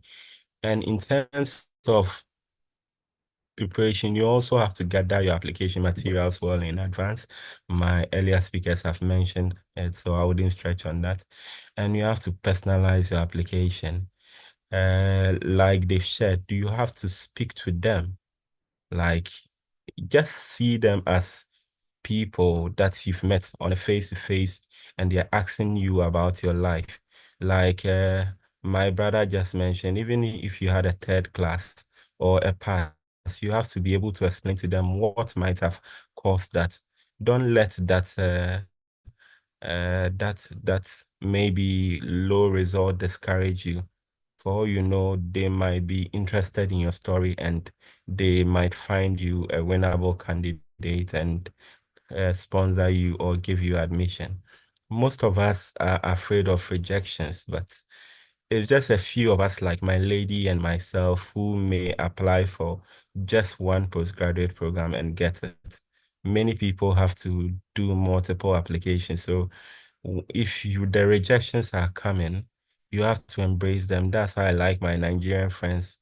They normally refer to rejection letters or rejection emails as love letters. And it's funny, but it's also a very subtle way of uh, shaping your mind and having a very strong mentality that no matter the number of rejections, you are not going to be moved by it. So you have to keep trying. And many of us, like my brother from the US also mentioned, is we tend to behave in a certain way when it comes to social media. But one thing that you should also know that is that when you're applying for funding, these people want to know everything about you. So sometimes they have systems that they can easily check your name on Google. So in case you are someone who has not kept a very professional profile on social media, or you posted some things in the past that you think might affect you negatively, maybe it's better to pull those things down even before you even apply. That's one thing that I also noted. And you also have to use a photo that leaves an impression of professionalism. We are not saying you should compulsory wear a suit and a tie, but wear something decent in case you are sending your headshot, in case you are sending your passport picture, whatever picture it is. And like we've all mentioned, you have to contact people like professors, institutions, and the countries, and also senior colleague, alumni, for them to provide you guidance, because not all the information that will help you will be found on the website. There are some detailed information that, unless someone who has been through the system, who can hold your hand and guide you through the process. I'd like to see a thumbs up in case you guys are hearing me, so that I know that I'm still communicating with you guys, because I'm still in Ghana, so I don't really trust my network. Can you guys hear me? Yes, yeah, Hello? definitely. We can hear you. We can still hear you. Yeah. Okay, all right, yeah. Thank you. So, application documents, many people have mentioned in the first degree certificate, you're applying for a master's degree or you're applying directly to a PhD. In Germany and Italy, at least per my research, I don't know, I'm not sure you can apply directly from a bachelor's to do a PhD, to the best of my knowledge. I know Maxwell and other people, my colleague who will be also be speaking after me, might also give some details. But at least if you're applying for your master's, you need your first degree certificate, you need an academic transcript, you need your motivational letter and SOP, and you need your CV. In terms of Erasmus application and other EU applications, most of the schools prefer the Europa CV. Those who don't know, the Europa CV is the European Union template for CVs, where you can either download the editable version in Word format and edit it, or you can also do it online, enter your details, and it will automatically generate your CV for you for free. In recommendation letters, a lot has been talked about how to handle your recommendations. So I wouldn't dive very deep on it. But what I would like to mention is that the good thing about Germany is that for most of the schools, you don't necessarily need a recommendation letter. Sometimes you can do about 5 applications a day without consulting anyone. Once you have all your document ready, you don't need to write to any professor, you don't need to write to any lecturer. You can do all the applications on your own without any recommendation letter. And sometimes with the Erasmus too, they request for a proof of residency, because this scholarship is for people who are living, let's say, in the third world countries, or let's say if it's for Africa, they don't want someone who is staying in Europe and is using Ghana address to say that I need a scholarship, and will find their way to get the scholarship. So they want to prove that if indeed you say you are living in Ghana or Nigeria or wherever, indeed you are living there. So sometimes you need to go to the court for this document, or your employers, and your passport as usual. You can't travel if you don't have a passport. Some of the schools too, they request for a research proposal, especially if you are doing PhD. They will require a summary of maybe your project topic or something. And if you've also done some publications, there's a time to also highlight for them to see your research progress, for them to know that indeed you are someone worth investing in. So let's get into the scholarships. So there are a number of scholarships for both Italy and Germany, and I must say that Germany has more opportunities than Italy per my per what I did research on and per my experience. So I'll just touch a bit on them. So the DAD EPOS scholarship is one of the topmost scholarships in Germany. And these are for development-related postgraduate programs. So not all programs, just a few programs with full funding and monthly stipend of 992 euros. And this amount for those who are applying without a scholarship is the same amount per month that is required for the blocked account. So the DAD pays that for you. And for master's, 300 euros for postdocs, it's also there. And they also provide travel support. The Erasmus Mundus scholarship is what I received, and you can study in 2 to 4 European countries with 1,000 euros a month plus travel support. Sometimes they can share all the extra money that they are supposed to pay you on top of the 1,000 euros. So you end up receiving 1,400 euros every month without any travel support during your mobility. And you also have the CARD scholarship. The CARD scholarship is offered by the Catholic institution in Germany, and they offer the same benefits similar to DAD, just that the number of offers given to DAD scholars are more than that of the CARD. And because it's being offered by the Catholic Church, Catholics are preferred. That does not mean that if you are not a Catholic, you cannot not apply. You can apply if you meet a certain criteria, but you have to always have in your mind that someone who is a born Catholic or is able to show proof that he's a Catholic will likely be prioritized over you, especially if both your credentials are the same. Then we also have the Italian government scholarship, and these are given to foreign students in Italy, covering full tuition and 900 euros monthly stipend. And we also have other scholarships, such as the foundational scholarships, such as Konrad Adenauer, Heinrich Böll, and Friedrich Ebert scholarships. We also have the Deutschland Stipendium that provides 300 euros monthly stipends to continue students in Germany, etc. All the ones highlighted in blue and underlined are links that you can easily click, and it will send you directly to the site for you to read and learn more about all these scholarships. For the sake of time, I wouldn't like to go through in detail. And study and work balance as a foreign student in Germany and in Italy. In Germany, things are a bit more friendlier. I know I have some of my German colleagues on the call. In Italy, I must say it's a bit difficult because in Italy, even when you don't speak the Italian, some jobs such as cleaning and the rest, sometimes it's even difficult to get. I had a couple of interviews back in Italy, and mostly the interviews ended before it started. Mostly the interviews end before it starts because I don't speak Italian. Sometimes I rehearse my Italian lines, and all the questions that they are going to be asking me are things that are totally different. But in Germany, it's more international, and you are exposed to more opportunities.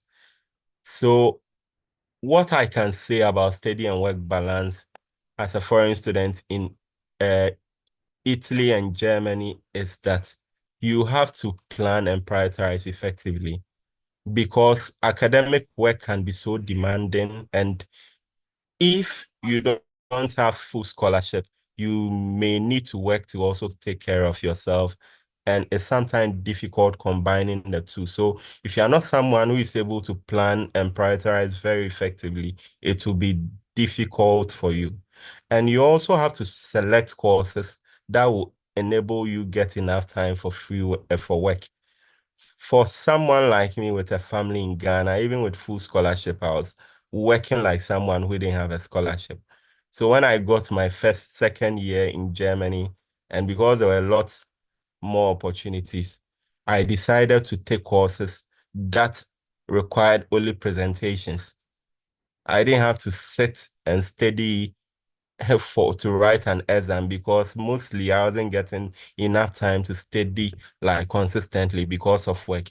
And there are times you do group works, assignment from back to back, writing 10 papers and all that. So you have to know yourself and choose courses that will help you.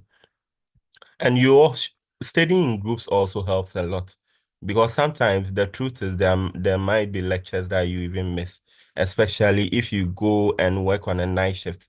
My friends in Germany, they will tell you sometimes you go for night shift and you arrive around 7:30 or 8 and your morning lectures begin at 8:15. Sometimes you might not even go because you are too tired. So when you meet your colleagues later to have discussions with them, it helps you to refresh and also to catch up on what you have missed. And one thing that I also realized, and it personally it affected me that I got to realize later on, is that many students find it so difficult to say no. For me, those who know me a little know that I used to post a lot about scholarships and opportunities. And because a lot of people also relied on me to also support them, sometimes I had to sacrifice my personal time to be able to assist them. And this has affected me negatively sometimes. So at a point, I had to start saying no to some people in order for me to also get time to do some other personal things. Because if you're unable to say no, it's like always there's a burden on you. There's a kind of pressure on you. So you have to always learn to say no, else you put stress on yourself. Even at work, when you go to work, you have done an 8-hour shift and your boss is asking you to do extra 2 or 3 hours for them to give you some extra overtime. Meanwhile, you know that the following day you have an early morning lecture. That's very crucial. You have to respectfully say no. Your boss cannot sack you because that's not what the agreement was about. So that's one thing I also like to add. And one thing I also like to touch on is that for those of us who have stayed home for a very long time before going back to school, it can be very difficult concentrating, especially in class, because sometimes you're in a class with people who have done their masters or fresh from school and they are doing their masters. And it's not a competition, but sometimes you realize that you are way back because you are combining a lot of things. Maybe you have side businesses in Ghana, you have a family, you have projects that you are managing, and always there's a lot on your mind. So what actually helped me during my school time was I was able to convert most of my notes into audio, and sometimes I did recordings, and sometimes I'll be playing them and listening to them whilst on my way to work or whilst commuting or doing whatever I had to do. It's helped me to be able to concentrate better. And one other thing I'll also touch on is to reduce stressful and manual jobs in the course of the semester. This applies especially to people in Germany because it's easier to find these jobs, the warehouse, blue-collar jobs, these warehouse jobs, this cleaning jobs and the rest. And it pays a bit okay. Many people spend most of their time during their semester. And when you keep doing that, it kind of puts some pressure on you. It's like always you are tired and you don't really get time for your books. So you have to reduce it. If during the vacation, maybe within 3 months, you are able to do that kind of work intensively, that's good. But in the course of the semester, as much as possible, it's better to reduce those kind of jobs so that you'll be able to have a fair balance. And one thing that also stress people a lot, especially in Germany, is the thesis.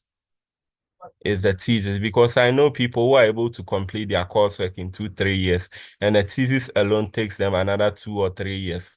So you have to plan your thesis early and work on it incrementally. It's better that way. Even if you are contracting someone to do the work for you, definitely you are the one who is going to defend it. So you have to plan everything along so that even if someone is helping you with a certain portion or someone is doing it for you outright, you work with the person hand in hand to be able to complete the thesis. It might amaze you that a lot of people actually do not complete their study. They get to the point of writing thesis. After 2, 3 years, if they are not really seeing any significant progress, they just give up. And they are 4, 5 years of studying who just be in waste and they apply for another school. And let me just chip this in since I didn't mention that at the beginning. Because most German universities are tuition free and are being sponsored by the government, many people are able to extend their semester. So in Germany, because we are not paying fees, there's no pressure on you to finish within the 2 years. Even myself on a scholarship, my scholarship ended, but because I wanted to extend my time as a working student, I did extra 6 months in order to finish my thesis. So many people they stagger their studies, and before you realize 4, 5 years, they are still on one master's. And this thesis aspect, like I mentioned, if you don't plan and work on it effectively, sometimes people just get there and they apply for another job or they apply for another school and they are just professional students for 4, 5, 6, 7 years. They are studying. And for me, what I've seen is that when you do that, it's like you put your life on hold. And that's not something that I would recommend to prospective students. So life and stress management. Stress abroad, someone said Germany especially can be a place where you are surrounded by a million people, but you feel very much alone. It's like you are alone in this world and everything is hitting you all at once. So a lot of students are very much stressed. And these are a few tips that I can share with you guys on how you can manage your stress and also make life more enjoyable whilst you study abroad. You all first have to have the expectation.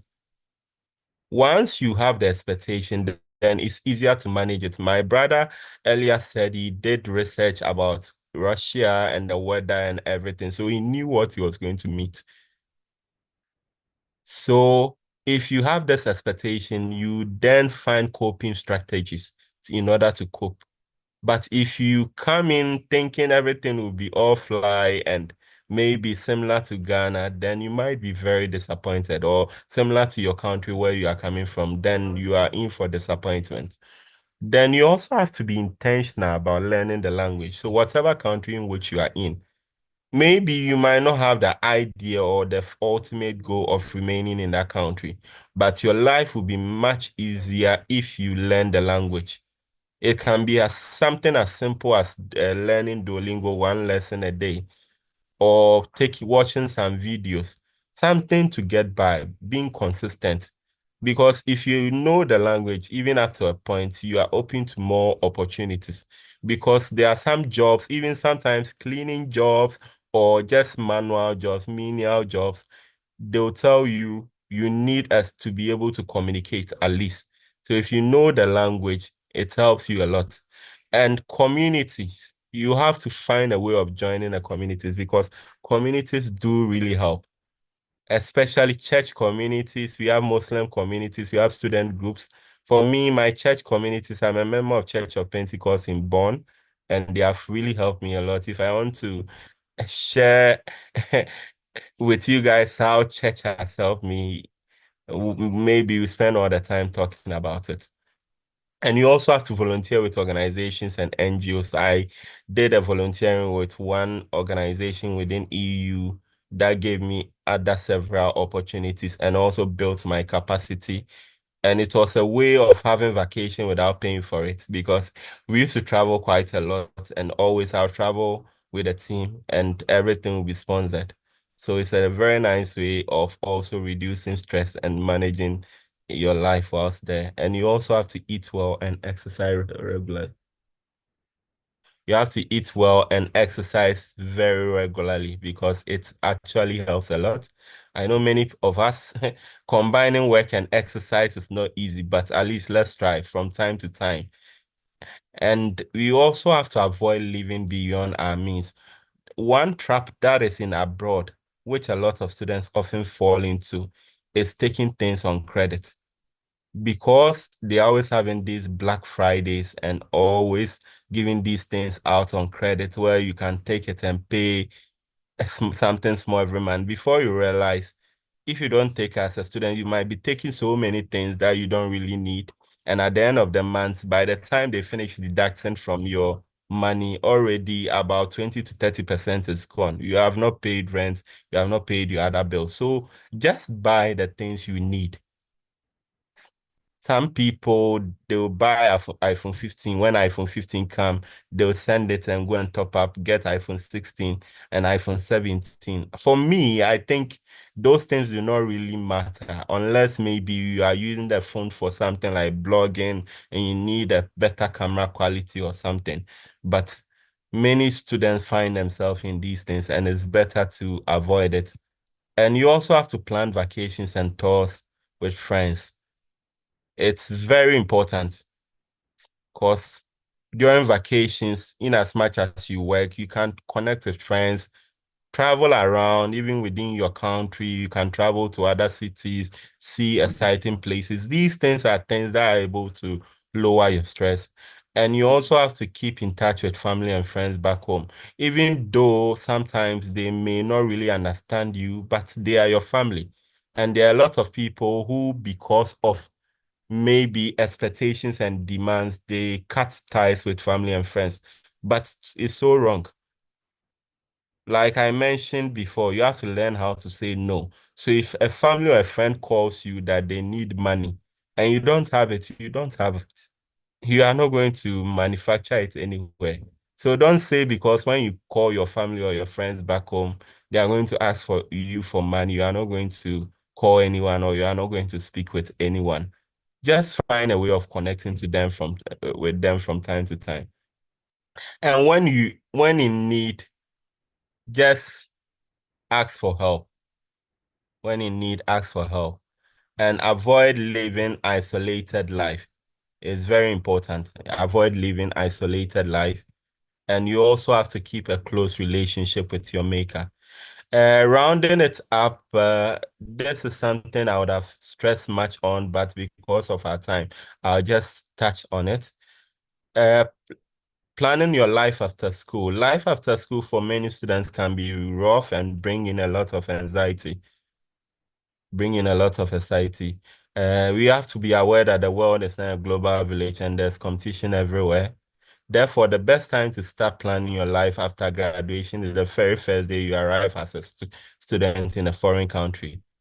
Many students do not plan their life after school, so they get there enjoying the flow, thinking they have more time before you realize school is over and you don't really have any plans. So you have to use your spare time wisely.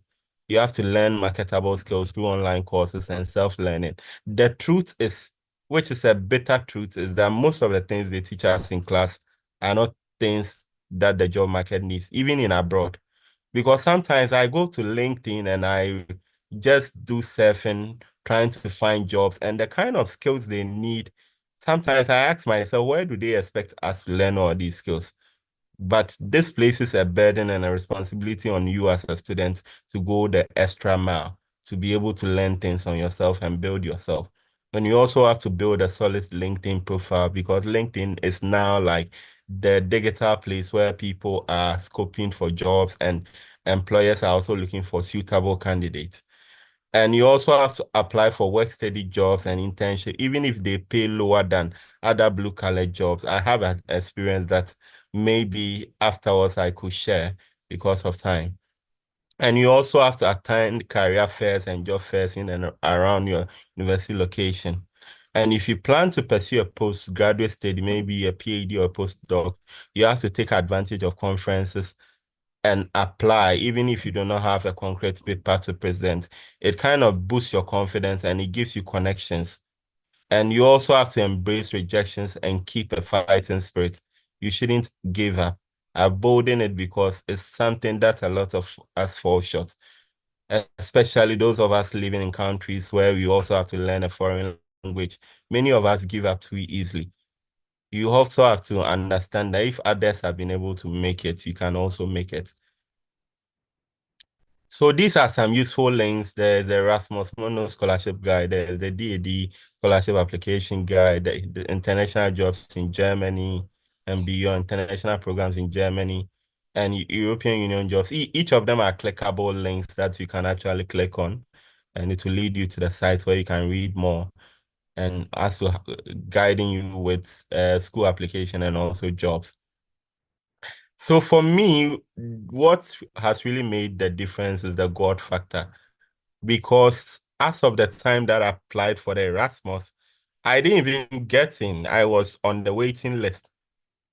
And I was then trying to prepare and write the IELTS for to apply for the DAD. But the following Monday got back to me that I actually got in when I was just testing. So I would say the one who really makes the difference is God. And many at times, we students, we fall short. When we get abroad, we forget him thinking we have arrived. You have to know that the life is a journey. So you arriving in abroad does not automatically make you successful. There's more ahead. So you don't have to leave God aside when you get there. So that's where I'll bring my presentation to. And these are my contacts in case anyone wants to reach me. And thank you very much for your time. And I'm hoping to hear your interesting questions. Yeah. Thank you. All right. If Ruth is not here, of course, I was standing for her as always. Thank you. Thank you very much, Raphael. That was an awesome presentation about studying in Germany. If you have any questions, of course, thanks so much for the reactions. I think I'm really loving that. Yes, I've seen a lot of reactions. Kindly keep them coming because it's not easy for him to take his time off. He's in Ghana for holidays, and I heard he might be departing soon to Germany.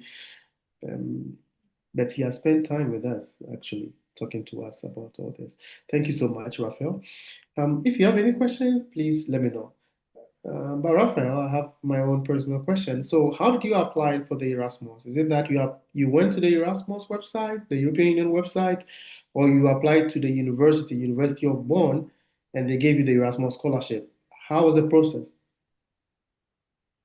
So, before I didn't know a lot about the Erasmus. A friend just saw the post on LinkedIn and shared with me.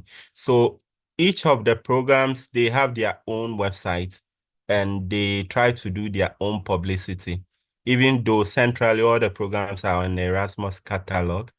So they posted on LinkedIn and a friend just shared it to me, the Philippa page. So I applied directly through the program's website. So there are some of the programs you have to apply through the university's website. Others, the programs themselves have their website. So you have to look at the criteria for each of them. But one thing that I wish if we had time I could share is that many people, when they go through the Erasmus catalog, they are unable to know whether the program that they want to apply for still have funding or not. When you go to the catalog, and anyone who wants to find out more information can text me later and I'll try and spend some 10, 15 minutes to show it to them. You can check the programs, and when you go to the program sheet, there's the funding period. Now, any program that has the funding period ending in less than 2 years, it means the scholarship is over unless they reapply, because new programs are being formed each time. So sometimes when the European Union feels that they've had enough of these kind of maybe people, or this kind of, they train enough people for this area, then they then divert the resources into other areas that need more attention. Currently, there have been programs in AI, disaster management that are gaining more traction. But the program I did, which is in agriculture, food, and environmental policy analysis, is no longer being funded. So it happens that way. Yeah. Oh, okay, sure. So there is program website for every program, as far as I understood that. Chukuka Mbeka I mean, we would be grateful if you could post your question directly in the chat so that we could just say it for you. However, if you insist, we can allow you to say your question yourself because I can see your hand raised. Yes, can we hear from you?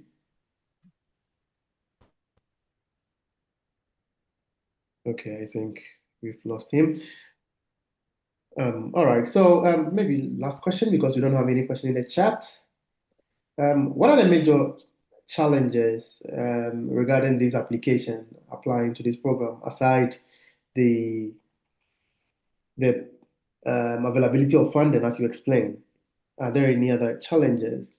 Because most of the people here are not really used to this application system.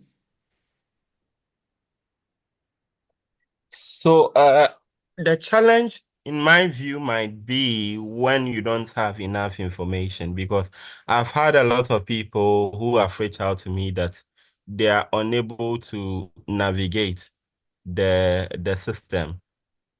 Because when you go through the European Union website and you see the catalog, sometimes it's difficult to know what to do next, where to go, unlike some of the other applications which are more direct.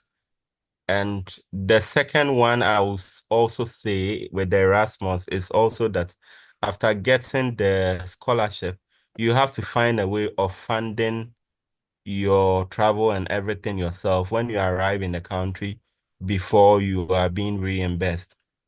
And we all know how expensive it is traveling outside. So in case you don't have enough savings or you don't get enough support, I know in Nigeria there have been times where people have had scholarships, but they have to raise money for them in order to leave the country, because you have to do everything all by yourself, get to the country, find your own accommodation and everything before you are reimbursed. So those are the two things I would say are the major challenges. And one last thing, just let me add it. Before you travel out, sometimes people are so much excited when they are studying in 3 or 4 countries. Oh, I'll be traveling to Europe. I'll be studying in Spain, Italy, let's say Portugal. But the challenge with that is that almost every 4 to 6 months, you have to find a new place, find accommodation. You have to go through the bureaucracy of registration and everything all over again. So it's like just when you are settling, you have to leave the country. Just when you are settling, you have to leave the country. And also the country where you complete determines your how your life may be after school.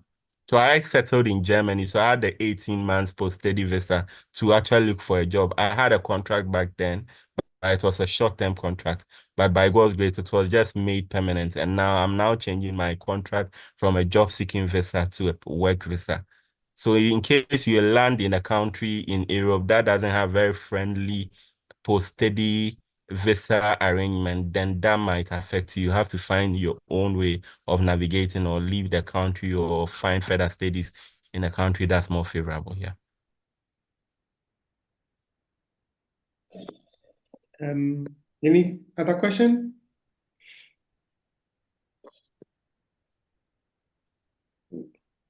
Well, if there is no other question, then I will let Raphael go. Raphael, thank you so much for your. Thank you for your audience as well. I Yeah. think, can you hear me? Yes, we can hear you. Yeah. Good evening, everyone. Thank you very much, Mr. Rafael. Thank you very much. I really appreciate.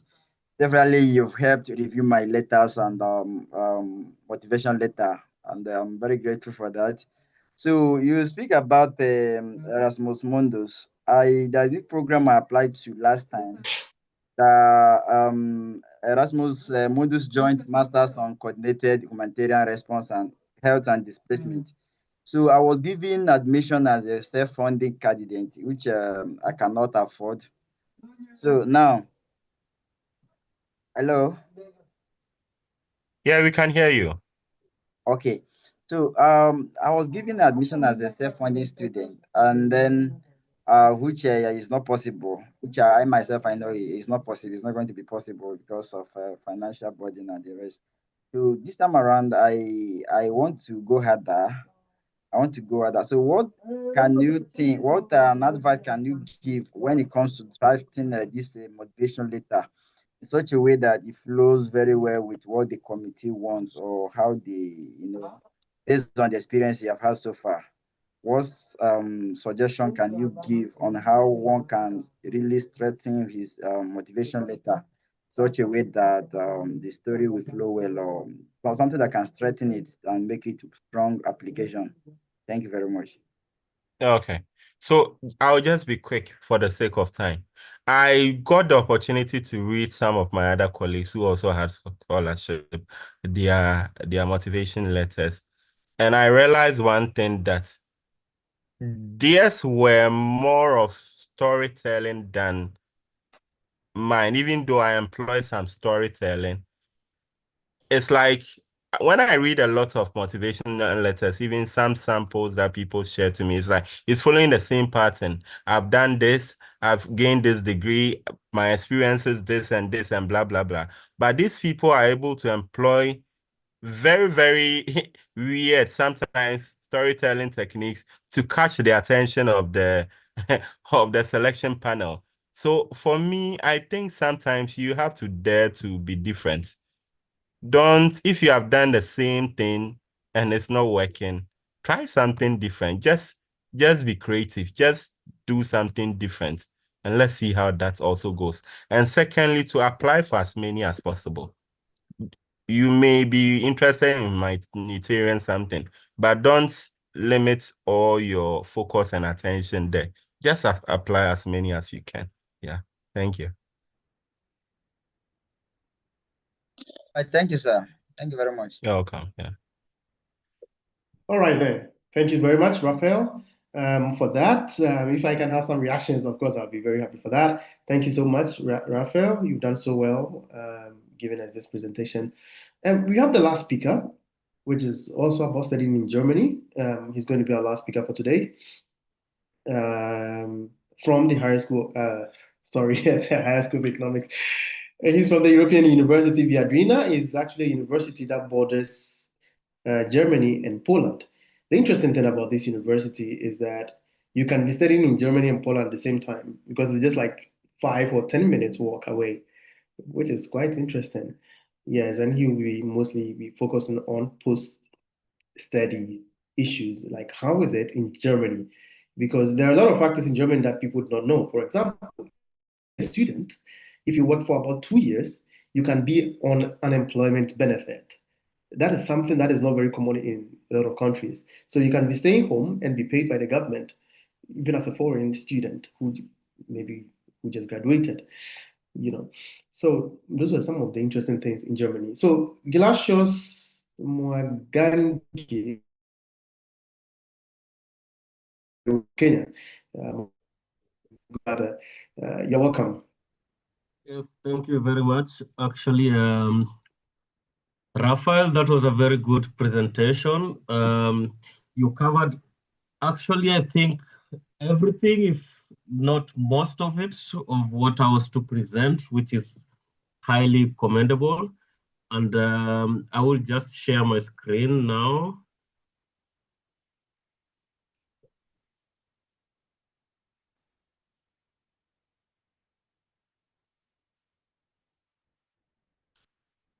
Okay, so as Mark said, my name is Gelasius Mwangangi from Kenya.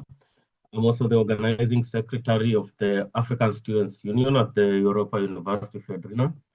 And yeah, quite interesting is what Mark said. The Viadrina University is one of the universities where you can study on both sides between Poland and Germany, which is just separated by a bridge. And one thing I always tell my friends, if there's a best choice of university, the Viadrina University is the jackpot if you really, really want to study abroad. Why do I say this? Because most of the programs, as opposed to other German universities, are taught in English. So you don't need to actually study any German before you arrive at the university. Also, it's a university which boasts being very international, and they really, really encourage and give a lot of priority to international students. And yeah, as I said, I always tell my friends, if there is a university to apply, this is the university. And the admission to this university is quite easy compared to other universities here in Germany, where you need a German language or some sort of German proficiency. So if you look at the European University Ferdrina, you can get a lot of information, a lot of courses which you can take at this university, both from the German side and the Polish side. So straight to what my presentation was about, how to deal with life and stress. This is one of the very big factors that students face when they come to Germany, and especially a country like Germany, which is not an easy country to live in as an African. And one of the methods that I like to apply myself is the zero pressure method. Don't live in Germany during your studies or under any circumstances under pressure. We know that a lot of things are going on in life. For example, in terms of finances, in terms of trying to get a job, in terms of trying to excel in your academics. But one thing that you have to learn is to have zero pressure, because the moment you don't take time to recollect and think properly on how you're going to execute your things, and you tend to act under pressure or operate under pressure, then that is the first step to losing your goals, to losing your dreams and everything that you are seeking for. So the first point I have is adjust to the fast-paced university systems. I think Maxwell will probably agree with me that most of the university educational systems abroad are way different from what we are used to in Africa. You find, like, for example, you have to enroll for courses in a different way or using another website. And you always have to be, like at par with the pace of the systems, because you have to enroll for courses. There's deadline for courses. Courses have different deadlines. So it's always good to adjust to the fast-paced university systems, and also knowing how to balance work and study for those who have part-time jobs, like Raphael mentioned it earlier.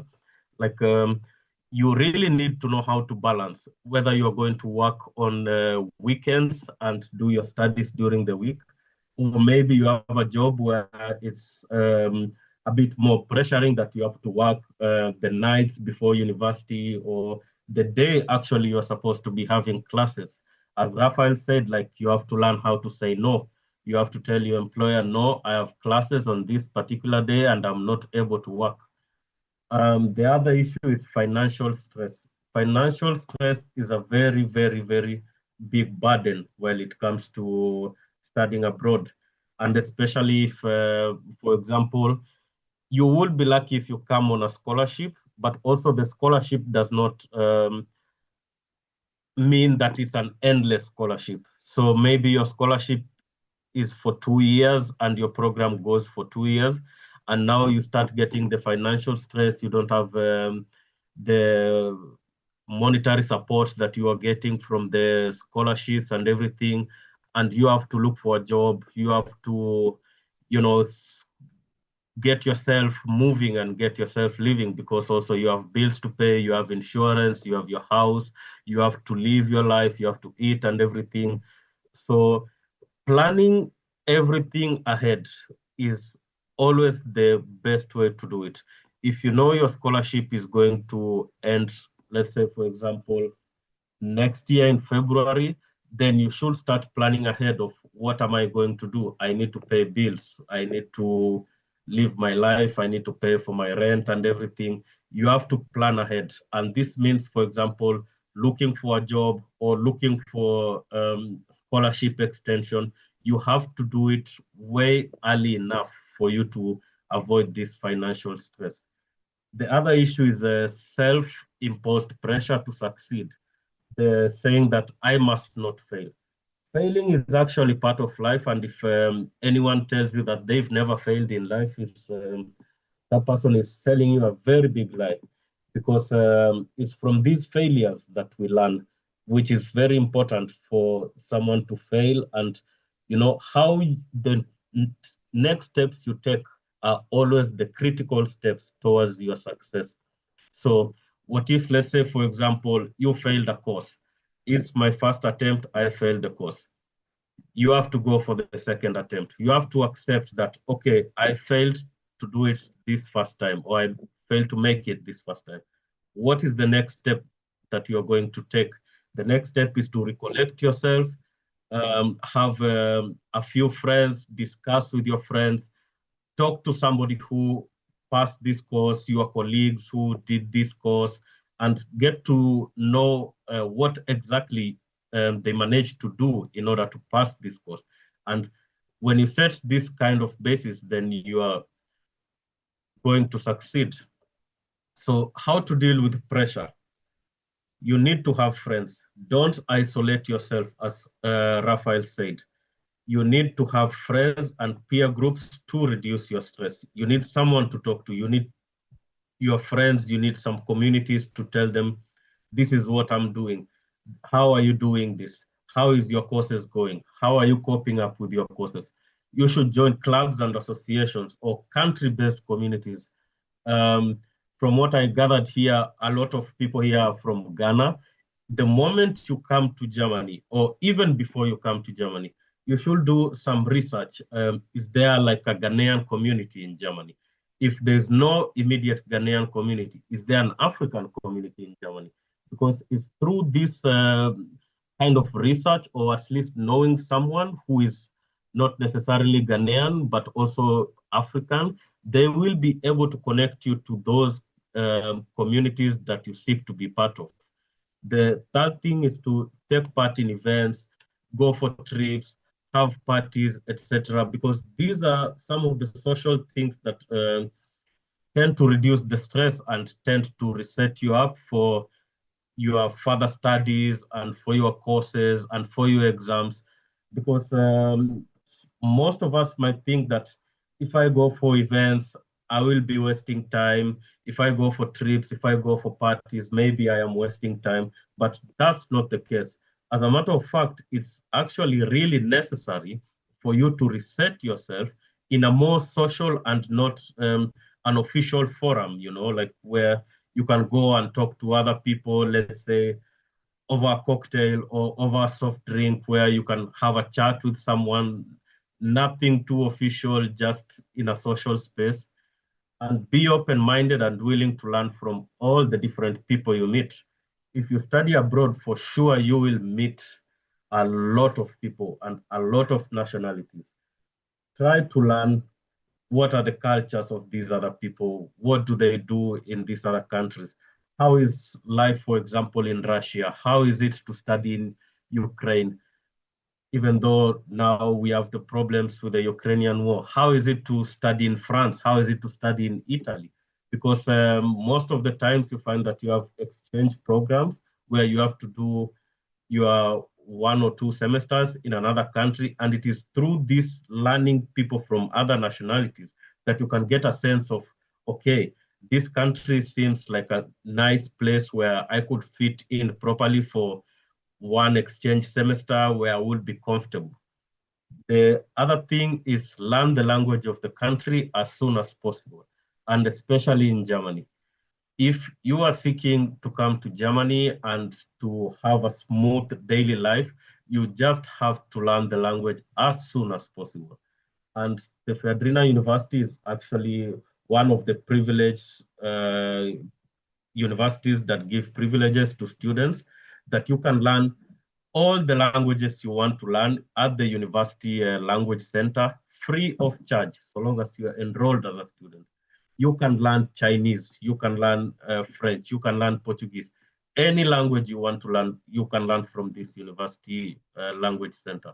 So in Germany, the language is very, very, very important, because even if you find a job that only needs English speaking, they use the German language to filter people because there will be a lot of applications.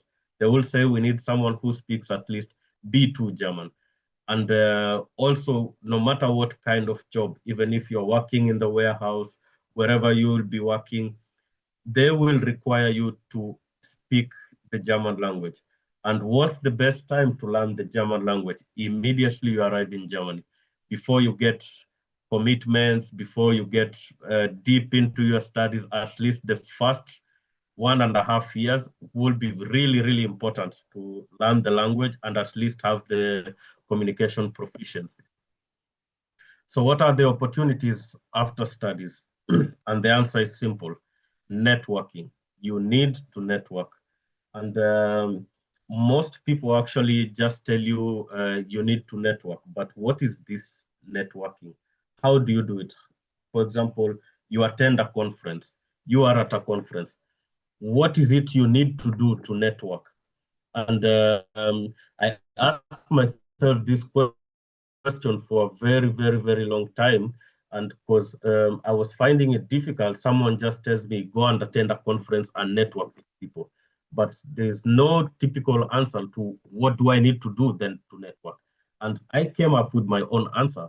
And the thing is, just approach someone. Let's say you're attending a legal conference, just walk to someone, introduce yourself. Hi, I'm Gelasius. And they tell you their name, or ask them what's your name, and ask them the bold question: what are you doing? And then they will explain to you what they are doing. And after they explain to you what they're doing, tell them what you're doing. I'm a student in international law or human rights, and these are my goals. This is blah, blah, blah, what I want to do after my studies and everything. And even go ahead to ask them, do you think, what advice do you have? Do you think you can connect me with someone who is in this particular field? And what I realized is most of the time you will get an answer like, ah, yeah, I have a colleague who is actually a human rights lawyer.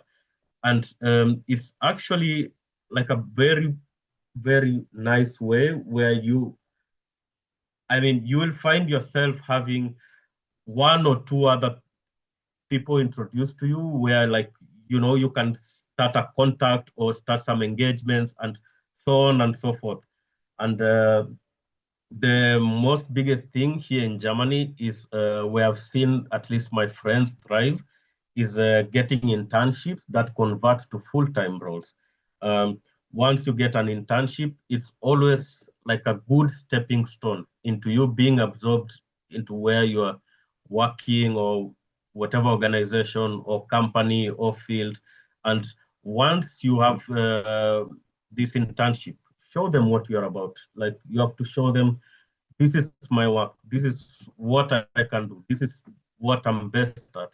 And through this internship, you will find them asking themselves the questions: why should we employ somebody else while we have our intern here who is really integrated into the company and is really doing a good job at the company? Also, entry-level job for fresh graduates with limited experiences. There are a lot of jobs I see always on LinkedIn at the entry level. And it's kind of, I would say, really well organized that you are able to find jobs at the entry level, at the, let's say, mid level, at the utmost professional level. And you can be able to just filter out yourself and say, okay, I think according to my experience, this is where I fit. According to my experience, this is where I fit. Also, opportunities after studies. For example, you came for a bachelor's, you can do your master's, you can do your PhD, you can do your postdoctoral studies. Depends on how much you want to study. If you want to study for 15 years until postdoctoral, all the way into going to research, it's entirely up to you. There's no limit up to where you can study until. Thank you. And if you have any questions, then they are very much welcome. All right, thank you very much, Gelasius. That was a really nice presentation, very interesting. about the issues of stress in Germany, because Germany is quite stressful as an international student. If you have any questions regarding studying in Germany, I think Gelasius is here. I think Ralph is also around. They can quickly answer your questions. I don't know whether it's appropriate for me to ask a question because actually we are in the same city actually, so it would be like I'm asking things I already have answers to. So if you have any questions, you'll be here to answer them. But okay, let me ask you, how is life like after school? Because you have graduated from the university, and so how is it after masters? Is it difficult getting a job? Is it a bit easier? Did it meet your expectation? How is it? I would say, in all honesty, it depends on what you studied. And for example, students who study courses like international business administration or other courses, digital entrepreneurship, they tend to land jobs actually really, really fast. But if you look at, like, for example, the course you studied and the course I studied to international human rights and humanitarian law, Germany is not really a hub for this. And it's pretty difficult to find a job in Germany in this field. And that's when you start opening your mind and starting to think, okay, where is the hub for this professional experience that I acquired? And if you look at the Netherlands right now, I attended one conference. It was the Black Scholars Conference sometime last month. And I realized Netherlands is really the hub for international law. So I extended my mind and my goals towards Netherlands and not just limiting myself in Germany. So to give a straight answer, it really depends on what course you studied. And also it really depends on having a bit of luck in your applications. And yeah. And also, for example, what Raphael mentioned, you have to do things early and early, not to wait until, for example, the last moment you finished your master's. If you want to go for a PhD, start looking for your PhD as early as possible before you graduate. Because one thing is that after you graduate, you will have the foreign office on your neck, because of visa extensions and everything. You've completed your studies. And so you will be under a lot of pressure because you need to renew the visa, because you don't want to fall on the wrong side of the law with the foreign office. So it's always advisable that if you want to take a PhD or you want to go directly into the job market, do it, I would say, 3 months before you graduate or before you finish your studies. And this way you will find yourself having like a clear path without a lot of unnecessary pressure. Yeah, exactly. Thank you very much.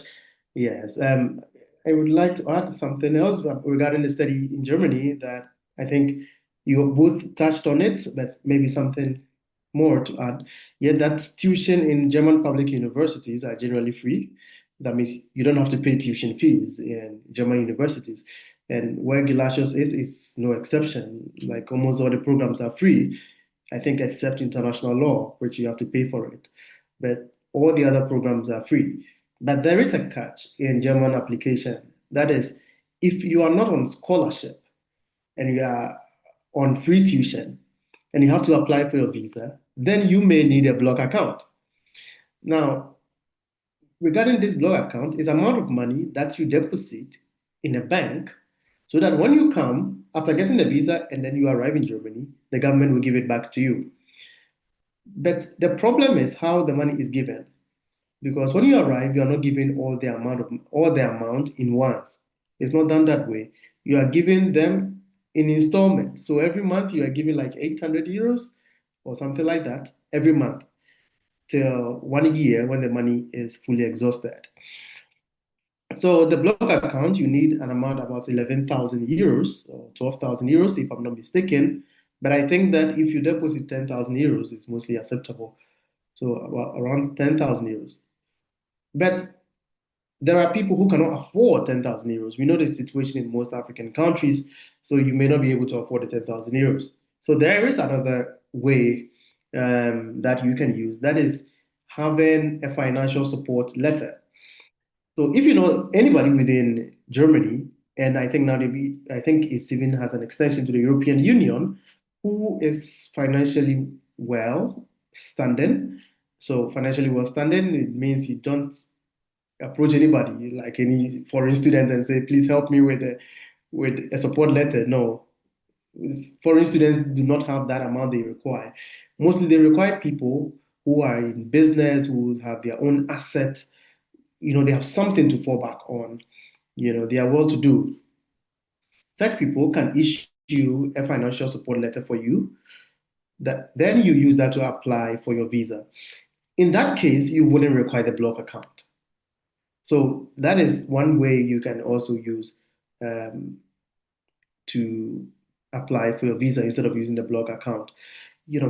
But you should be rest assured that on the financial obligation letter, it stated that in times of emergency, this person is going to take care of your financial needs.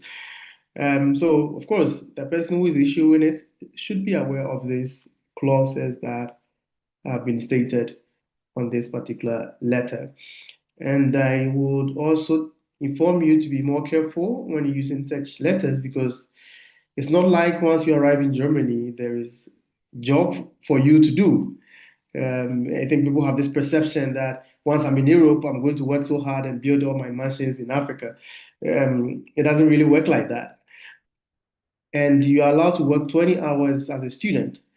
So that 20 hours, if you're lucky, of course, you'll be making like 1,200 euros a month. I mean, depending on several factors.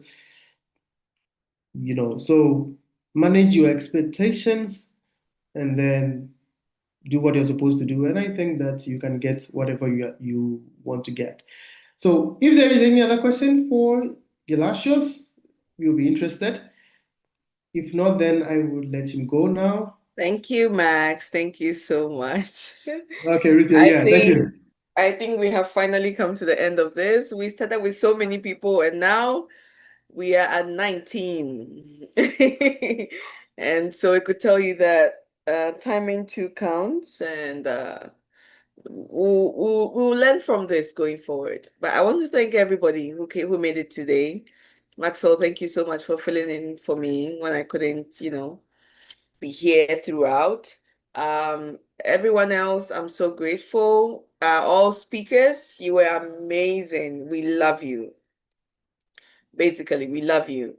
And so thank you so much for your time.